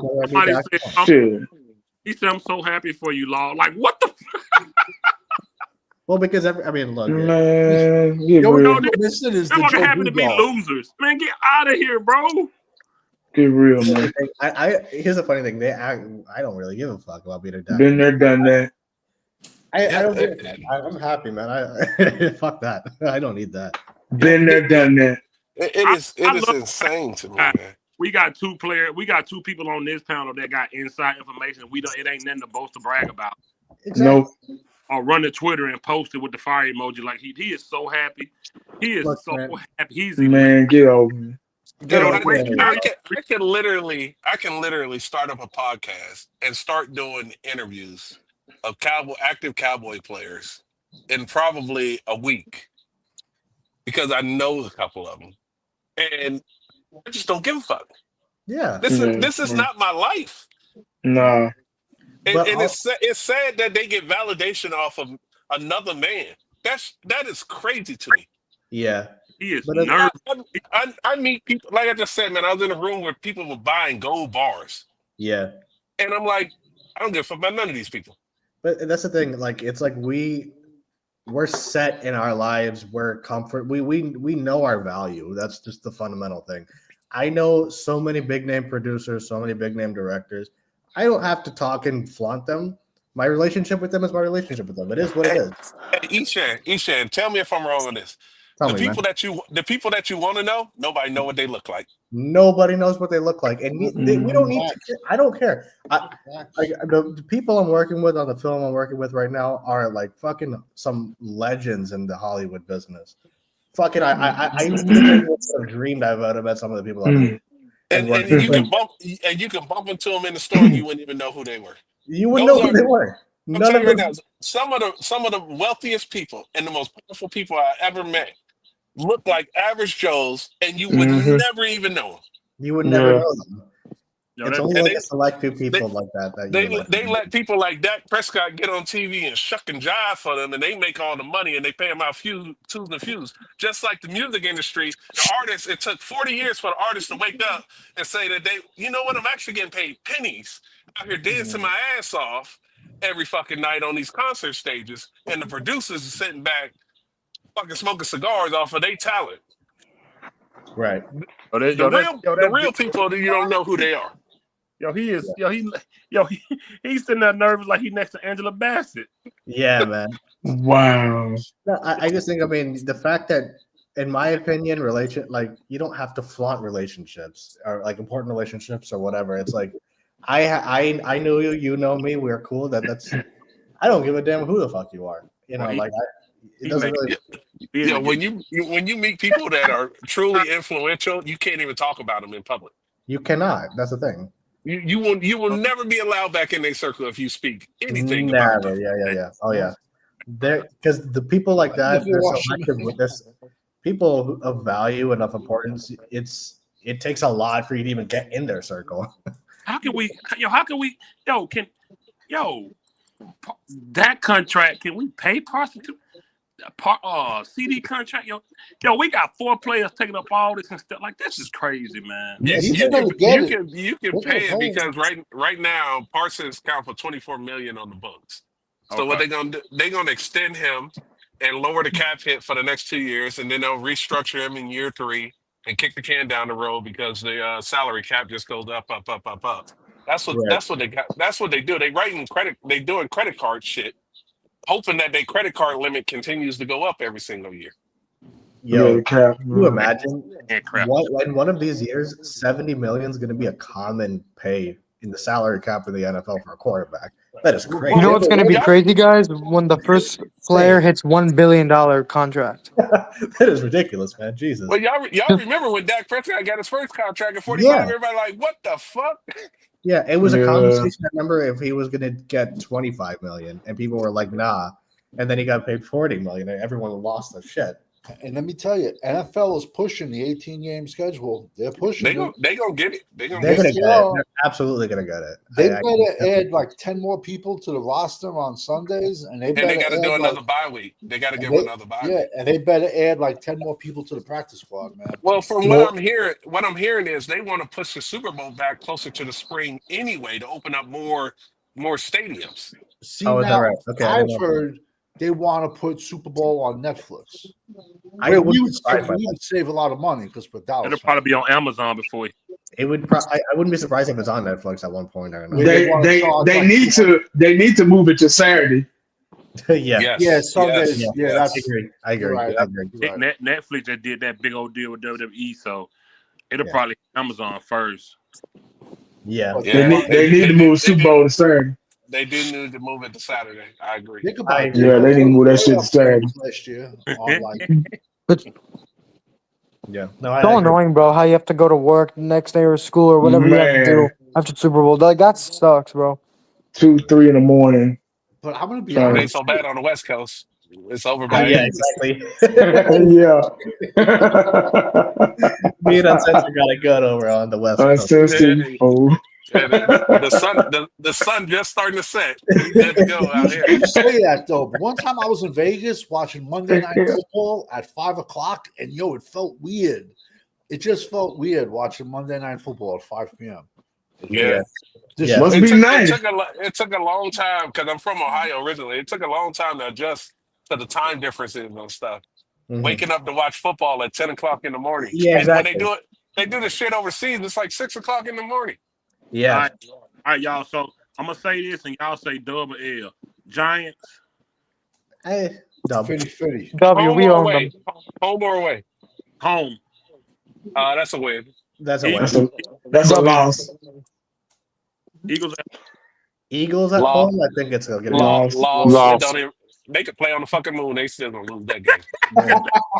Fucking Jupiter. That's good. Commanders Yeah. at home. Commanders Loss. loss. Loss. Packers at home. Loss. Definitely no. Loss. That's a no. They own us. They own us. Kansas City at home. Loss. Loss. Chargers at home. I can see the Loss. We can maybe win because we usually beat the Chargers. Chargers are up and coming. man. Loss. Vikings at home. That's Oh, Loss. lost. 100% Loss. lost. Loss. Cardinals at home. loss. Lost. They always Loss. beat us for some reason. They always beat Y'all, us. y'all only got us winning one home game, right? So They far. beat us with the spaceman last time. Yeah. Mhm. Y'all I gotta mean, win. Y'all gotta win in one home game out of 8. So let's go to the Chargers and the Vikings. That's a toss up for me. Okay. I can see I it. say 2 because I Keep think going. the Chargers Keep going, can win. Sid. That's 2 and 6 at home. Away games. We got Who? Giants. Giants. I mean, I I'm think gonna we're gonna say split with. I think we're gonna split. That's a loss in Giants. Yeah. I hate to say it, but we're gonna lose. Okay. Eagles away. Lost. That is an obvious loss. Commanders away. Loss. Lost. That's tough. Bears. That can Win. be. That's a win. a win. Yo, if we lose to the Bears, God bless us. Broncos. Yeah. Well, Loss. Yeah. Loss. Loss for the Broncos. Detroit. Broncos absolutely. Detroit away. Loss. That's Christian. That's an answer. Raiders. Raiders, we might win. They That's suck. loss. That's loss. That's a win. That's a win. I think we'll win. The Raiders suck. The the Raiders are Jets. bad, bro. The Jets. Yeah. That's a win. Jets will win. Jets. Do the Jets even have a quarterback? They have Justin Fields, bro. The last one, Panthers. Win. That's a win. Win. Now that's when you got a tank. And Yo, you, that's that's when you got to put Will Greer in. That's when you gotta get in there, No, Will. Lance. You got to put Trey Lance in. You gotta get the play action bootleg going. according to y'all, that's only 6 wins. Dude, I'm telling I mean, you, that's what we said. That's what we've been saying, though. I So, call no 5. surprise. I can see said it. 5. It's between 5 and 6 for me. Y'all didn't factor one thing. Y'all didn't factor one of them games being a trap game. Yeah, and it's always the trap game with the I think it's that Giants home game. We never One of them games, trap game. And we don't factor injuries. the Cowboys. We can. Yo, I ain't gonna lie, man. Yo, I swear if that Chargers game, that might be the one. That might be a trap game. I think that's gonna be Chargers are better than people think, man. Chargers are better Yeah. than people think. They just play in a very hard division. Yeah, and let's be Chargers are up honest. and coming. And let's They be got a honest. young How team. many games do you even see Dak playing? I don't see him playing more than 6. If I'm being honest. That's 6 games, man. Like Dak gonna play all 17 games, man. You think he's gonna play all? Really? I No pray way. he plays all 17. So these Dakaronis I don't can want see to- how much of a bum he is, and they can finally dump this motherfucker, man. No. You got it messed up, bro. When he stink out there, they just gonna blame Schottenheimer. No, Now, they still play because Schottenheimer, the because defense. what people fail to remember is they got this it's Dak's short memory syndrome is that they forget that we was getting our ass beat last year before he went down. They 3 and seem 5. to think they Yes. seem to act like we was some world beaters with him, like he wasn't Yes. part of that Saints ass whooping. Bro, he had 11 touchdowns and 8 picks, and he didn't even Oh miss my half the God. season. He had 8 picks. He was on pace for 17 picks. We were 2 Yeah, and no, he 5. was bad. He was bad, bro. And He was in the red zone acting too, like bro. this dude is- Man, Fifth. Can I ask a question or no? Oh yeah, brother. Just hypothetically, there was talk about Dakota and going to Cleveland. Cleveland has, I think, the the third pick overall. Let's just say hypothetically that happens. We send Dak to Cleveland and quarterbacks go 1-2. Who do you think Dallas will go with at 3 overall? Travis Hunter. Travis Hunter to sell jerseys. I can see that, honestly. But He the won't thing be is, though, there. Savage, is that report was debunked by Jane Slater. It was completely Travis, fake. Travis won't be there. Like that You trade will can't not happen. You cannot trade Dak Prescott for the next 2 years. Otherwise, he is a $90 million cap hit. Travis Hunter going. You can't. Travis Hunter, All the Travis money, Hunter all the first money overall. they kick down the road becomes immediately due if you trade him. Travis They Hunter won't fuck be. themselves with it. Travis Yeah, Hunter he won't. won't. Yeah, He but won't be there. How much did Denver eat? Denver Wilson. They survived. They ain't like, but they didn't have previous contracts that were due. Gotcha. That's the the current contract will still be extended out over the course of the years. It's the fact that they extended him, and by extending him, they took all of that money that they kicked down the road. They continued to kick it again. Yes. But if you cut Dak Prescott within the next 2 years, it's like a $60 million increase in his salary. Stuck with him. They screwed. They save $10 million in year 3 if they cut him. That's the first time they can save money if they don't restructure again. They restructure, they fucking themselves again. Yeah, they done. To be honest with you, bro, they got to play this out with him. Yeah, Yep. that's what I'm saying. Yeah. But That's what is why, the difference? That's why everybody on this channel keeps saying we ain't got nothing shaking for the next few years, and people are just delusional. Yeah. Sports And just people think thinking we're we're making the playoff. playoff this year. That shit is idiotic, man. I have a better That's chance of because- becoming a that's because billionaire they- than us making the that's- playoffs. That's because they promised a fan base something, and they got something to prove to their Yeah. fan base because they already told them what's going to happen. They've already lied to them and say, "Hey, we're going to do this, we're going to do that," and they believe them, and then they don't want to be wrong about it. They don't want to look bad. They're worried about what people think, what their fans base think, because if they're wrong, then they scared their fan base is going to cut out on them and go somewhere else. Yeah. It's that blind loyalty, man. That's what it is.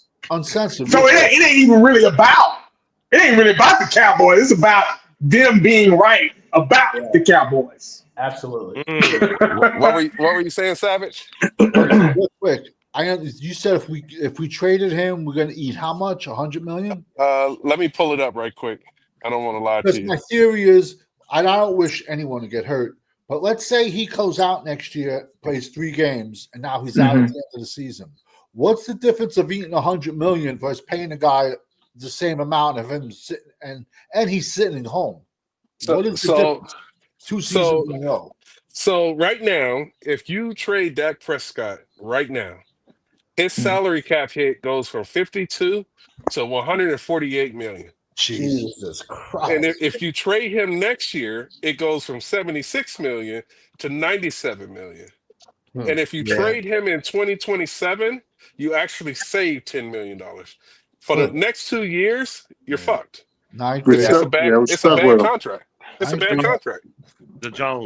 Well, why don't we just cut him next year then and eat that $70 million in tank? No, it's not 70. It's 97 million. Oh shit! No, okay, never mind. If you don't do anything, he's 76. That's why they're going to restructure him again in next year. They're not going to let him start a season at 76 million. They're going to restructure, and when they restructure, that's going to fuck you for cutting him in 2027 because that restructure money is kicked down the road again. Man, we're screwed for a long time. Oh no, that's why I say y'all get ready. He said if the Cowboys make the playoffs, He don't want me to put Cowboys as the best. He want me to put Dak as the best on a cake. Exactly, because that's what it's about. No, yeah. Look, Junkie is it's uncensored said it, man. He's a feelings guy, man. We have no factual basis to playoffs, man. Please, we're not making the playoffs this year. Are you kidding? No, I told you. See, if they'd have listened to me last year, we'd have been in the top 10 or the top. You're right. I told y'all. Imagine Trey Lance playing 17 games. They wanted culture wins. They like culture wins. That's what they say, like culture win and moral victories. Pathetic. Hey, it's all good though, because next year we're gonna suck and we'll get Arch Manning, like I said earlier. So don't be redemption. This is my problem with the Arch Manning shit. Nobody knows what type of quarterback he's gonna be. Everybody just crowned this dude off a lineage. But Emmitt Smith's son isn't Emmitt Smith. Michael Irvin's son isn't Michael Irvin. My friend was his roommate at the U. It's like a whole lot of players. They just have crowned this Manning kid as the next great thing. No, but the thing is, though, he's played, like, because Quinn Ewers got hurt this year, and he played, and he looked really good. He played very limited amount of time against very subpar competition. Michael Irvin's son was a tight end at Miami, and my friend was a tight end, and they roomed together the first year. Randy Moss? No, Michael Irvin, son. They got to stop crowning these kids before they actually put the proof on tape. They got to stop like they did with Trevor Lawrence, the king, the prince who was promised, and all of this. Oh, Beauty and the Beast. Listen, that's all from Remember the Titans. I called him Beauty and the Beast. He looked nice on poster boards because he was the prototypical look that the NFL wanted to all you got to do is put out there. Alabama. But he went to beat Alabama. All you got to do is beat Bama. He went and smoked Bama, and that's what happened. If Archie Manning's last name was Lipschitz, people would look at him differently. It's because of the Exactly. Well, I've got some other quarterbacks that we could look forward to next year. I'm not Clay, what's his name? Cade Klubnik out of Clemson. He was pretty good. Or Garrett Nussmeier or Drew Aller. This is going to be a much better quarterback class next year than this year. And I'm not saying that Manning isn't going to be the next best thing since sliced bread. He might be, but we got to let him get off. He doesn't even have a season underneath him. Yeah. And let's be honest, we're the Cowboys. Hey, don't go to your banquet. Come on here acting all high bougie, man. What the hell are you talking about? We want Archie, man. We want Archie. You done win the fucking bars, man. You done win the fucking whole bars. You're talking all bougie and stuff. Yo, I said it, man. This is gonna be Positional of all things and tank for Archie, man. Exactly. All year. And my thing, and if Archie's putting out production during the season, I'd be like, yo, let's go get him. But I can't sit up there and crown somebody that's taking what 60 snaps. Archie as a pro? Manning, that's what you got with Trey. That's how Trey Lance got in the league. Archie Manning would go up to me just because he's going to have all new offensive linemen and an entire brand new offensive line, all new wide receivers, and a new running back. So, Champ, I got a question for you, Champ. Yeah. What would you do to get your 4th round pick back? Man, that's crazy. Either trade down a couple spots from your first and try to pick up a 3rd and a 4th, or use your 2nd round pick, trade down a little bit and try to pick up a 4th there. Okay. Because I know or trade Diggs. You gotta get you more. only gonna get a 4th for you gotta get more. Yeah, I was about to ask. Like, I need more. You can't just a 4th. He's at least he's a top 32 corner in the league at least. 2 years. Well, just try to get at least a 2nd and a 4th if you can. Shit. That killing me, man. I would love it. Hey, you should have been on here last week, 80. Champ said Parsons need 30 sacks. 30 sacks and 5 picks. And 5 Oh my picks. God. Oh yeah, you just forgot. I also said 200 yards. 200 tackles for loss. If you want to get 40 million a year. 30 sacks, 5 interceptions. For that, God damn. make sure I meet you. Tecmo Bowl. Hey, he do that. He eclipsing Lawrence Taylor. He do that. He eclipsing Taylor. Man, Tecmo Bowl, shit. Bo Jackson was unstoppable in Tecmo Bowl, man. I have a better Yeah. chance of meeting Jesus Christ than I have of that. Man, ever since Diggs He bought do that, that. ever since Diggs got the baby mama pregnant, bought her the AMG, he ain't been here no nothing. Man, Mm. that is Ever crazy. since he bought the AMG, he ain't been here no nothing. God damn. Man, Ever since he did that, man, he done went down. He Man, got Future's baby mama knocked up, right? Future, that's Future and Bow Wow baby mama. man. What Yeah. the fuck? Ugh, And that's, they, Hey, how old is she? 38. that's No, nasty. she older. She older than Hey, Diggs. so She up there. He's like, I I think was, 12 years older than him or something. I don't know. but you know Disgusting. what? Hey, But you look, know she what? got pregnant. She got pregnant, got the AMG, and broke up with him. Child support time, baby. Oh my Oh, gosh. she must be good. She is one of those. She is one of those girls that is discreet. She's not going to be in the news. She's not going to be bad mouthing. She's not going to be making headlines. That's Uh-uh. why they. That's why they pass her around. Yeah, Ugh, she finna get her money though. She gonna get her nasty. money and she gonna shut up. But there's other ones like the Zion Williams girl that's on that he got the porn star pregnant, and Her, she all in the fucking news talking shit about him. her Yeah. butt. He, How you get a porn star pregnant, bro? No, he a yeah. freaking man of the year. That's why he can't stay healthy. Nah, Parsons is freaky, man. No, man. Passing around packages. Don't Bro, him at do Penn it. State, Don't bro. do That's it. all I gotta say. Him at Don't Penn State. Yo, there was. don't do it uncensored. Don't I do ain't it. gonna say have- it, bro, but Giving out packages. there was allegations of him at Penn State in the shower, bro. Yo, I'm Parson telling got you, allegations in college, bro. they're trying Freaky to. Parsons. 2020, they tried hiding that a lot. There was some real allegations. Hey, y'all chill. We not. Man. I'm I don't even just think I saying, want to know. there Hey, was hey. there was locker room You're not heard the allegations, allegations. man. Parson was passing around 2020. like a peppermint, bro. Yeah, Ugh. I don't understand why the girl went back 3 times. Like this shit. Yeah. Yo, uncensored. Yo, go watch the Gold Bars, man. Hey, think about those kids, man. Think about these guys, bro. They're putting up Rolling Stones numbers. You know what I'm saying? They're knocking them down like Jordan, 96, 97. Let's be Tyreek honest. Hill Tyreek Hill is a dummy. No, yeah, he is. Yeah, Bro, how many kids does he have, bro? I have no idea. He got like 10. He got 10. He got a girl It's pregnant right now. 10 kids? his wife though. And- His and- wife and- is pregnant, right? His girlfriend pregnant right now. What? I think that's his wife. Yeah, his wife. Not as bad as Philip Rivers, though. He has like 17 kids. Yeah, but Philip got them all with one woman. That's one woman that got Yeah, all exactly. Yeah. That's his wife. 17 kids? That's that Mormon shit. I Mormons thought have a Philip lot of Rivers babies. got 11, which still is a fucking. I mean, bro, I understand what you're saying, like, but like, dude, 17, bro, like, dude, that's like a whole ass football team, bro. She must give throat standing up. 17. That is insane, man. Jesus. Okay, That's a yeah, we lot. finna get out of here, y'all. You Y'all, spend more time pregnant than not. Man, fact. that is crazy. The Popeyes at Penn State. Yo, y'all is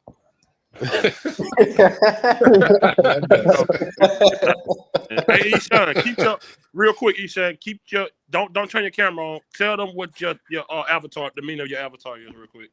Oh yeah. You mean my so I'm trying to prepare an upcoming film in the next 2 years or so. So the film it's like based off of a graphic novel that I wrote, like a comic book I wrote, and so it's basically concept art for my poster for the movie. Oh, that's cool. I mean, give them the purpose of the superhero and why you're doing it. Oh yeah, no, absolutely. So basically, the thing is, so I've been a film producer in the business for this is going to be 7 years in a month, and the thing is, I'm blessed, I'm happy, I'm making money, doing what I love to do, travel the world and stuff. But the thing is, for me, I'm also a director, right, and I'm also a writer. And the thing is that there's, in terms of the movies that I want to make in my future and stuff, I was thinking, what's if I'm going to be elevating my films, I have to do something to where someone who doesn't know me would instantly recognize my work as a director and as a writer. And so I thought about it. I looked at the Hollywood landscape, being I'm in at Hollywood. And the thing is, there's a gap in pop culture for people who look like me. You know what I mean? So directors like Ryan Coogler and Jordan Peele and stuff have done great jobs as far as representation for your communities and stuff like that. For some reason, for better or for worse, I don't know. That's just is what it is. That for Indian Americans, there's not really representation. And so for me, I was like, it hasn't been done. There has to be a first. It'll be me. And I'm lucky enough to have stature now in the business to where I can do something like this. And so I'm basically wanting to create the first Indian American comic book character in the genre, in the major genre. And so that's basically what I'm doing. Yeah. Now let me ask you a question: will the heels be Indian American also too, or no? Will who be? The bad guys. No, it's just the main character. So basically, like what I'm doing with my story is that, so even look, I've known I wanted to be a filmmaker. This is gonna sound made up, but it's true. I've known I wanted to be a filmmaker since I was 4. That's the truth. But even before I was introduced to film, my grandmother, God rest her soul, would tell me Indian mythology stories. And the cool thing about those stories is that they're entirely about, in essence, they're about transformation, like character transformations and stuff. So, and that's, I think, an element in film that's not done. So I'm basically, what I'm doing with my stories is basically like blending in mythology I grew up with genre filmmaking and tying it around like some sort of an issue or something that's relevant to my community or like identity or whatever the case may be. So that's kind of, in terms of like, so that's kind of the way I'm telling my stories in the future. And so, but as far as to the question, Savage, it depends on the story. It's not like one thing all the time. In the case of this film, it's the central family for the film, but the antagonist is not. Yeah. Okay, that's awesome. Yeah, I think that's cool that he's making a superhero film for his people, his community. Yeah, no, that's awesome. Congratulations, man. Yo, Eshawn, make sure to include me in the movie real quick. Make you welcome. We got a black Captain America now, so hey. No, that's the thing. It's like, and I look, I as someone who's in Hollywood, it's like I love the fact that how big representation's become and stuff. And I just think it's like, my attitude has always been, why can't there be someone who looks like me in a franchise like Mission Impossible or something, or like in the comic book genre? And it's not been done, so I was like, you know what, fuck it, I'm gonna do it. And so, yeah. But I appreciate you asking, Fifth, man. No, for sure. I just wanted to let the people know what it meant, because I think that's dope. I appreciate that, man. I appreciate it sincerely. For sure. Eshawn, good luck, bro, with your movie. Thank you. I appreciate that. Yeah, yo, and listen, if you ever need an actor, bro, I'm available. Listen. You won't even show your face. You won't show your face. I was about to say, like, like, to be an actor, you have to be on camera. Hey, don't worry about that, bro. We'll work on that. You could be a voice actor. Yeah. I'll be a voice actor. You're a good bad guy. Okay, sure, man. Man. I salute everybody, man. Hey, Fifth, check your text. Oh, hold on. Let me see. No way.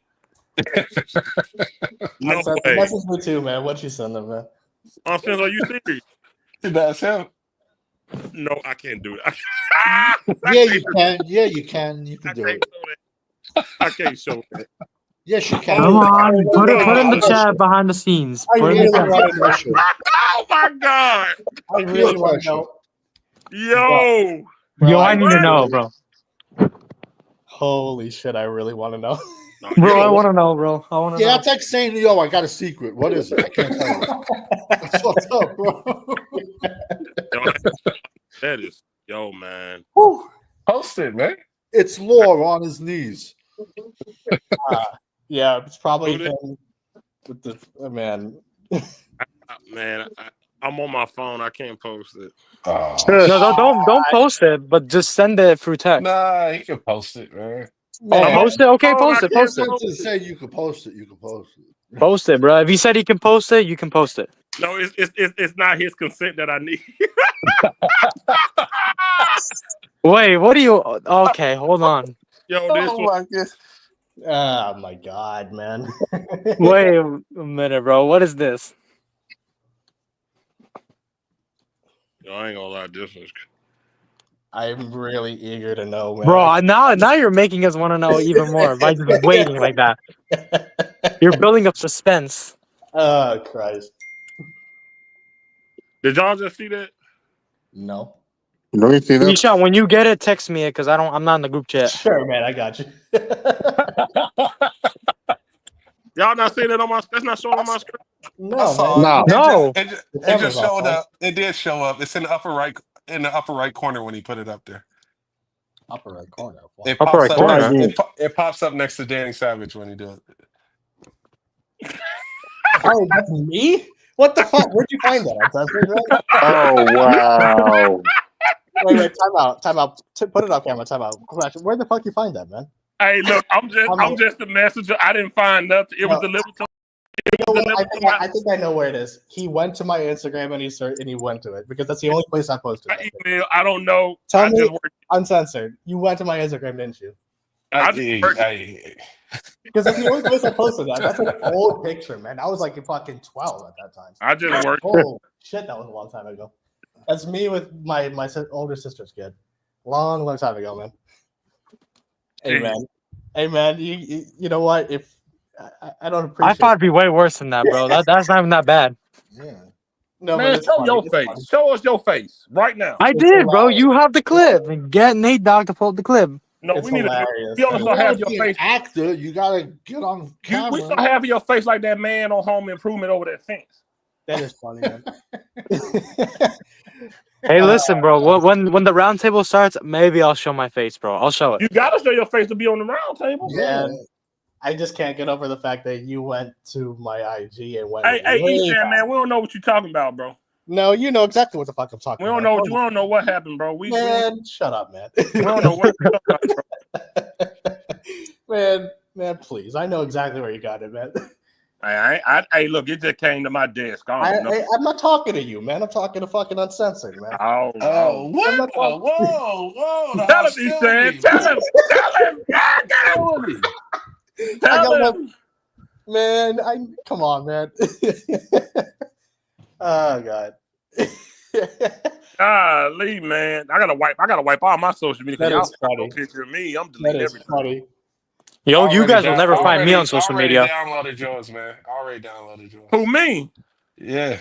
That's not true because I ain't got no social media. Hilarious. You do got a Facebook. Yeah, you do have a Facebook, but I just. I only one picture of my Facebook, me and my grandma, so I don't care. That's not true. That's 100% true. Like it's fun. I've seen your picture on Facebook, but I didn't know if it was you, so I didn't friend request anybody. All right, guys, salute to everybody. Peace. Man, go to bed. Go to bed, man. You pop up as friends I should know or some shit like that. Real? On Facebook. It must be an old page I don't know nothing about no more then. Yeah, it's got more than just you and your grandmother as a picture. That's not true. I don't believe. That's funny. I'm laughing. I'm dying. I sent you another picture though. Let me see. If it's me, don't fucking man. Nigga, I'm sorry, that's a bad word. Dog, you. Oh yeah, boy, I had to put a taser on you, man. You can put it up. You can go ahead and post it. Go ahead. Yeah. Go ahead and show it. Man. Hey, uncensored. This dude like a big security guard, man. Man, come on, bro. Man. Well, I gotta show y'all this, bro. This is crazy. All right, let's take a look. Let's see it. Nate Dogg ain't allowed to clip it. Don't clip it. Oh Lord, have mercy. Yo, this is like he will throw you out the club, bro. Hold up, man. Jesus Christ. What that one dude that said he was gonna show up to your door on here? That was a bad idea. I try to tell people. Where's that dude at? Hey, and I'm a lover, not a fighter. Let me show y'all. Let me try to pull it up. This is the curtain call. Dude like a what interior defensive tackle? Yeah, man. Wait, who's this? That's uncensored. That's me. That's me. Oh, that's you, bro. I did not expect you to look like that, bro. Your voice. It's hard. I had to send it to you. Direct. You 6'4"? Yeah. God. Damn, bro. You tall, bro. You said you're 6'4", what, 280 or something? You said that's crazy. Yeah. That is. Bro, man is bigger than Parsons, bro. No, That's hey, Yeah, look, they I had push Parsons around. yeah, without a No. doubt. You, Jeez. you, for you sure. and Parsons should get in a boxing fight. Let's see what happens. Jeez, bro. Yeah, yeah. We can't take no pictures standing beside each other when I come out there, bro. Man, I would be like fucking small as fuck next to you, man. No, Right. I wouldn't. I would be No, tiny man, next to this guy. He already had a picture of you. Nah, man, I'm fucking 5'8", man. Yeah, no, I'll be fucking small next to you, man. See, I'm taller than somebody. Yeah, Yeah. you're taller than me. Not according to Corner, man. Corner be lying. I'm 5'11". Corner be No, lying. I know. I'm just. How tall is Corner? 6'1". 6'1"? Okay. Taller He's than Nick tiny. in your life. Oh, that's crazy, bro. Now, Corner will let you believe that fucking Fifth is 5'2". That's Nick crazy. Dawg, No way. Fifth is 5'2", bro. No shot. He's not. 5'11". That's just Corner will make you believe that. That Hey, dude is it's not. crazy. My son 14. He taller than me. Wow.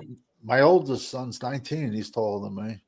You Yeah, know, my oldest son is 12, and he's already almost 6 feet.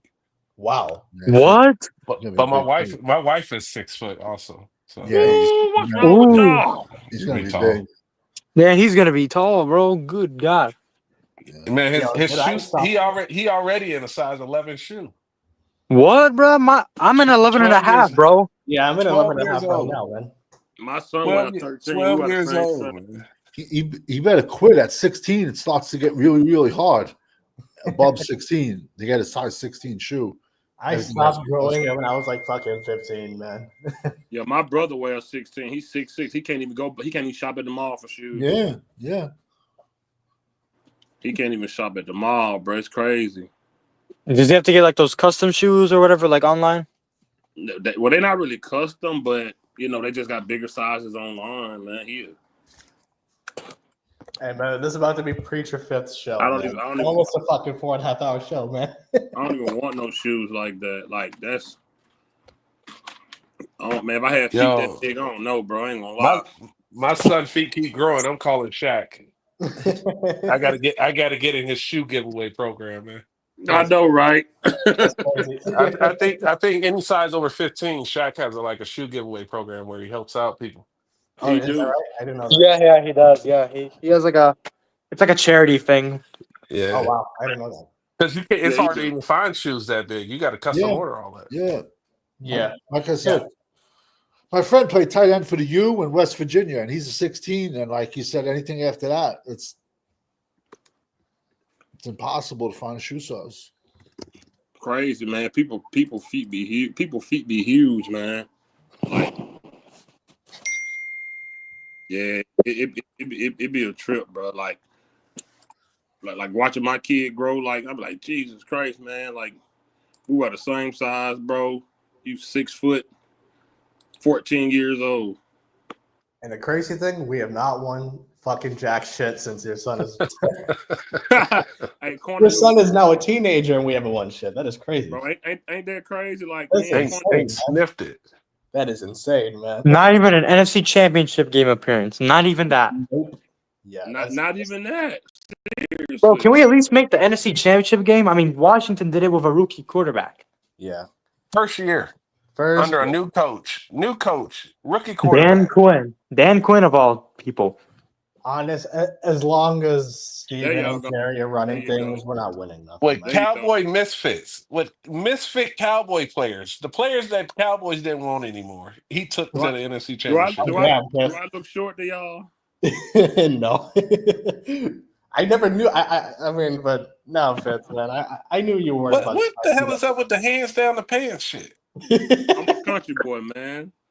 That ain't no country shit. Yes, it is. That's a prison pose, bro. That ain't no prison pose, man. Yo, is it true down south they put peanuts in their Coca-Cola bottles? Is that true? Yeah, The fuck? I just had that in my bottle just a minute ago. I Really? What the fuck? Yeah. I what saw does it that on do? YouTube, and I'm like, didn't know that. I did not know that. What is that supposed to do? What'd you say, I John? guess salty, I think sweet it's supposed to type get of the thing. salty and sweet thing. I don't know. There ain't enough salt on no fucking peanut that changed no Coca-Cola. No, I Hey, saw it man, on YouTube. That's the only reason I'm asking. That's Man, like the people that used to put a worm in the bottom of the fucking liquor and all of that shit. Yeah, I've done some crazy shit, but I've never ate the tequila worm or nothing in my no, life. I need it alive, man. Fuck that. Have you hallucinating and all fucking day Man. but long? yeah, we do that though, Savage. That's a regular thing. That's I mean, I weird don't as do fuck. that, bro. I'm in the South, bro. And we don't do that. You ain't in my south. You're not in Fifth South. What do man. you consider South? I consider. I mean, I'm in South Texas, bro. South, but Okay, That that ain't ain't the, Bama. that, I'm that, in That's that's not Bama, South, but South that for ain't real. Bama South. Yeah, Bama that's South Yeah. different. Yeah, I used to live in Tennessee when I was. Hey, Bama South is different than Georgia South, and that's different than Mississippi South. There's Oh, three yeah. different Souths right there. you tell that's true. Yo, I used to don't know live if in it's Memphis, true, man, so. but I heard in Mississippi there's only 2 strip clubs. If that's true or not, Is I that don't know true? if it's true or not. Down in the valley where the You got girls get naked. You got the pink pony, and You got that P Valley. it might just be one. The pink So I pony. heard, I was talking to a dude. He was like, "Yo, I want to go down there and open up a strip club." There's like no strip clubs in that Well, state. they only got 2 million people in the whole damn state. That is not true. No, they got more What's than the, that. They got more than that. Yo, give me Yeah. 100 acres and a house, I'll be happy, man. Oh, you can get that for the low end. You can get that for the low in Mississippi. Mississippi is like the punting joke of the South, bro. Let's be real. Hey, Hey, listen man. to this. Listen to this. Listen to this. Alexa, what's the population in Mississippi? The 2020 U.S. Census of Mississippi is 2.96 million people. 2.9 million. Close enough. There's That not ain't a lot of fucking racist. people in Mississippi. Don't nobody want to be in fucking Mississippi. You stuck. People in Mississippi are stuck in Mississippi is Mississippi. a beautiful place. The Man. flyover. It's a beautiful place to fly over. That's what it is. I'm telling You're you, man. crazy. I used to live No, in. it's like Louisiana, bro. Everyone's trying to leave it, bro. Why? Man, Because of listen. hurricanes and stuff? Because I've been What seeing good? crazy cheap real estate in Since Louisiana. the civil rights era, what good has came out of Mississippi? I'll wait. I don't know, man. That used to be a sundown. That used to be a sundown state. It probably still is. No, it still is, bro. Even parts of Texas are still sundown listen, town, I bro. don't stop. I What does don't that stop mean? in Mississippi. I don't. You better have your ass in the house before sundown. Otherwise, You the got it law gonna wrong. come It's in. not. It wasn't a sundown state. Mississippi had some cities had sundown towns. Man, that was the whole fucking state was a sundown town. Why? Was it a law thing or people on the Hell street? no, black people get beat the fuck up and lynched after the sun went down. Bro. Hey, no.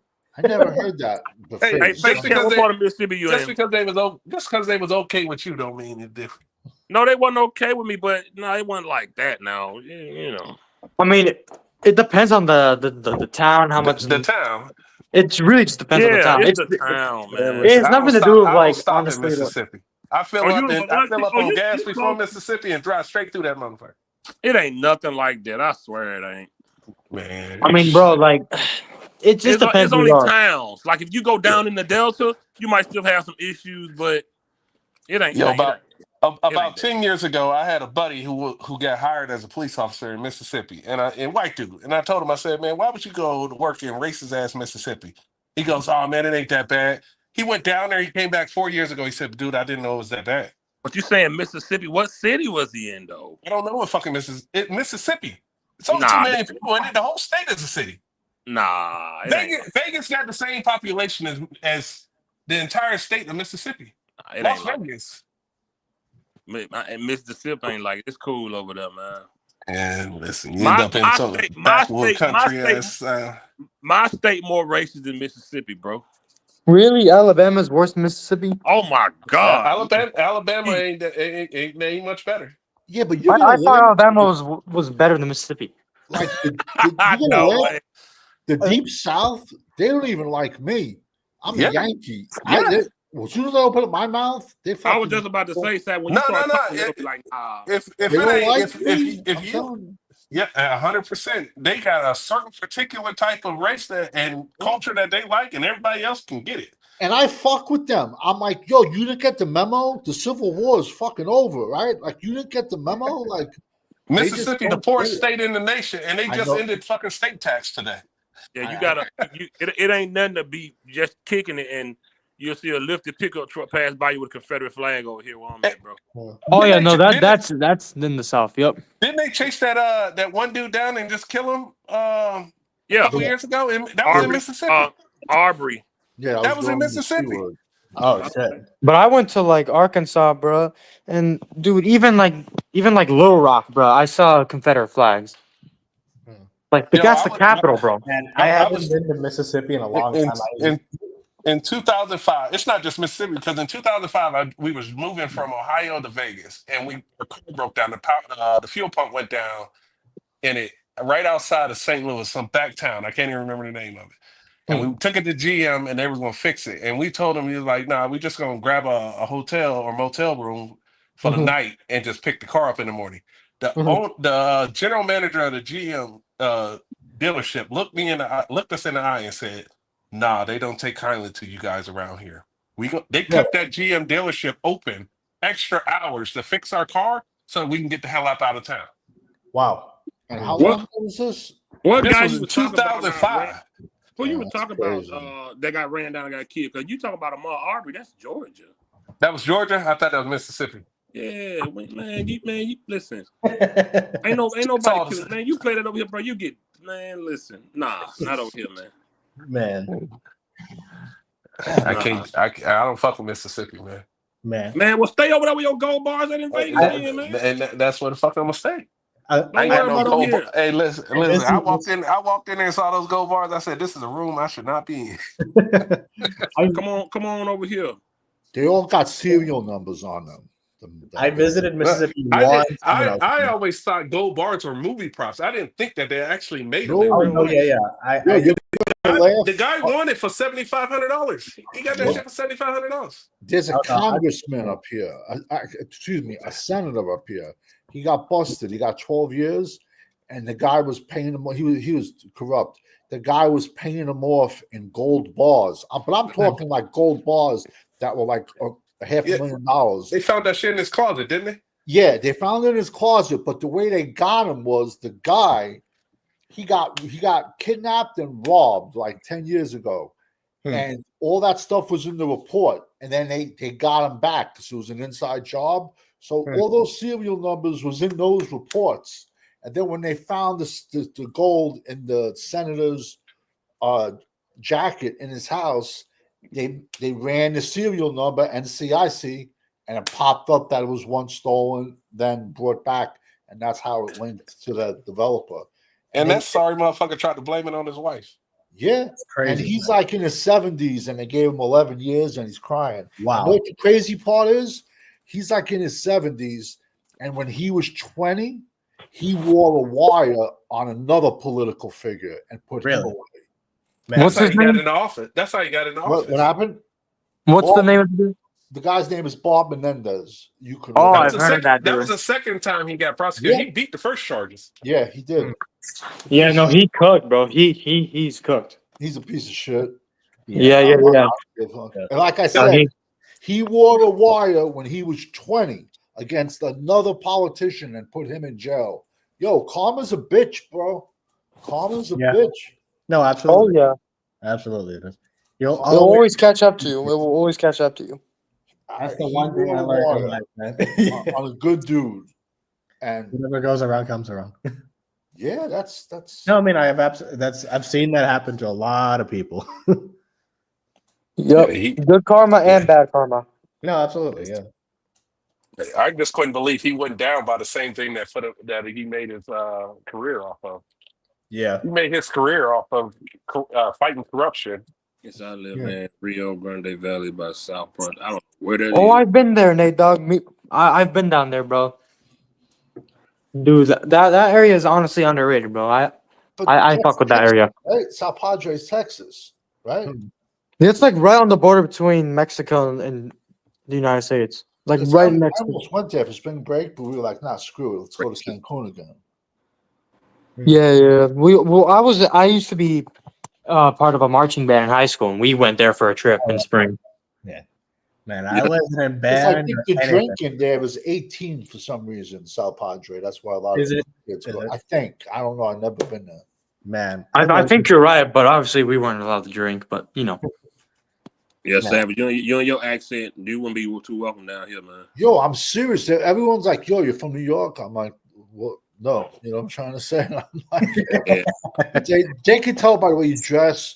Unless you can put on some fake country accent. Yeah, but they can tell by the way you dress. The second I open up my mouth, you're gonna laugh. I can drive to South Jersey, and they're like, "Oh, you're from New York." I'm like, "Bro, what the fuck, bro? Like, what? What's the big?" Yeah, I don't think I have an accent. I probably do, but I just think I have a deep voice. You know what I'm saying? But no, they don't like me. I mean, I've been to New York. Honestly, you don't have like the biggest accent. Honestly, Yeah, I don't think Boston accents are a lot more thick than. I'm my friend Mitch. I thought you from Boston. Got that Mark Wahlberg. Yeah, I remember. Mark Wahlberg and Seth MacFarlane have like super thick accents. Yeah, I just think my voice is, Yeah. But yeah, they don't like me. I don't fuck around. Like state you don't fuck around with either. Virginia, bro. They will fucking throw your ass in jail. Yeah, that's right. Yeah. Crazy thing is, I didn't move to Bama till like '98. I'm from St. Louis.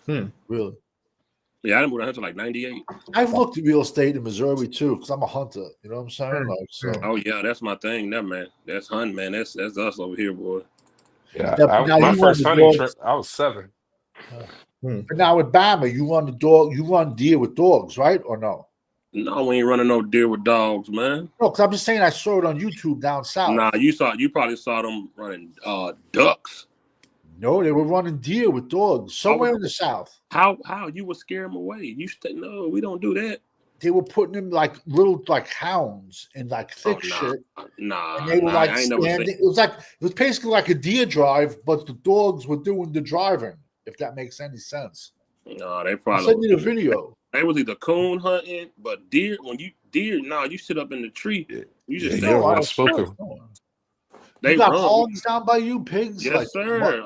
We hunt hogs. I use my 308 AR-10 to hunt hogs. How do they taste, the wild hogs? Wild hog, great. Because I've heard good and bad. I don't eat them no more. I still hunt them, but I don't eat them no more. I thought that was an Arkansas thing, bro, to like hunt feral hogs. Oh no, bro! You come to you can hunt Fifth. Yeah, Fifth, you want to go shooting when you come out? There's a load of ranges in Vegas. Oh, yeah, they got that. Yeah, outdoor range. Oh yeah, for sure. Yeah, we can do that. All right, but yeah, I got about 7,000 rounds I need to burn through. Let's get it, man. I'm from Bama, bro. That's all we do, man. Ammunition is like gold in today's world. I know. Anytime I get a chance to buy something, I do. But I got some old stock that need to go. That's why I want to shoot the gun from Predator that Jesse the Body had. I want to, even though it's not real, but I want to shoot that. Our gun laws are so flexible. You don't even need a license in Bama. Oh yeah. No, in the South, bro, you don't need anything, bro. Exactly. Cool Cowboy. You know, down here in the South, we. Oh yeah, no, in Texas, bro, it's an open carry state. Yeah, open state. Yeah. No, I know. Yeah. That's how Vegas. That's how Nevada is. Open carry. Y'all know y'all open carry? Yeah. Wait, really? I didn't know that. You can. I thought y'all would be like Cali and New York was strict with the gun law. Hell no. They're not giving up that. Not here. But let me ask you a question. You can actually qualify for your CCW here, and Utah acknowledges your training here. 27 states acknowledge it.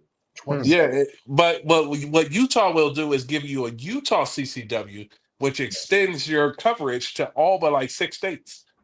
Florida's the same way. You can get it in Florida, and then it's good in 27 states. Because the Nevada one is recognized in a bunch of states, but then there's some states that are excluded.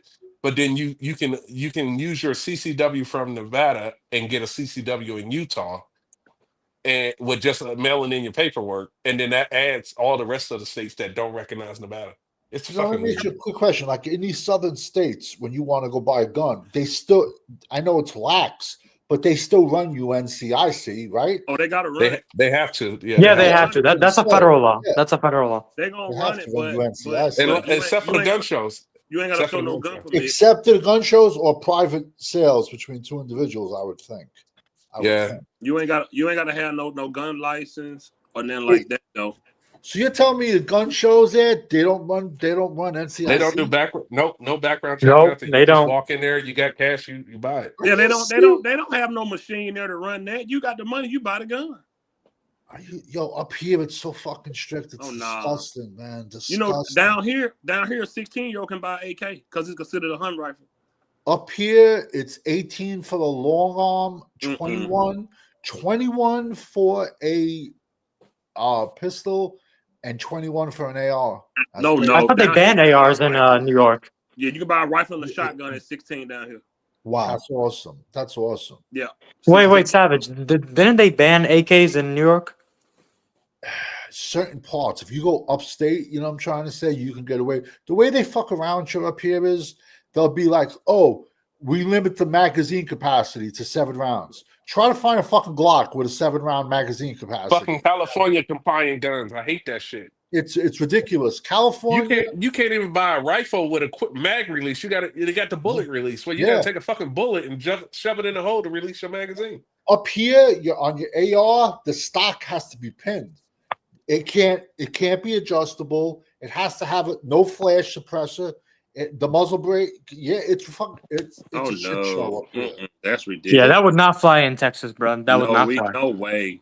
No That's shot. the California. That's the California compliance. Like you can go on a website. Yeah. You can go on websites like Sportsman's Warehouse and stuff Sportsman's like that, where Guide. you can buy a gun, and you can buy it, and it'll say CA compliant next to it, which means it only holds 7 bullets, and it got a bullet release instead. You can't release it with your thumb on a button. You got to take a bullet round and shove it into a hole to release the magazine.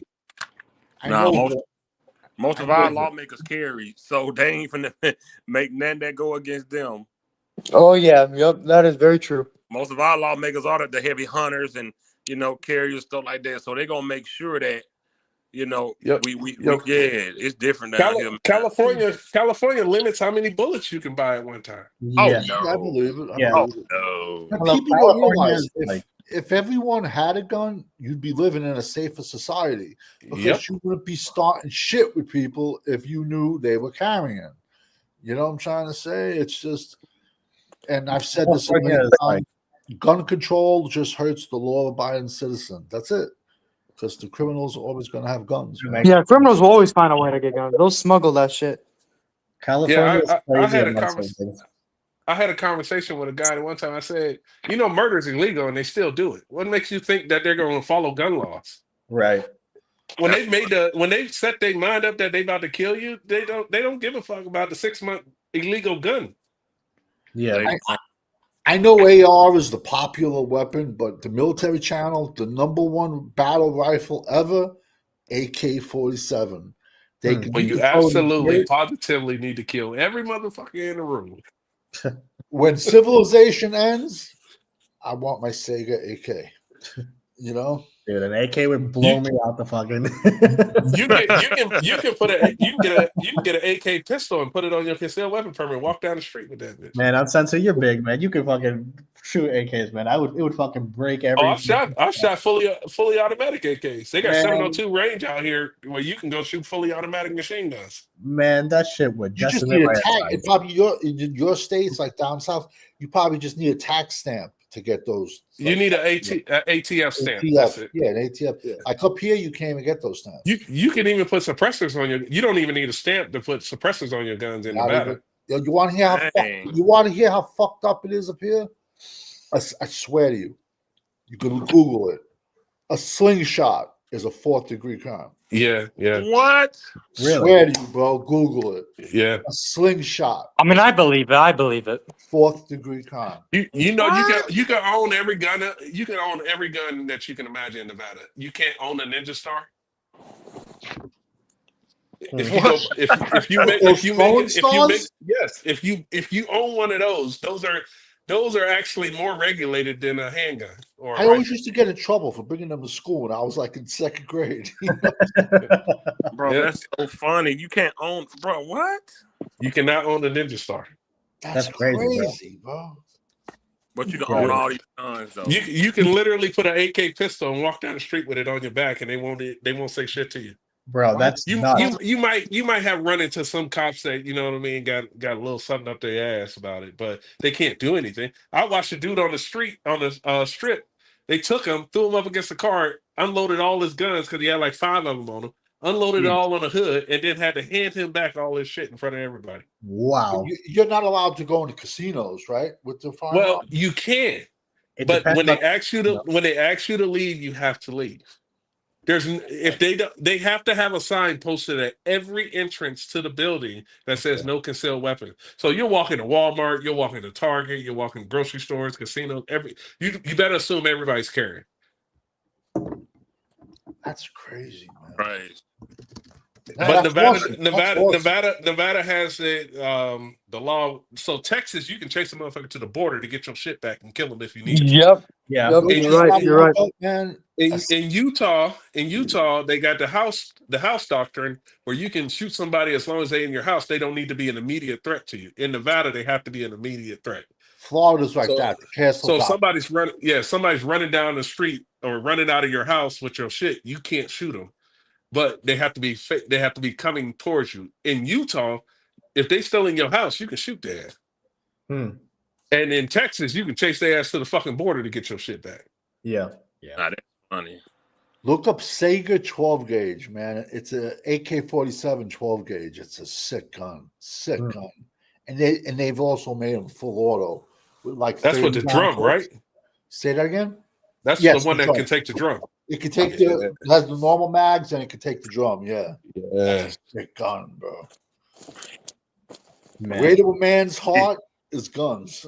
He said AK will knock you down. Man, an AK would decimate my insides. That shit would kill me, man. My first experience with an AK, man, I was driving down the street. It was the day Aaliyah died. I remember it.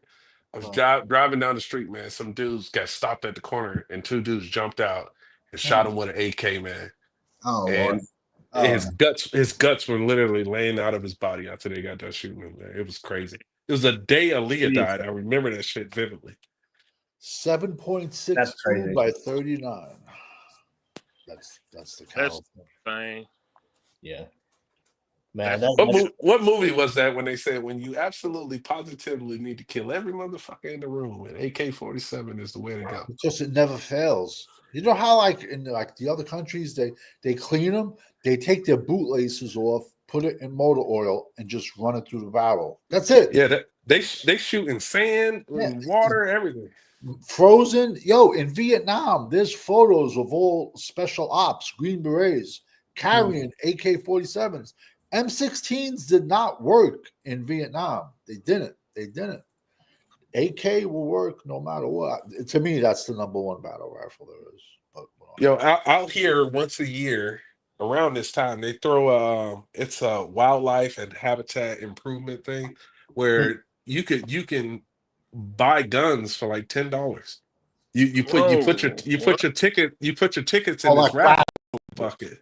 In the raffle buckets, and it's to raise money for habitat prevention, man. But some of the guns that they be having, man, it be having like 3 tickets in there, and you drop your ticket in, and they call it. If your ticket come up, you get the gun. You get it for $10. That's a pretty good chance for 3-4. You know, man. Yo, last time I went, there was 250 guns. Yo, you're gonna laugh though, but in today's world, guns are like gold too. Pre-COVID to now, guns have tripled, quadrupled in prices. Quadrupled. It's like it's an investment. I've been looking for a Springfield XD subcompact 9 for my life for a long time. Oh man, I'm not a fan of the 9 at all. What? It fits in her purse. That's why. I'm not a fan of the 9mm. I'm just not. But I take that back. There's all different types of ammo. Some people are just regulated to have certain type of ammo. That's all. I take that back. I'm about to say, like, man, 9, man.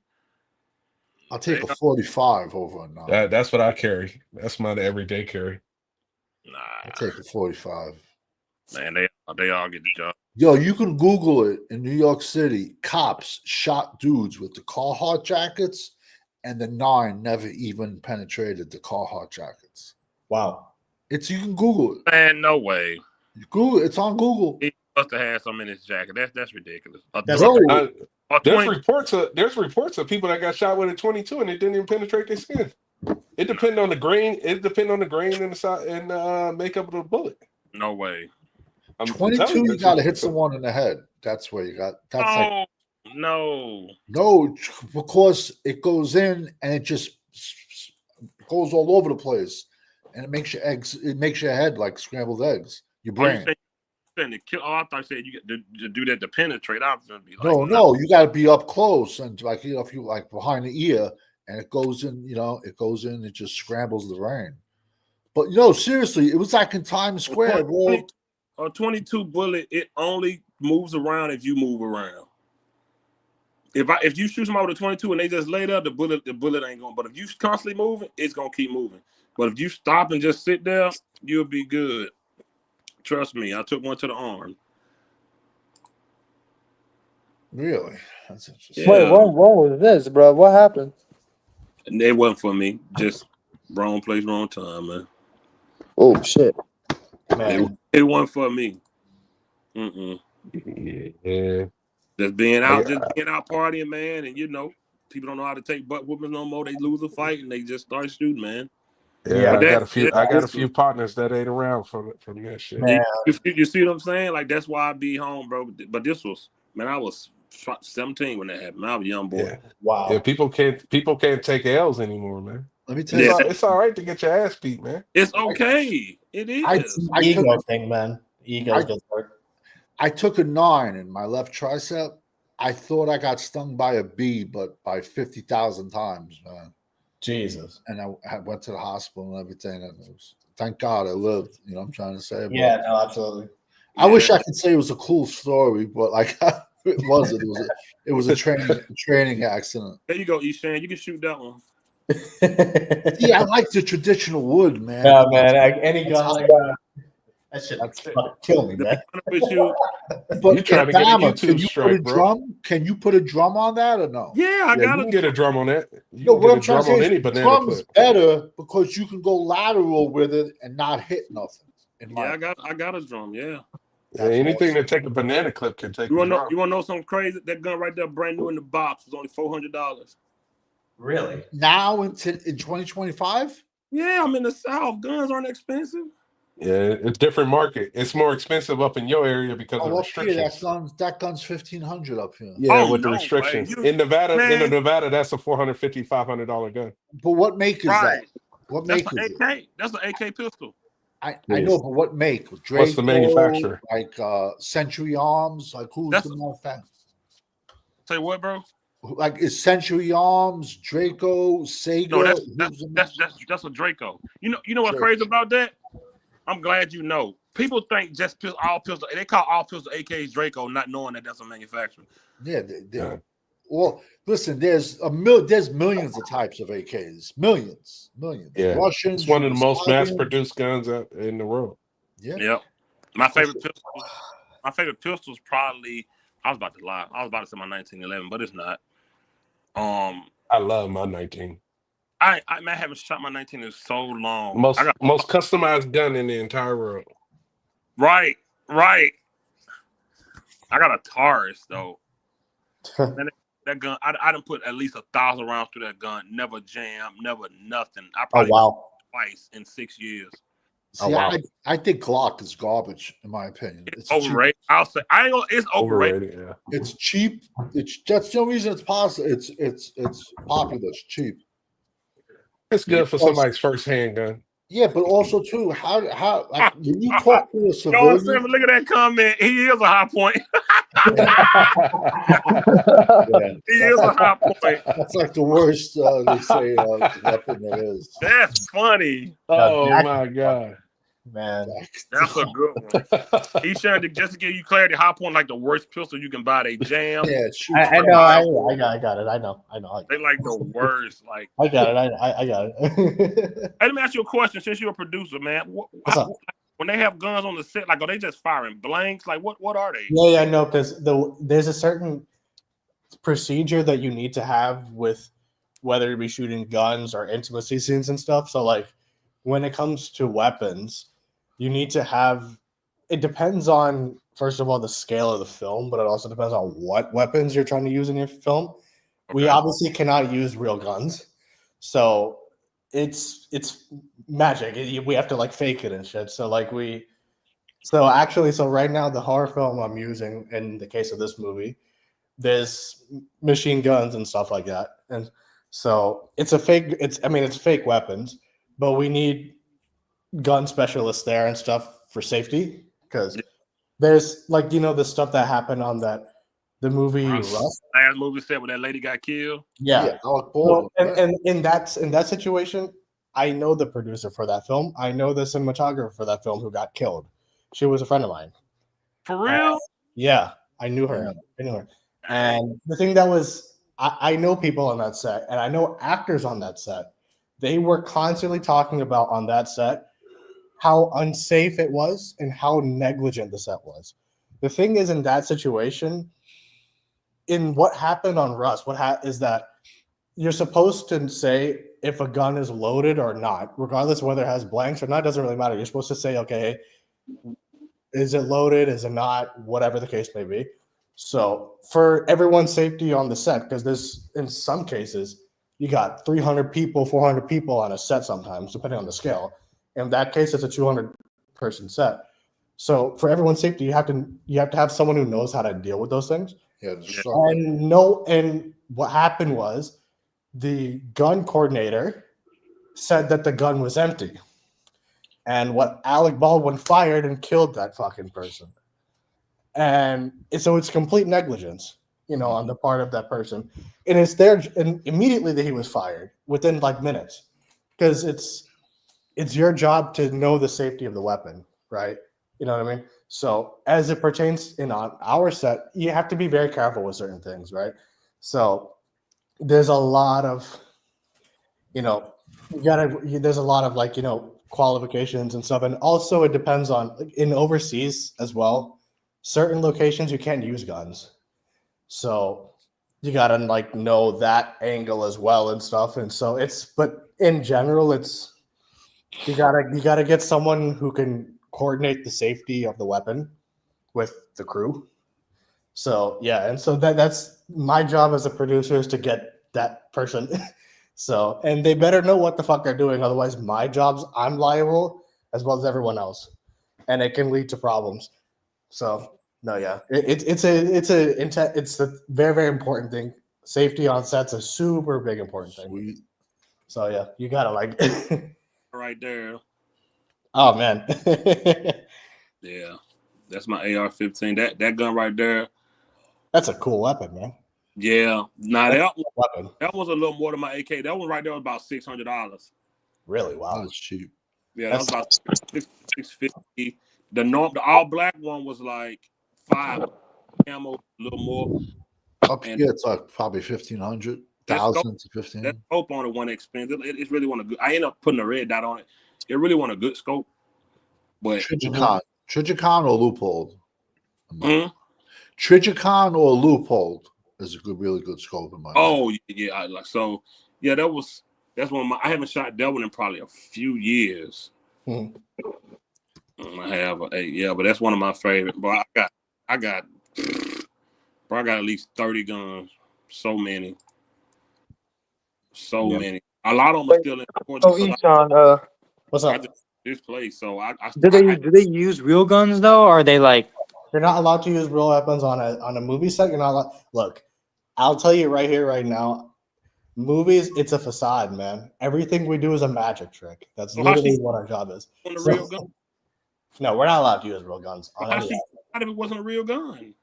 It's because there was some stuff loaded in the gun, and it was a close impact. Oh, so it was a blank. What was fired? I don't remember exactly what was in the gun because I wasn't there on that day. I just heard about it through a grapevine. But there was something in the gun. They were so close that the impact immediately killed her. That's how Bruce Lee's son got killed. Exactly. Yeah. Film of the Crow. I think that was a real gun though. Now he blew his brains out with a blank. Yo, if you put a blank up to someone's head and you pull the trigger, you're gonna blow their brains out. Yeah, they killed Brandon Lee. People don't know he didn't even finish that movie. That wasn't even him towards the end of the movie. Oh yeah, in The Crow, yeah. But also back then it was rules back then were different on film. But now, generally, it's very, very frowned upon to use real guns. You shouldn't do it. It's it's not worth it for a movie. It's not worth it to use. You All can. right. It's not worth it. Believe me. Safety. Ishan, real quick, in the future, how do you feel AI is going to affect movie production? It's a thing that I'm like the Writers Guild that I'm a part of. It's a thing that our union is battling. There were strikes that happened recently. Yes, I've read about you know, right, with the Writers Guild and stuff. And so I think it's a danger for sure. In my opinion, there's no replacement for human ingenuity. And so, but I think it'll be used like in the next 10 years, probably the way that CGI is used in film, in the sense that it won't overtake anything, but it'll be used in film, if that makes sense. So, I think that there's not going to be a replacement for human, ingenuity and stuff. That's just what I think. So, You can never replace the creativity of a human being. well, Right. the thing is, AIs, they're trained to mimic us as humans, but they're not humans. Yeah, they're not. They will never be us. So Like, I mean, even not, in some cases, I use AI for some things like pitch decks, or I don't know, like trying to get stills for a production or something, or there's ways to use it that helps, but it's just a balance. You know what I mean? So, All but right, yeah, it's a very, very complicated subject matter for sure. close this out, y'all. We've been rocking a long time. For 5 hours, man. You gotta wait 25 more seconds. 25 more seconds. You gotta wait. All To right. hit 5. To hit 5 hours. Yeah, Nick, I can work for Marvel Studios. Yeah, but I mean, I haven't. But That's fine. you got to save the franchise, Ishan. well, the thing is that the types of films that I'm making are not really. The thing is, Marvel and DC, those guys have a paint by number formula, and so it's we walk into it, we know what it is, right? My films are not really like that. So I mean, I know people at Marvel, but All right, Hulk versus Thing. Who wins? Hulk versus who? Thing. Thing Hulk any day. any day. The thing from Fantastic Four. Yo, funniest story ever. And we're gonna close. I ordered a pizza, right? And I had a Captain America shirt on, right? Yeah, I go answer the door to pay. Yo, this dude's eyes lit up. He started talking about me, about Marvel, Disney, or whatever. I go, yo, my friend, it's just a shirt, bro. I've never even seen the movies or nothing. It looked like I kicked his dog. He looked like he wanted to cry, bro. I'm like, yo, it's a shirt I bought like in Gap. It's just like Target. He got so disappointed. Oh man. I'm sorry. No, I mean they're mainstream cinema, right? But I mean, hey, they do what they do and they make money doing it, so more power to them. But I just think for me, my specific mission and agenda as a filmmaker is just not for them. So I mean, there's a company that aligns with like my company. I'm partnering with another big company. So there's the upcoming Ryan Coogler movie Sinners. Their company, I know I know one of the co-founders and the other people involved in that and stuff. And so their company I'm trying to link up with them. So, but yeah.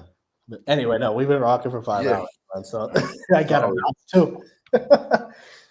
All right, y'all. Salute to everybody. We out of here, man. Take care, guys. Peace out, guys.